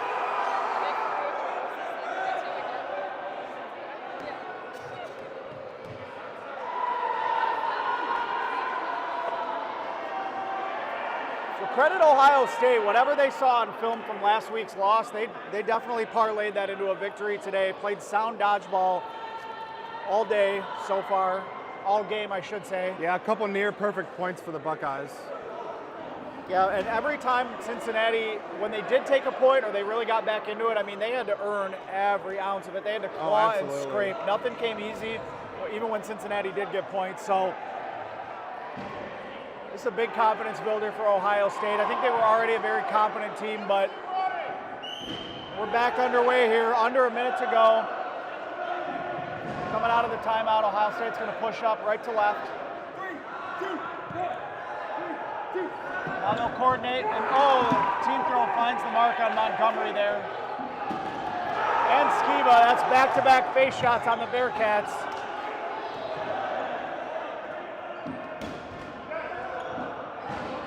Again, the last man standing.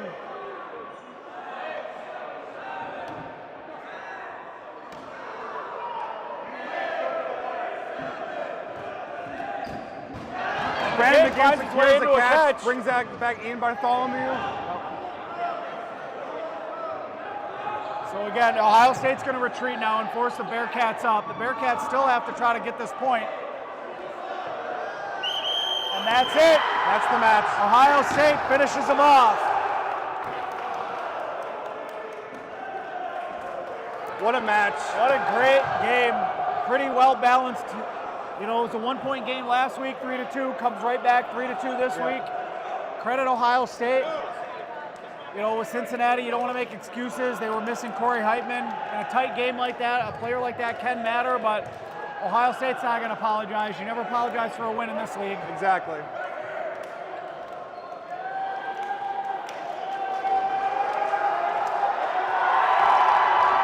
Listen to the Ohio State Buckeyes celebrating this one.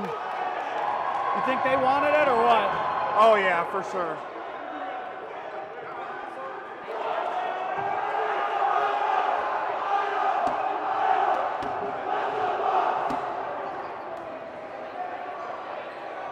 Let's see if we can get some words from an Ohio State player here.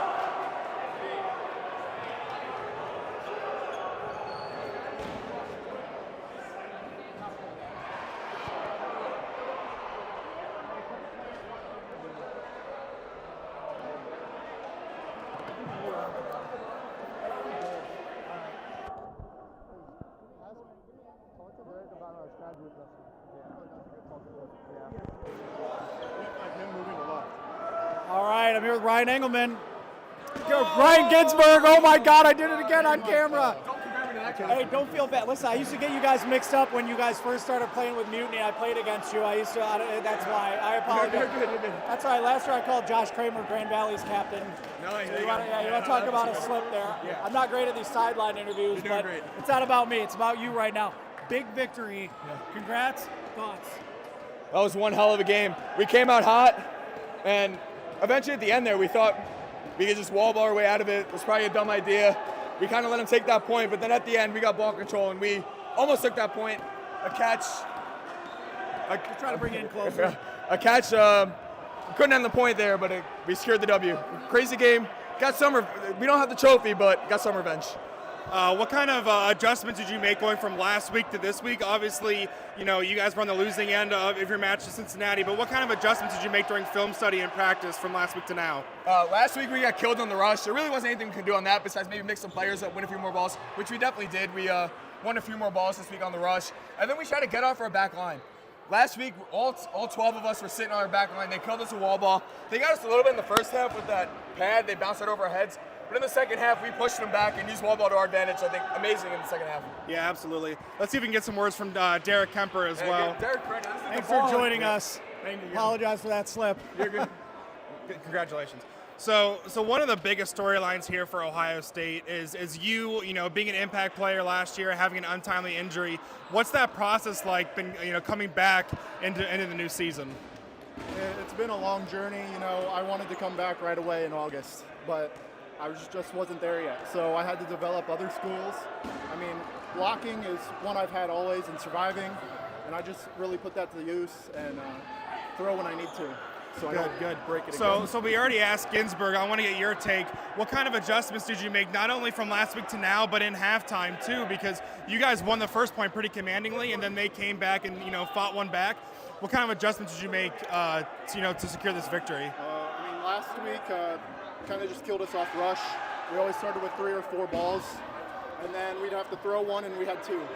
And then Brett he's good with his arm, and he just took out our whole back line when we're standing there. So the whole goal today, shift me over, I blocked Brett. That's a great adjustment that you guys made. You guys noticed that in film study, to put, arguably, one of your best players against their, best arms. And so obviously it worked out today. You held down your side. What's it like, coming into the league, being a younger player and going against these more veteran teams? I don't know. I'm used to playing up. 3-sport athlete in high school. We are a small school, so you play them all. I'm used to competition, so. Good. Well, thank you very much for your time, and congrats on the victory. Well earned, well fought. Thanks. We'll see you out there. All right. Well, thoughts on that matchup from you, Colby? Wow. So we Electric. knew it was going to be a hype machine. We've seen them last week to this week. Honestly, I didn't expect the outcome. I thought Cincinnati had it in the bag. I thought they made the adjustments from the previous semester to now. But I guess OSU's got their number now. Yeah, I thought OSU would come out and play like a quicker pace. Like I said, try to just take control early. And that first point they won, but they had to really grind. And then Cincinnati taking another point, it was a grind for them. So the pace kind of surprised me. For those of you just joining us, though, too, you'll notice some of the ladies have started to make their way onto the court. We are going to have the women's showcase tournament match coming up here shortly, so that'll be good. We're also going to try to get you guys some score updates from around the rest of the tournament. Courts 2 and 3 we're going on. We had some halftime updates, but yeah, so far it's been a great day. We're only halfway through, not even technically, so definitely stick with us. And I think we leave you up to, or leave the sideline interviews up to you going forward. What do you think? Yeah, I agree. All right, stick with us. Up next is going to be the ladies' match.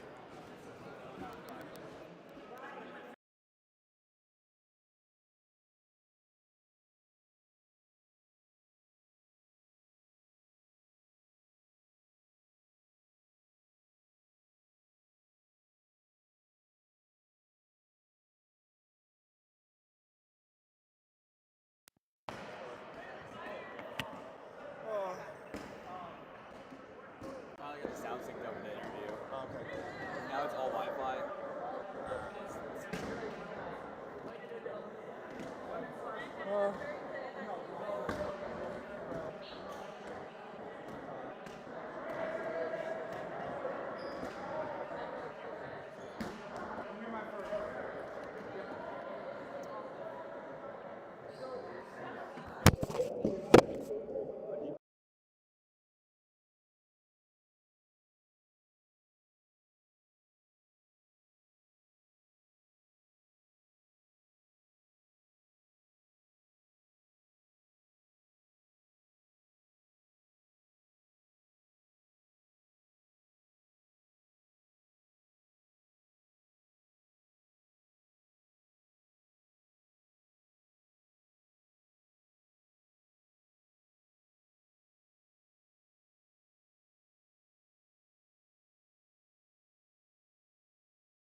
All right, guys, over here we got the Miami Maryland game.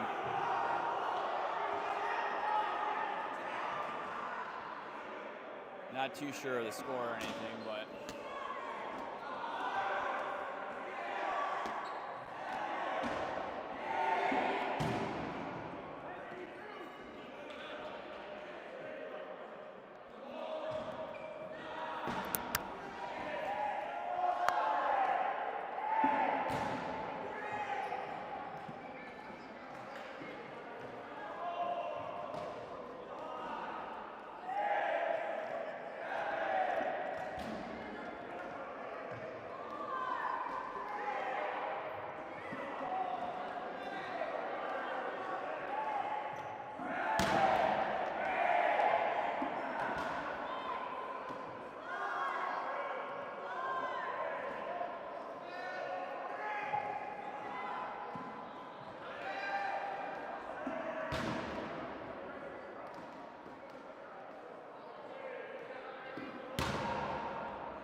one looked like it hurt a little bit. Oh boy.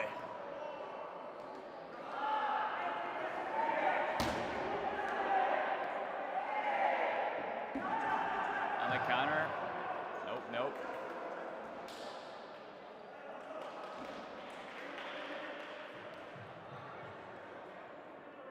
Looks like timeout is called.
Let's see, stepped out.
Blacked out every 40 seconds. It's going out? Yeah. Is it recording at least? He says they. Well, if it's on there, the thing is, this blacks out too. Like, Ethan said they put Ryan Engelberg. yeah, but I did that. On purpose or on accident? I did Ryan Engelberg. Why? What do the comments say? Engelberg. That's Bergen. All right. Nick Floss went to Boston, Ohio State.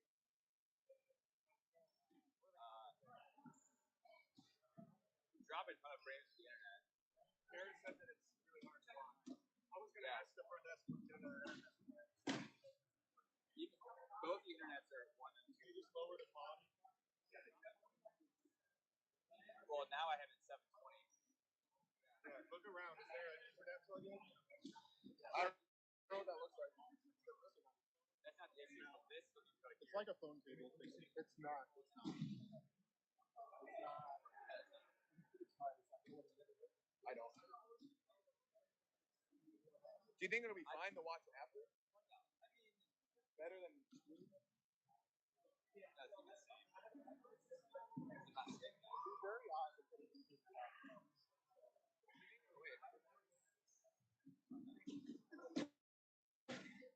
Would it make it worse if you start recording? The problem's not my computer. The problem is, and then for whatever reason, I couldn't get my camera to work consistently ever since it got busted last time. Like, we'd move it. I know Jacob's using a hotspot over it. You know, the hotspot. These are really strong. If you're going to do a hotspot, use them like this, smelling salts? Yeah. If you want to rip on it, okay, I'm still uploading. I'm thinking about just going sport.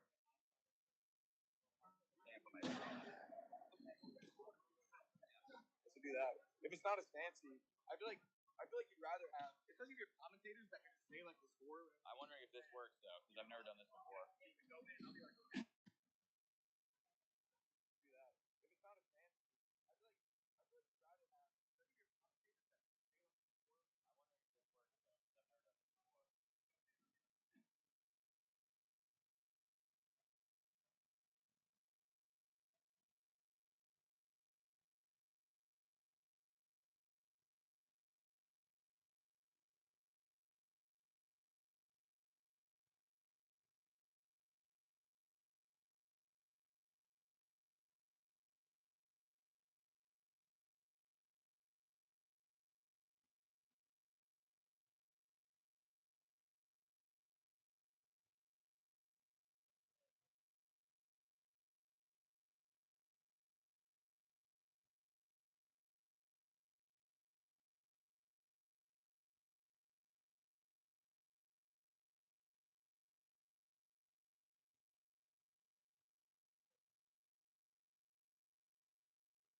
All right, we are underway in the ladies showcase here.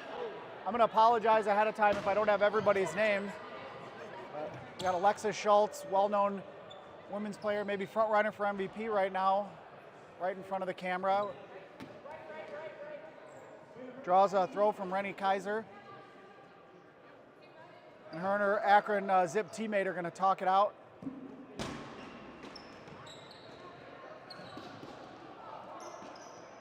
Catherine May is going to corral the loose ball in the middle there.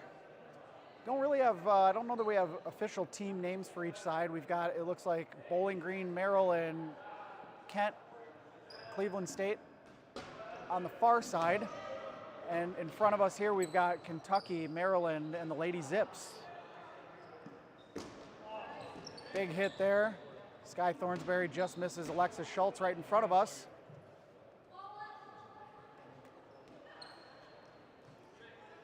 Interesting thing that we'll want to watch for here is teamwork on each side. These women don't get to play with each other quite as often. You would expect a little more camaraderie on the Akron side, as they've got pretty much their full team over there. Good dodge by the Lady Terp at the top there, number 24.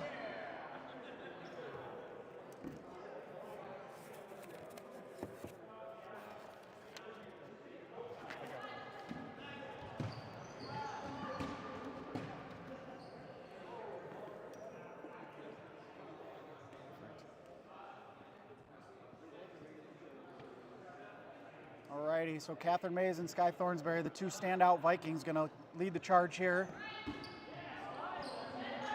That's a great throw on Abby Emery. Gets her to reach a little bit for the catch there. And then Nicole Kudich misses Vanessa Hudson there from Kent. Vanessa showed off a nice live arm earlier. My card's full, I gotta empty.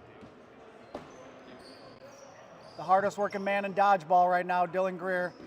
Taking pictures, running a tournament, coaching, doing it all.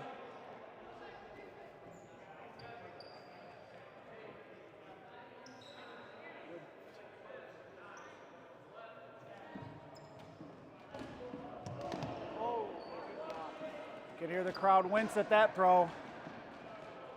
Someone got hit.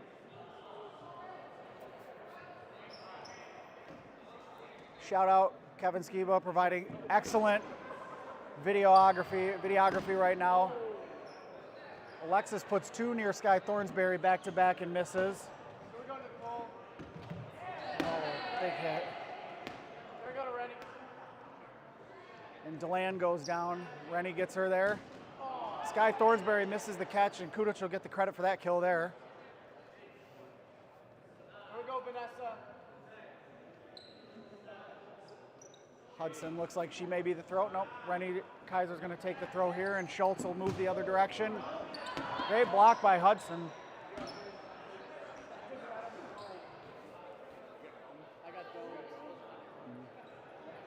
And Schultz will lead the charge back for her squad yet again. A couple Miami Redhawks patrolling at the top there. Great drop catch on Hudson by Kudich.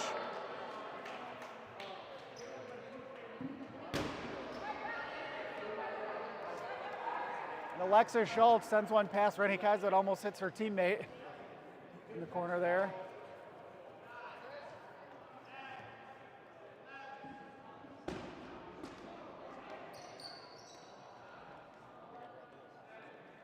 Little gamesmanship going on between Schultz and Kaiser right now.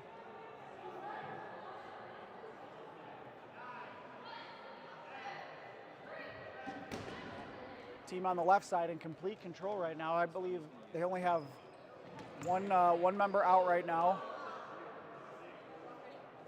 And you can see the teamwork between the Zips there. Nice cross by Chris Haas, just splits in between Schultz and Emery, so a near miss there.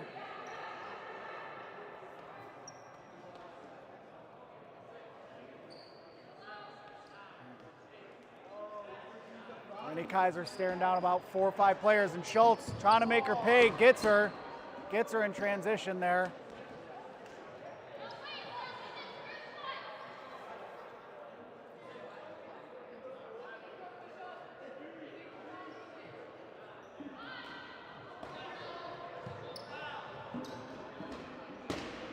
Chris Haas dodges two throws from the Lady Zips in a row there and will return fire. And so side led by Catherine May is down to 3 players now, and Catherine will make a long throw and retreat. They got to be careful. Catherine's a catcher as well. She was looking for it by Emery right in front of us.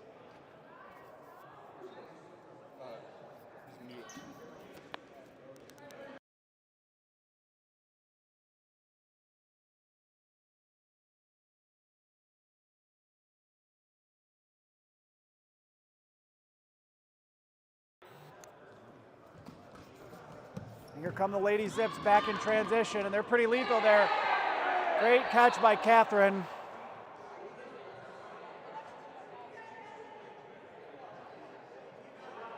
I believe that brought in Ostrander there. Her Cleveland State teammate there, so.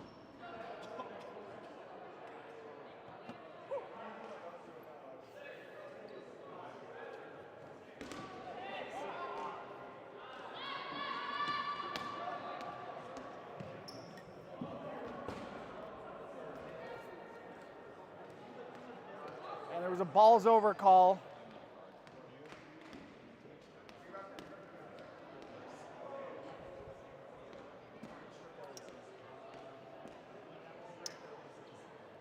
So ladies team 1 over here, led by the Akron Lady Zips, will have all the balls and player advantage here, so we'll see. It looks like they might dial up a team throw on Catherine.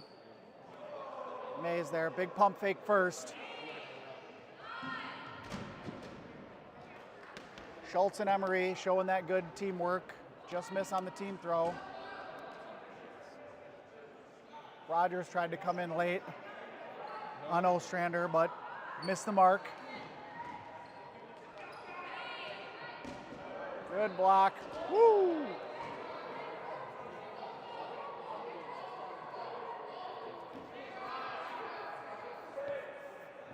I do not have a name for the Kentucky dodgeballer. And Schultz just gets the nice recoil, just gets it right back there. And now the lone dodgette on our right side is going to be Mays here. Maybe the most experienced lady dodgeball in the court, and there's a balls over.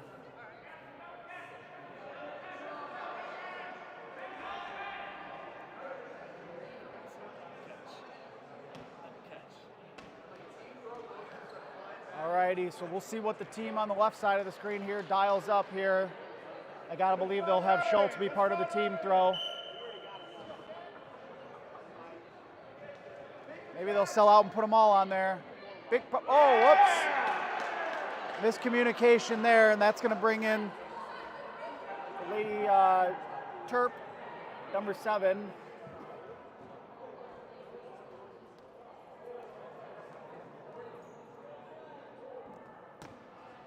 Jasmine Wathen there, so they're not out of it yet. Team throw at the top, misses the mark on Wathen there, and then Alexis lets her have it, but she almost catches it. Oh, gotta be careful there.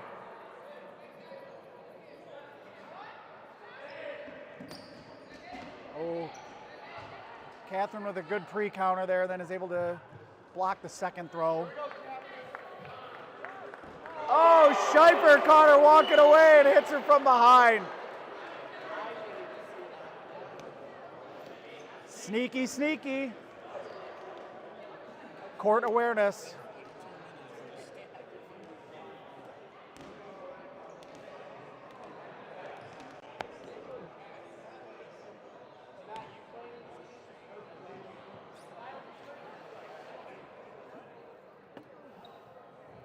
We got a quick lull in the action here. Let's bring it back up to speed on the first 9 games of the day. On court 1, we had Cincinnati victorious over Nebraska 5-2. Then Penn State over Cleveland State 10-0. Then Ohio State exacts a little revenge, gets a victory over Cincinnati 3-2. On court 2, Ohio State beat Miami 4-1. Wisconsin Platteville beat Kent 5-0, and Maryland beat Miami 3-2. As the women are back underway for point 2 here, the women's showcase. On court 3, Penn State took out Maryland 7-1. Akron shut out Kentucky 8-1, and then went back-to-back and took out Nebraska 4-1. So a couple nice victories there as Sky Thornsberry makes the catch on Abby Emery, excuse me. Schultz takes out Hudson again. Those two have probably two of the stronger arms on the court right now. Schultz with another big throw. Sky Thornsberry with a big catch on Nicole Kudic there. So I throw Catherine Mays into that discussion for strongest arms on the court right now. But you can hear good teamwork between these two Ohio dodgeball players. A couple balls were dead, they bounced off each other.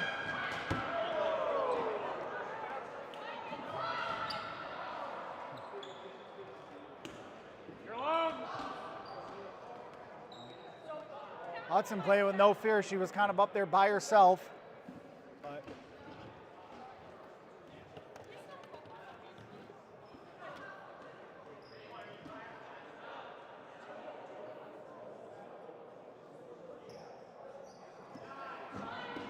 DeLand gets the big kill there, right in front of our screen. So the pace has slowed down a little bit here in point 2 now. Each team got a couple early outs and then just still feeling each other out a little bit here. Long throw. There's a big block there in the middle by Sweeney.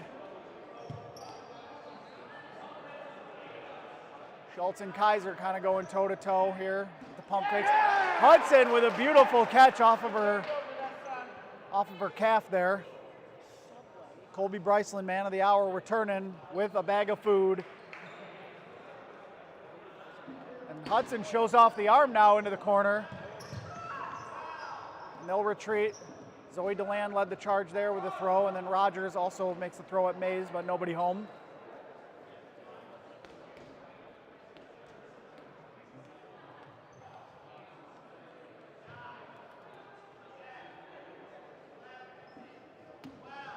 Kaiser makes a long throw, and then Schultz's throw bounces right in front of Sky Thornsberry.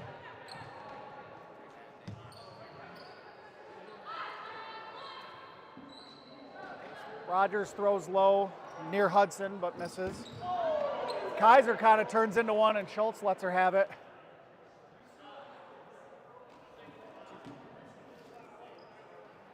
Colby, did you tell that you hear that was twisted? I don't know why I did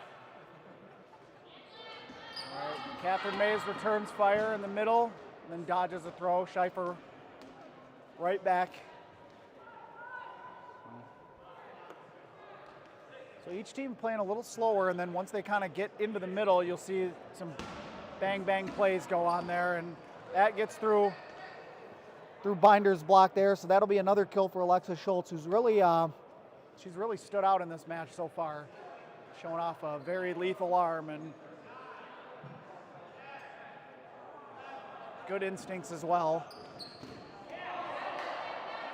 And Kat takes out Rogers near the top there, trying to get her team back into it here.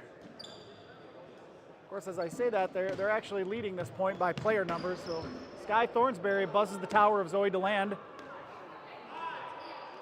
Uh-oh. And Catherine draws a throw from DeLand and then returns fire that bounces low.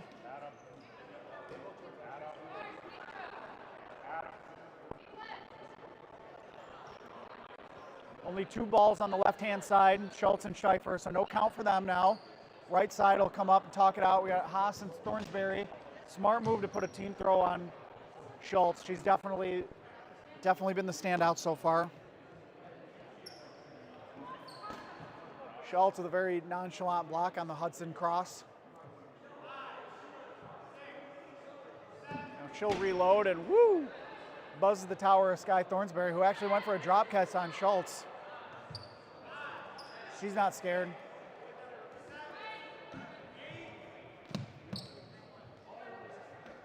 They got deep into the 10 clock there, and Schaefer bails him out with a throw right in front of the Lady Terp. Wathan. Hope I'm saying that right. Apologize if I'm not.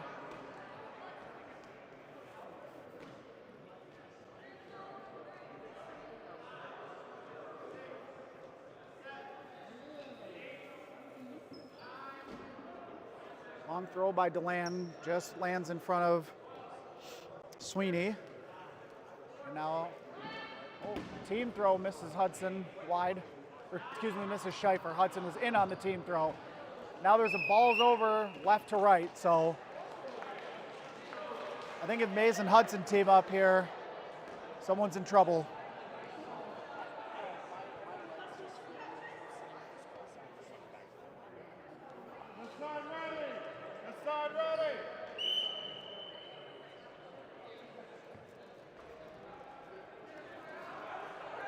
You can see Haas and Thornsberry at the bottom of your screen talking out, Hudson and Mays at the top. We can see a couple team throws here. Yep. Oh, Hudson and Schultz with a catch, and then she gets crossed by Haas. So catching it out. Meanwhile, at the top, Hudson and Mays took someone out as well. So Emery came in on the catch, but the team on the right side is going to maintain a player advantage. Nope. It's, yes, player advantage, 5-4. Hudson and Mays kind of leading the way here as they try to take control. Chris Haas with a long throw. And that gets gobbled up by Katie Mae Williams, the junior Terp. Excuse me, I keep confusing Miami and Maryland because of the red colors. Red Hawk. She's from Miami, not Maryland. My apologies.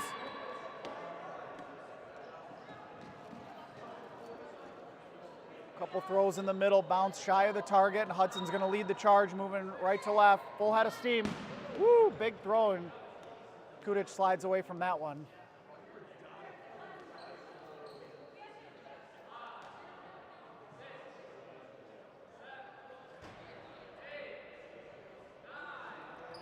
Long throw by Sweeney. Kudic gobbles that one up. Sorry, that was not Kudic, that was DeLand. They both have braided pigtails and zip jerseys on, so my fault. Catherine Mays with a throw, bounces right in front of Kudic.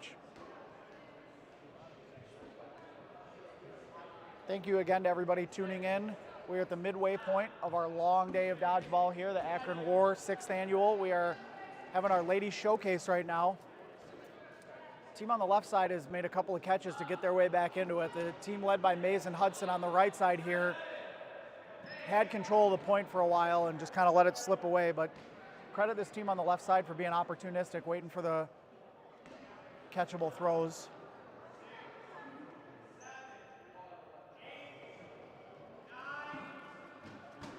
Long throw by Kudic will at least reset the clock, and now Hudson puts one past Mays. Schaefer with a good throw. Takes out Wathan. Good block. And team throw coming in, and oh, Hudson just misses the catch there. She went out for it. Now Mays is the lone lady left on the right side again, so we'll see what she dials up here. Oh, she dirts one. Oh, then she misses the catch. Kudic almost bailed her out. It would have been a catch which would have reset the clock there as well, but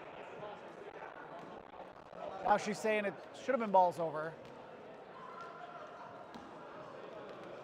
Okay, it was balls over before the kill there, so Catherine's going to have a full 10 balls to work with here. 6 opponents on the other side, so we'll see what she dials up here. This side ready. This side ready. Head ref Jason Hallman getting them started again here, so Catherine's going to bring a little extra ammunition up with her now. We got minute 20 to go here. First throw. Finds the mark. Woo!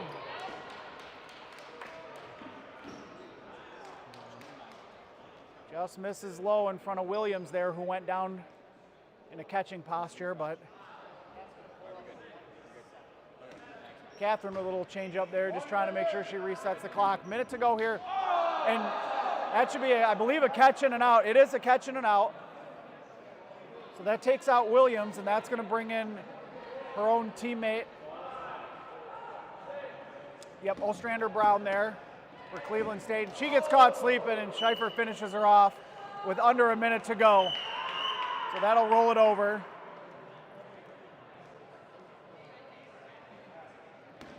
So that'll take us to halftime there. Team on our left, the team led by the Lady Zips, is up 2-0 now, going into halftime.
All right, we are back, ready to get second half underway.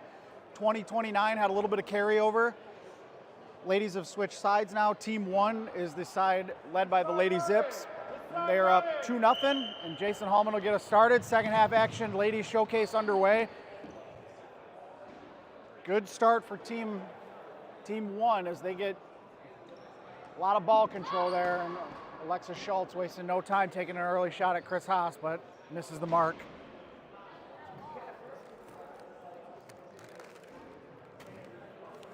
All right.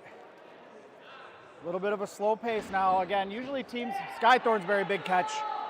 Usually teams come out of half and kind of feel each other out again as if it's the start of a new game, so that'll go a long way towards helping Team 1 get back into it. Excuse me, Team 2 get back into it. They switch sides and mess me up. All right, Jason all over that call, calling it ground, so Kaiser with a throw near Schultz, who's going to lead the charge back, but long throw came from her teammate. And they get a good bounce back there. And Schultz counters Hudson. That's a big arm off the court for Team 2.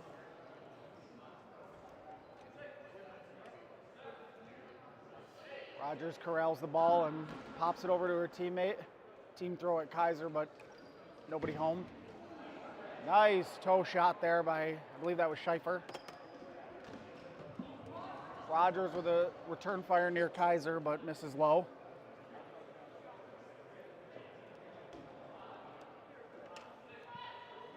All right, so Team 1 applying a lot of pressure early here, and missed catch there. Sky Thornsberry will get the credit for that kill.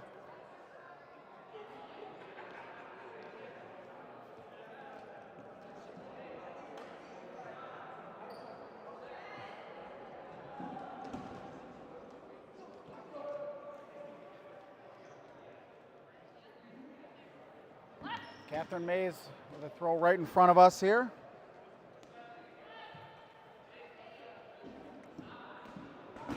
Sky Thornsberry with another catch. That brings in Hudson, so that's a big arm.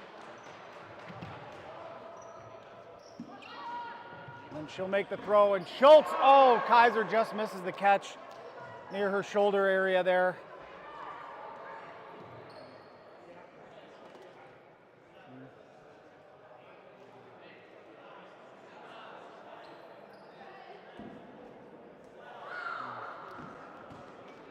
Sky Thornsberry returns fire, some pump fakes, and then two throws from opposite sides. Miss the Lady Terp. Again, that's number 24, Binder.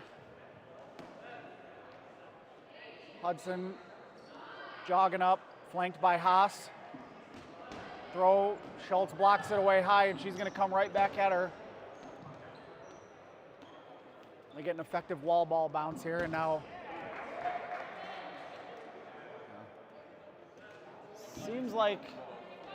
seems like Mays might have got a kill there, but nope.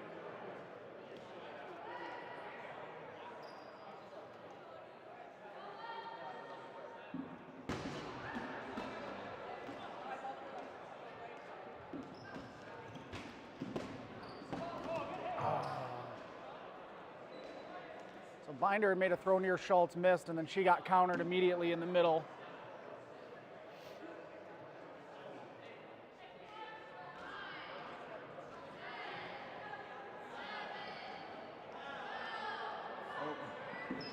Haas throws.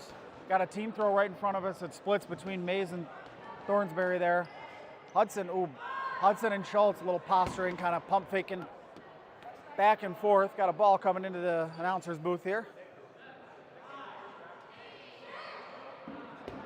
Oh, Sweetie almost makes the catch on Alexa Schultz.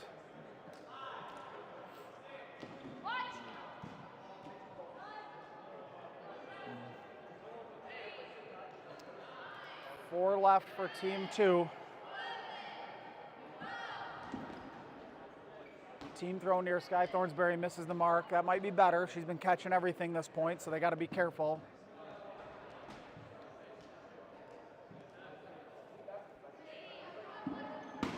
Basically got 3 Vikings left, flanked by Hudson. I should say Hudson flanked by 3 Vikings, Lady Vikings.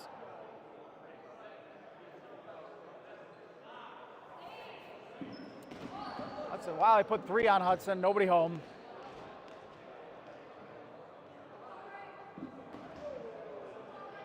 Schultz's throw misses just wide of Chris Haas there at the top of your screen, wearing the NCDA pullover.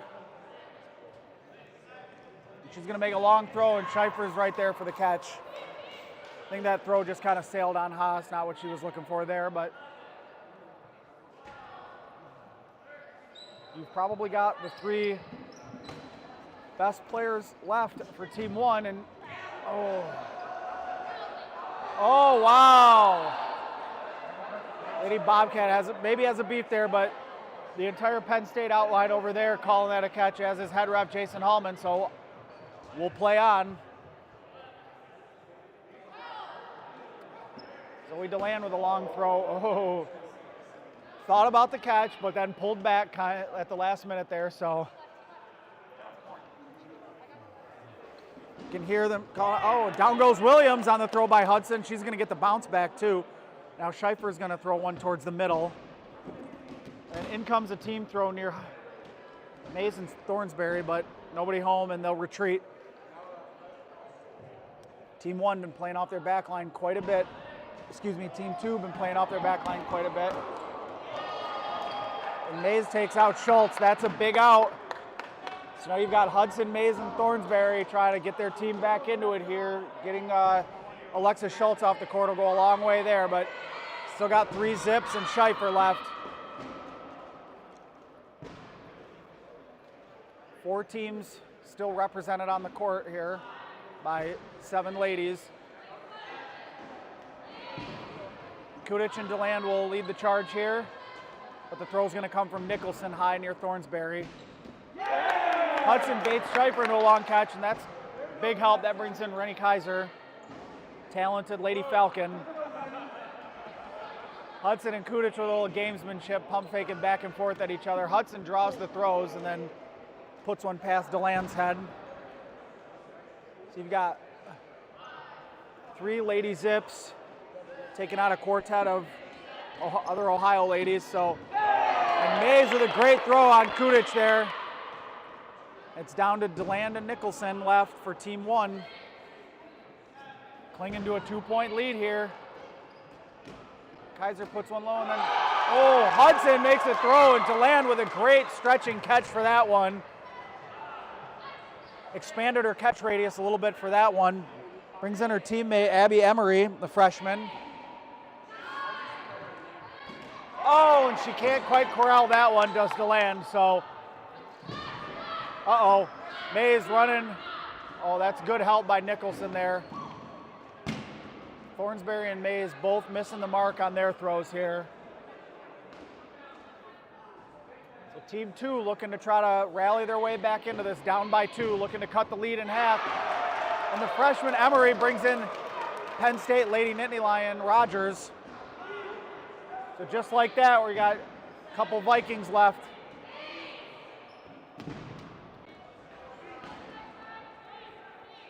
All right, so this has been quite a back and forth tilt here. 12 minutes to go in the second half. Clock's not a factor yet, but oh, and then Emery gets caught reaching on that one, but she did her part getting her team back into it. Nicholson just trying to reset the clock with that one. That was really close to a ball's over. You could hear the women for Team 1 screaming, and Catherine Mays just bails them out with a long throw. And Catherine with a cross on Rogers, and now there's one lone lady left for Team 1, and that's Nicholson of the home Akron Zips.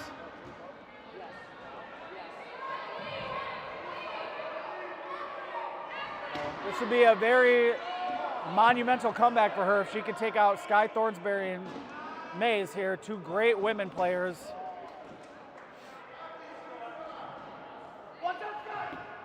Oh, Sky Thornsbury got caught turning around. She thought it was maybe a ball's over or something. Yeah, she would definitely thought there was a play stoppage or something. She wouldn't have just turned around and nonchalantly walked away like that. So Ooh, Catherine Mays puts one past Nicholson's head here. So I haven't seen Nicholson play before, but the way she's kind of like turning and squaring up and like just throwing resets, I think she's definitely a catcher. Yep, here she goes. She's going to challenge Catherine. So Catherine showing off a little bit there, showing that arm strength, going high on her. And yep, you see Nicholson just wants to keep the clock running. Almost 10 minutes to go. Coming up on the halfway point of the second half. And the longer this point takes, the more the clock becomes a factor in Team 2's comeback bid. So Nicholson doesn't mind just burning 10 seconds and 10 seconds and 10 seconds. She might need to get that throw a little bit quicker though. Here's a long throw. That one's going to get there. Catherine returns fire.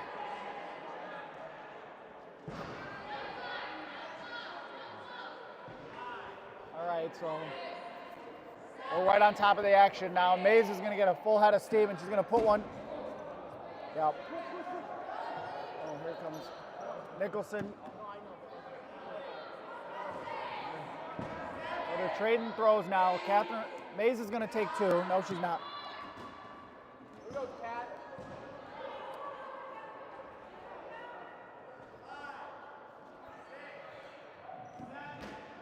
Oh, and she gets Nicholson to reach a little bit.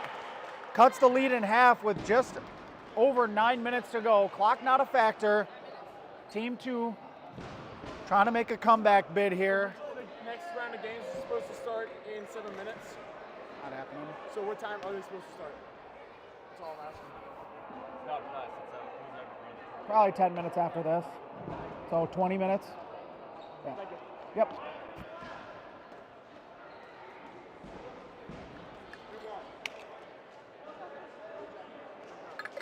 Two to one here. Team 2 looking to complete the comeback here. Took them a little while to grind that point down. It was a little back and forth, but they ended up pulling it out. Former women's MVP Catherine Mays gets the job done at the end there. And we're off for point number 4. Schultz with the early kill again on Kaiser. They're lined up across each other, so I feel like Schultz is maybe getting a little bit of the better of that one, but Kaiser didn't have much help there. It's going to be Hudson. Hudson's like, I got it. And now she gets Nicholson too, so maybe Nicholson's like, all right, I need a quick breather. Catch me back in a minute. I was just on the court for 10 straight minutes, then going one-on-one with Catherine. That was no easy task.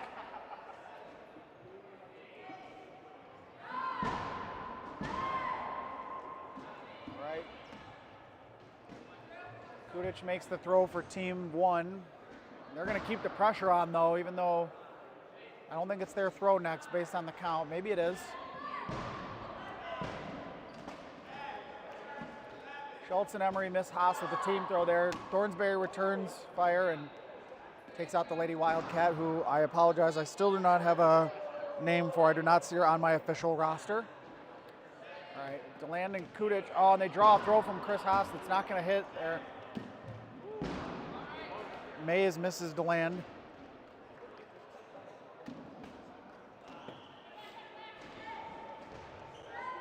So Team 1 playing some kind of effective wall ball. That one's not quite going to make it into the neutral zone, though.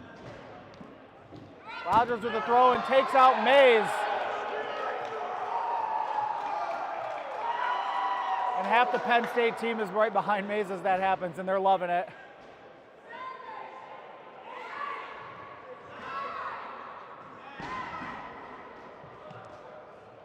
Cole Kudic returns fire, and Sky Thornsberry tries to climb the ladder for the catch and can't quite, corral it. Sorry about that. Haas with the throw near Emery, and now another big kill by Schultz. And then Haas gets caught, thought maybe she'd look for a catch, and the ball just kind of fell off the table, and she gets clipped on the foot there.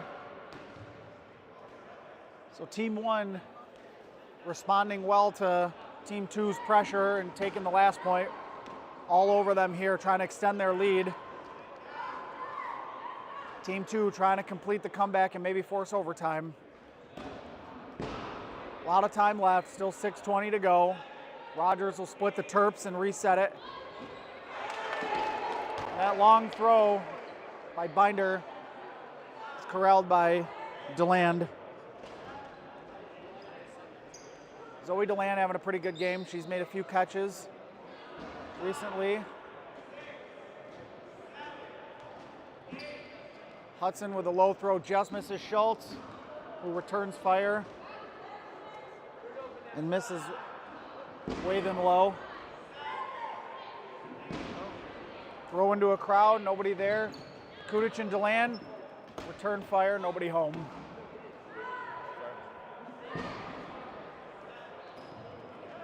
Oh, and Emery dove forward for it and it clips her hand.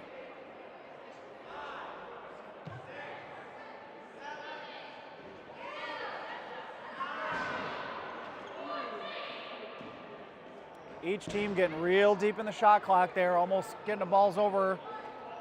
But alas, they make good reset throws and we'll continue to play on.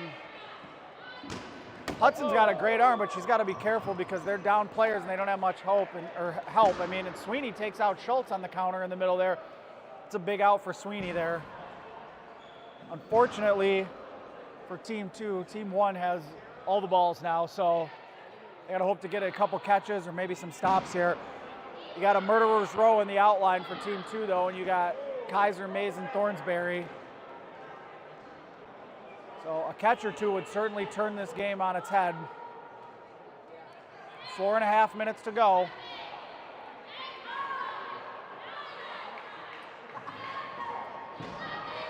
Hudson again comes up firing past Rogers, who returns fire.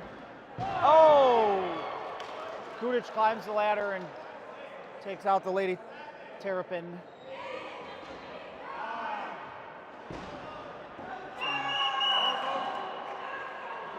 Oh, they're going to call balls over first prior to the catch. So, oh, ball was in the air.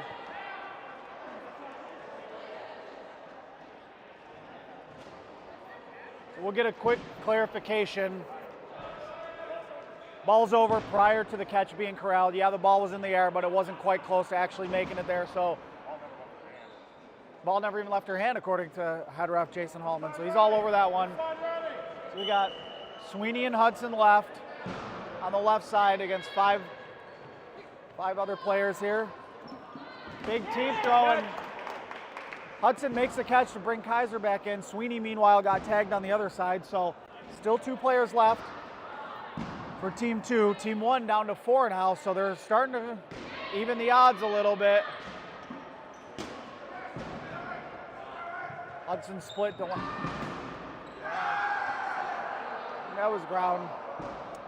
Yeah, so the Penn State cheering squad over there thought they had another kill by their teammate Rogers, but it bounced right in front of Hudson.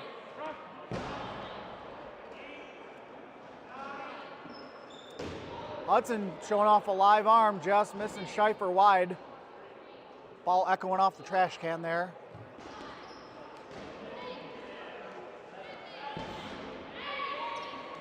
Ooh, Rogers is looking for that drop catch, and then Kudic takes out Hudson. Thought maybe that one had bounced. Kudic is saying she thought her own throw hit the ground, so she's safe. Good sportsmanship there. She knew she didn't get her out. No count for Team 2. 2:20 to go. Team 2 trying to tie it up, force overtime here. Oh, Kaiser draws a cross throw from Kudic and Rogers leading the charge. Nobody home on Hudson, and Rogers catches Hudson then on the return fire. And listen to the Penn State cheering squad. So Kaiser, the Lady Falcon, she's the lone female left. Rogers throws, and then DeLand throws one that she catches, and that's going to bring in Mays. That's big.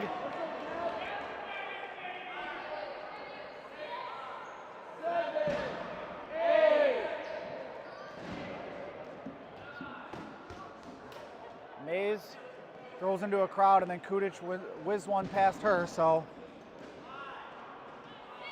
Kaiser and Mays, they got a chance here against Schieffer, Kudic, and Rogers. And the unnamed Wildcat, I apologize, I do not have her on the roster. Kaiser gets tagged by Kudic there on a nice throw. So it's down to Mays as the last shot for Team 2 to tie it. She's only got about a minute left to go. She's got the arm to throw her way out of this, but clock's a factor. All right, so our time is a little ahead of the official time. Rogers tried to go with the suicide. Nobody home. We got 1:20 to go. Second half here. Mays left against 3 opponents here. Schaefer and Kudic among them here. Schaefer with a long throw, wide of the mark, but it's good enough to reset it. 1 minute. Here comes Kudic right in front of the screen. She's going to pump fake. Catherine's going to show her hand. Catherine's looking for the catch. And instead, Kudic catches her. Catherine tried to pre-counter it there, and that's another catch for the Lady Zip. And so, just like that, Team 1 looks like they're going to take it here. Under a minute to go. They will win this one 3-1 in the Ladies Showcase. So, that'll do it for that match.